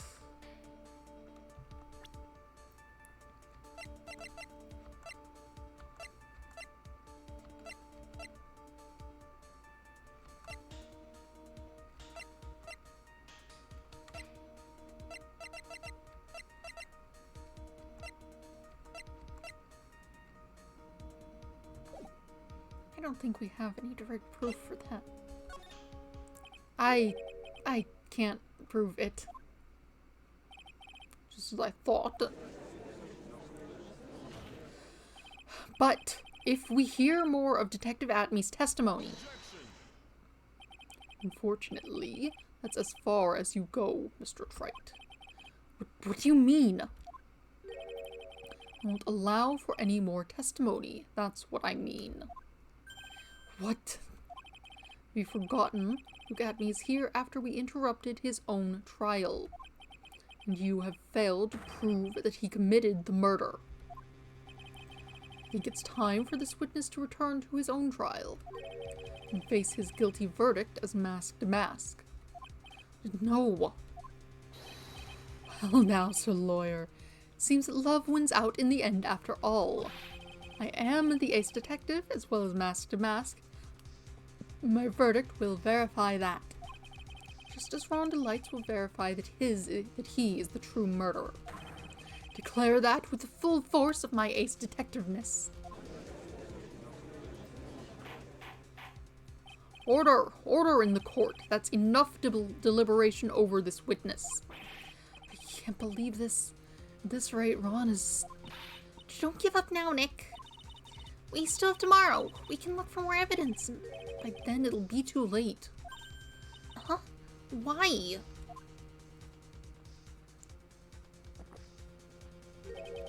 Double jeopardy. One of the basic rules of any court of law. Double jeopardy? Should a defendant be tried and found innocent in court, that defendant cannot be tried again for the same crime. This is a fundamental rule of all courts. And it applies to this witness as much as it applies to anyone else. Mr. Atney will be found guilty in a matter of minutes. Guilty as mask to mask, which means he will be innocent as far as the murder of Kane Bullard is concerned. No way!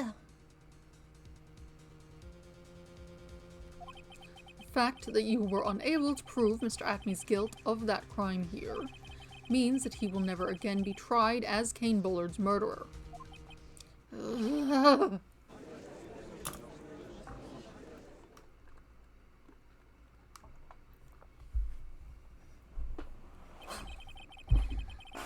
Now there's nothing I can possibly do to win. Even if Ron is proclaimed to be innocent, the real killer, Luke Atney, will go free. You have cross-examined every statement the witness has made here today. As long as there is no more testimony, I'm afraid I have to declare that there will be no further questioning of this witness. Are there any objections?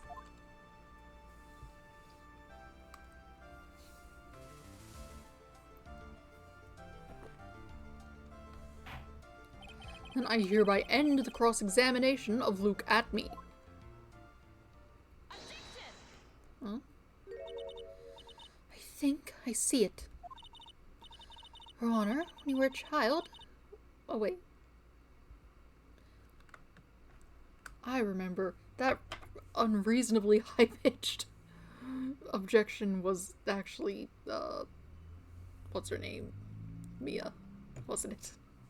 Your Honor, when you were a child, this was what was on your report card every year. Has poor hearing and often makes mistakes as a result. How did you... Phoenix, raise your head up high. Have you forgotten what I used to tell you? A lawyer is someone who smiles, no matter how bad it gets. That voice, no way. Long time no see, Phoenix. Mia! This is the true power of the crying channeling technique. I know that it's really Maya who's standing before me, but right now she's my mentor, Mia Fey. Now, let's do this. But there's nothing more we can do, Mia. Without any more testimony, I can't cross-examine. Not yet. The testimony's not over yet. What do you mean? Your Honor, just now you said something very interesting. You have cross-examined every statement the witness has made here today. Yes, that's true, but... Unfortunately, Your Honor, you're forgetting something. Earlier, after the last cross-examination, this witness made a number of remarks. Now, Sir Lawyer, it seems love wins out in the end after all. I am the ace detective as well as mask to mask. My verdict will verify that. just as Rhonda Lights will verify that he is the true murderer. Declare that with the full force of my ace detectiveness. Yes, but these comments appear to have no importance whatsoever. Very well, and we shall prove their importance via cross-examination. At any rate, as long as the witness has made these remarks, we, the defense, assert our right to question them. Is that all right with you, prosecutor? Is something the matter, Mr. Godot? Nothing. Oh, sir lawyer, looks like you're one step too late. Do you think such falsehoods would do anything to me? Look at... Let's hear it. Huh. It's true that the witness made some remarks. So then, let's hear this last bit of cross-examination. Mr. Godot, what are you? Very well then, Mr. Luke Atme. I'm going to allow the defense to cross-examine your earlier remarks. The defense would like to hear why you declared the defendant to be the true murderer. So please give us one last bit of testimony. Phoenix, this is it. This is our absolute last chance. Yes, Chief. The last testimony. Indeed, it is true that I was not at Lordly Taylor. I had to leave to see about another vitally important job request. I had known about the date beforehand, so I had this photograph readied. My brilliant deduction was what informed me that the true culprit was Rhonda Light. I can speak.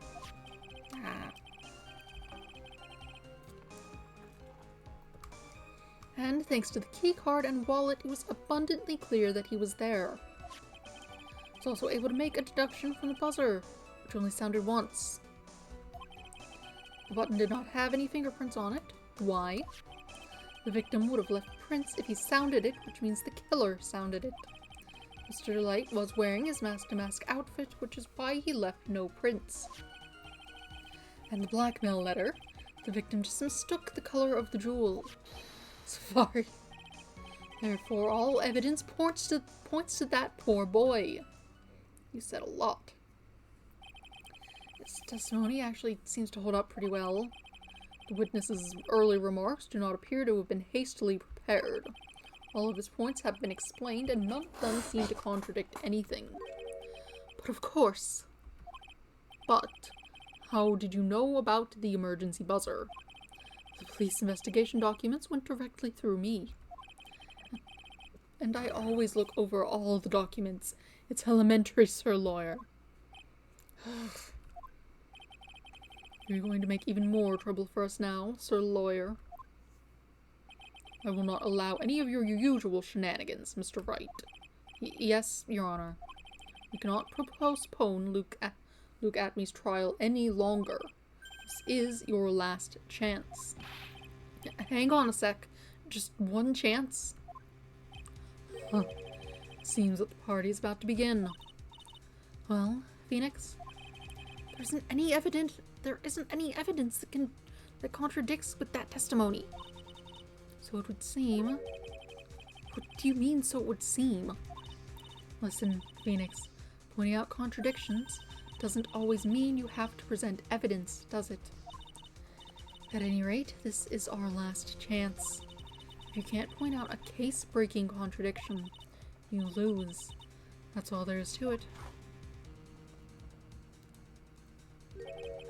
Cup number 17. The last cup. Seems like the time's come to put an end to this trial. I have to find a fatal contradiction in this testimony, and I need to point it out without presenting evidence. Which means all I can do is find the contradictory remark and press it. Remember, you only get one chance. Very well then, Mr. Wright.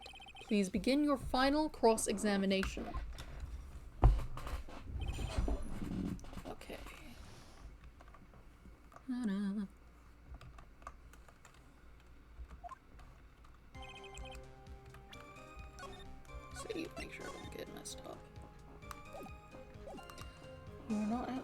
Taylor. Correct.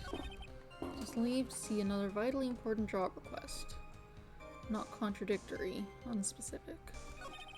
Known about the date beforehand, had the photograph readied, right? Because he sent the card. All checks out. Right, deduction was what informed me. The culprit's on the light. Thanks to the key card and wallet, it was abundantly clear that he was there.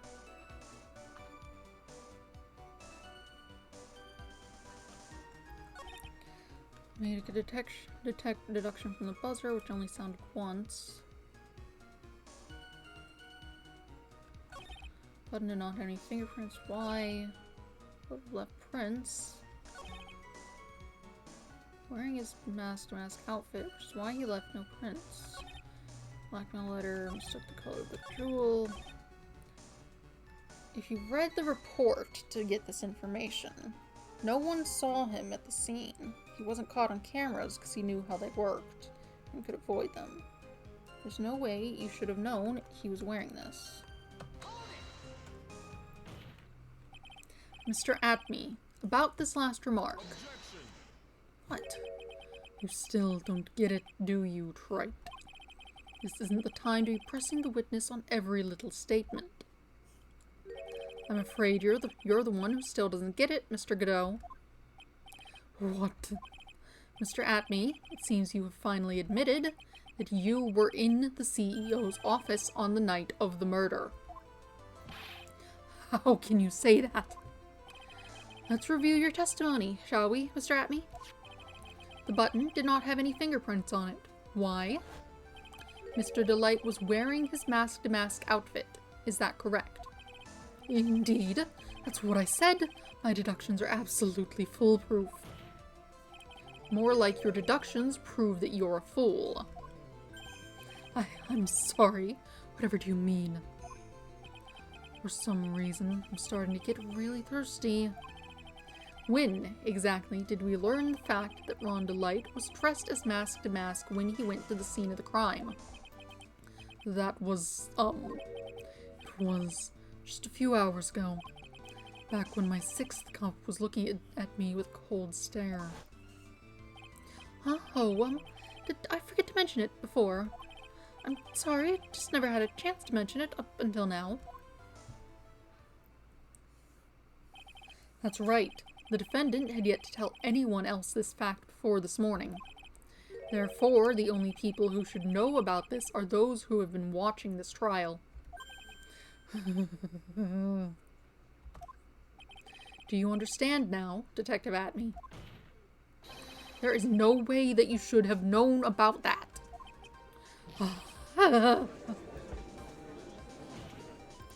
You were in the next courtroom being tried as mask-to-mask. So then, enlighten us. Just how did you know about that piece of information? Well... Come on. This detective must have known about it. He probably had plenty of chances to find out beforehand. And it's those chances that I want to discuss next. That night, Mr. Delight was wearing his mask-to-mask outfit. There is one and only one way for Detective Atme to have found that out. Only one way, you say. Please recall, if you will, Mr. Delight's testimony. When I entered the office, there was a suspicious shadow there. For a second, my client witnessed the real killer. But Mr. Delight never saw his attacker, so there's no way to tell whether or not the real killer was Luke Atme. It's with that statement that I'll turn this case on its head. Just what are you implying? Mr. Delight saw the real killer, correct? Now if you turn that statement around, it stands to reason that the real killer had also seen Ron Delight. Impossible.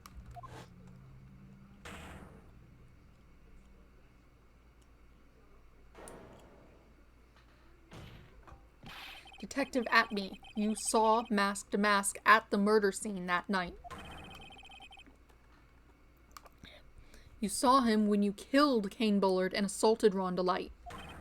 That was the only way you could have known what Ron was wearing. What's that? Is your mask going to explode? Is it just a random earthquake? What's happening?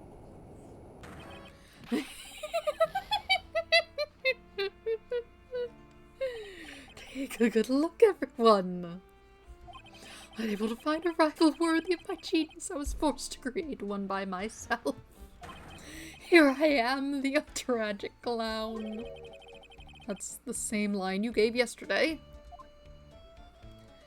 But I think there's a little more meaning behind it this time.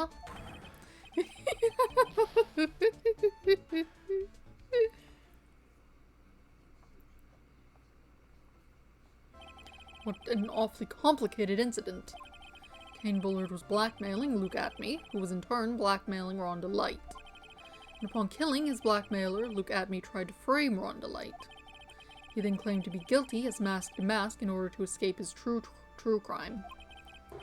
And, to that end, he came up with this plan. To use the double jeopardy rule when making his alibi. At any rate, it would seem we finally found the truth. Excuse me. I came perilously close to besmirching the record of an innocent young man. Besmirching him with the title of murderer. Don't ignore me! Oh, I didn't realize you were there. Why wouldn't he be? About the verdict. I know, you never committed any murder. That's right, I'm so glad you understand that, but I really am mask to mask. Uh-huh. So, thanks to that trial yesterday, I'm innocent now, right? What was it you said? Double jeopardy? Now that you mention it. I've been careless. Careless? What do you think, Mia? As the defendant says, the rule of double jeopardy is absolute. A defendant can never be tried twice for a crime in which he was once found innocent. Then, mask to mask is really innocent. It would seem so. For now. For now? I mean, if he commits new crimes, he has new things to be tried with. Now then, this court finds the defendant not guilty.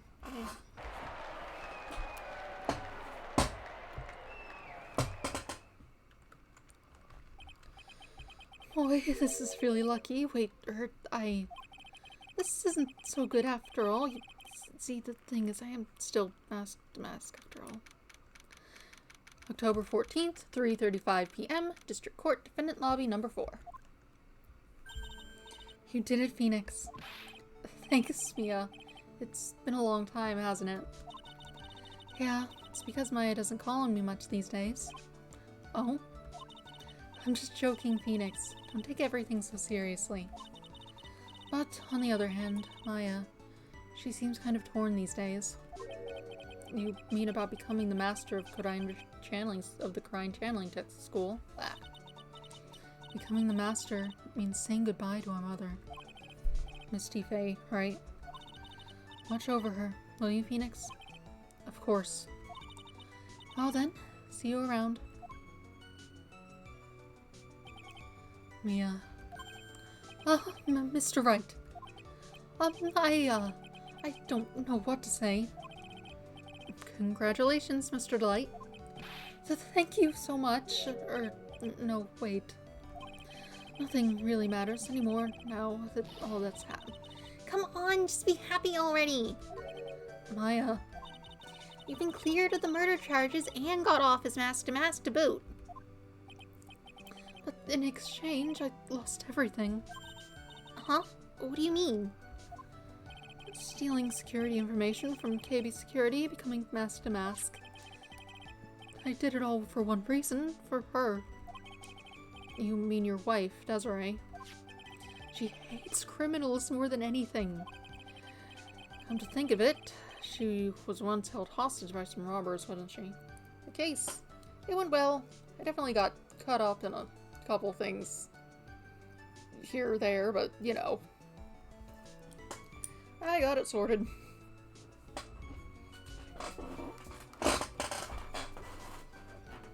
The thing I had brought up doesn't seem to have come into effect in any capacity.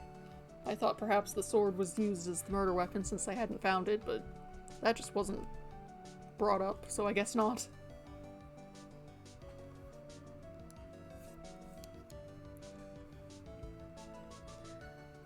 She always said how she hated sneaky criminals. I knew that, but once I got fired from KB Security and lost all the money I had, she wouldn't have any reason to stay with me. I thought she would leave me for sure. So that's why you became Mask to Mask. Yes, but it's all over now. A broken bowl can never be put back together. That's not true! Right, Nick? Right. Really? Can we go back to the way things were? You'll be fine, and Nick can prove it. I can? I kind of wish you would check with me first. Mr. Delight, even if a bowl is broken, there's always a way to put it back together.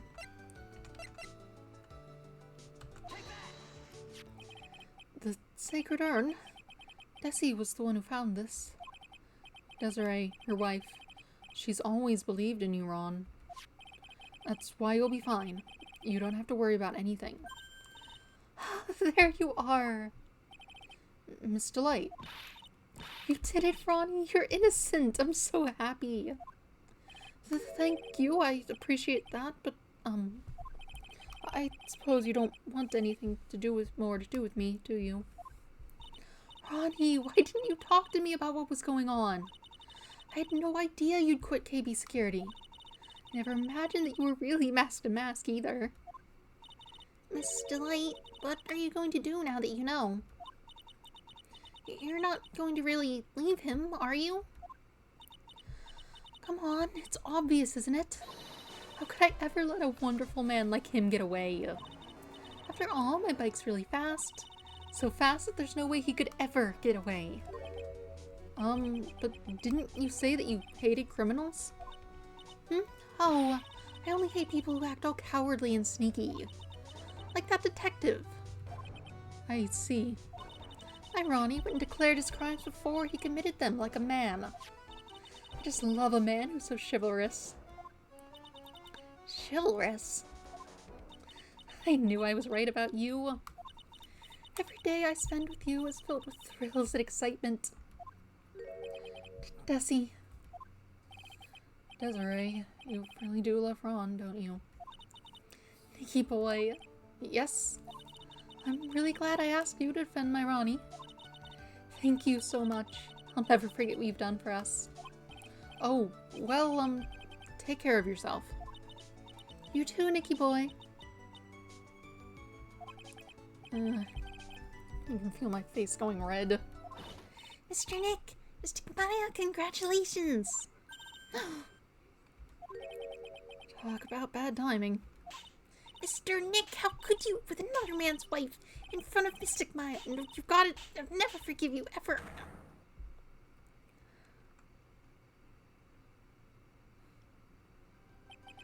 So, just as the case came to a close, so too did my consciousness. Ron said a broken bowl can never be put back together, but I know that's not true. I mean, just look. Here's a perfect example of one that was put back together, even better than before. They're so cute.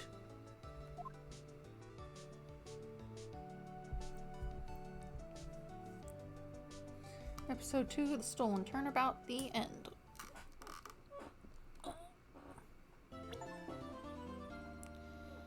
Brand new episode has been added. Episode 3, Recipe for Turnabout. Interesting. I would like to save my progress. But that is where I'm ending it. A little late, honestly. Let's see. As I said, I was planning to start mixing in some Professor Layton after I finish the second chapter of this, or episode, whatever. So, I suppose that's what I'll do next time, and I think, let's see, since today's Monday, I guess it'll just be every Wednesday until I finish with this, and then it'll take over more time. That seems like good scheduling. I already have the DS thing set up. It's very nice.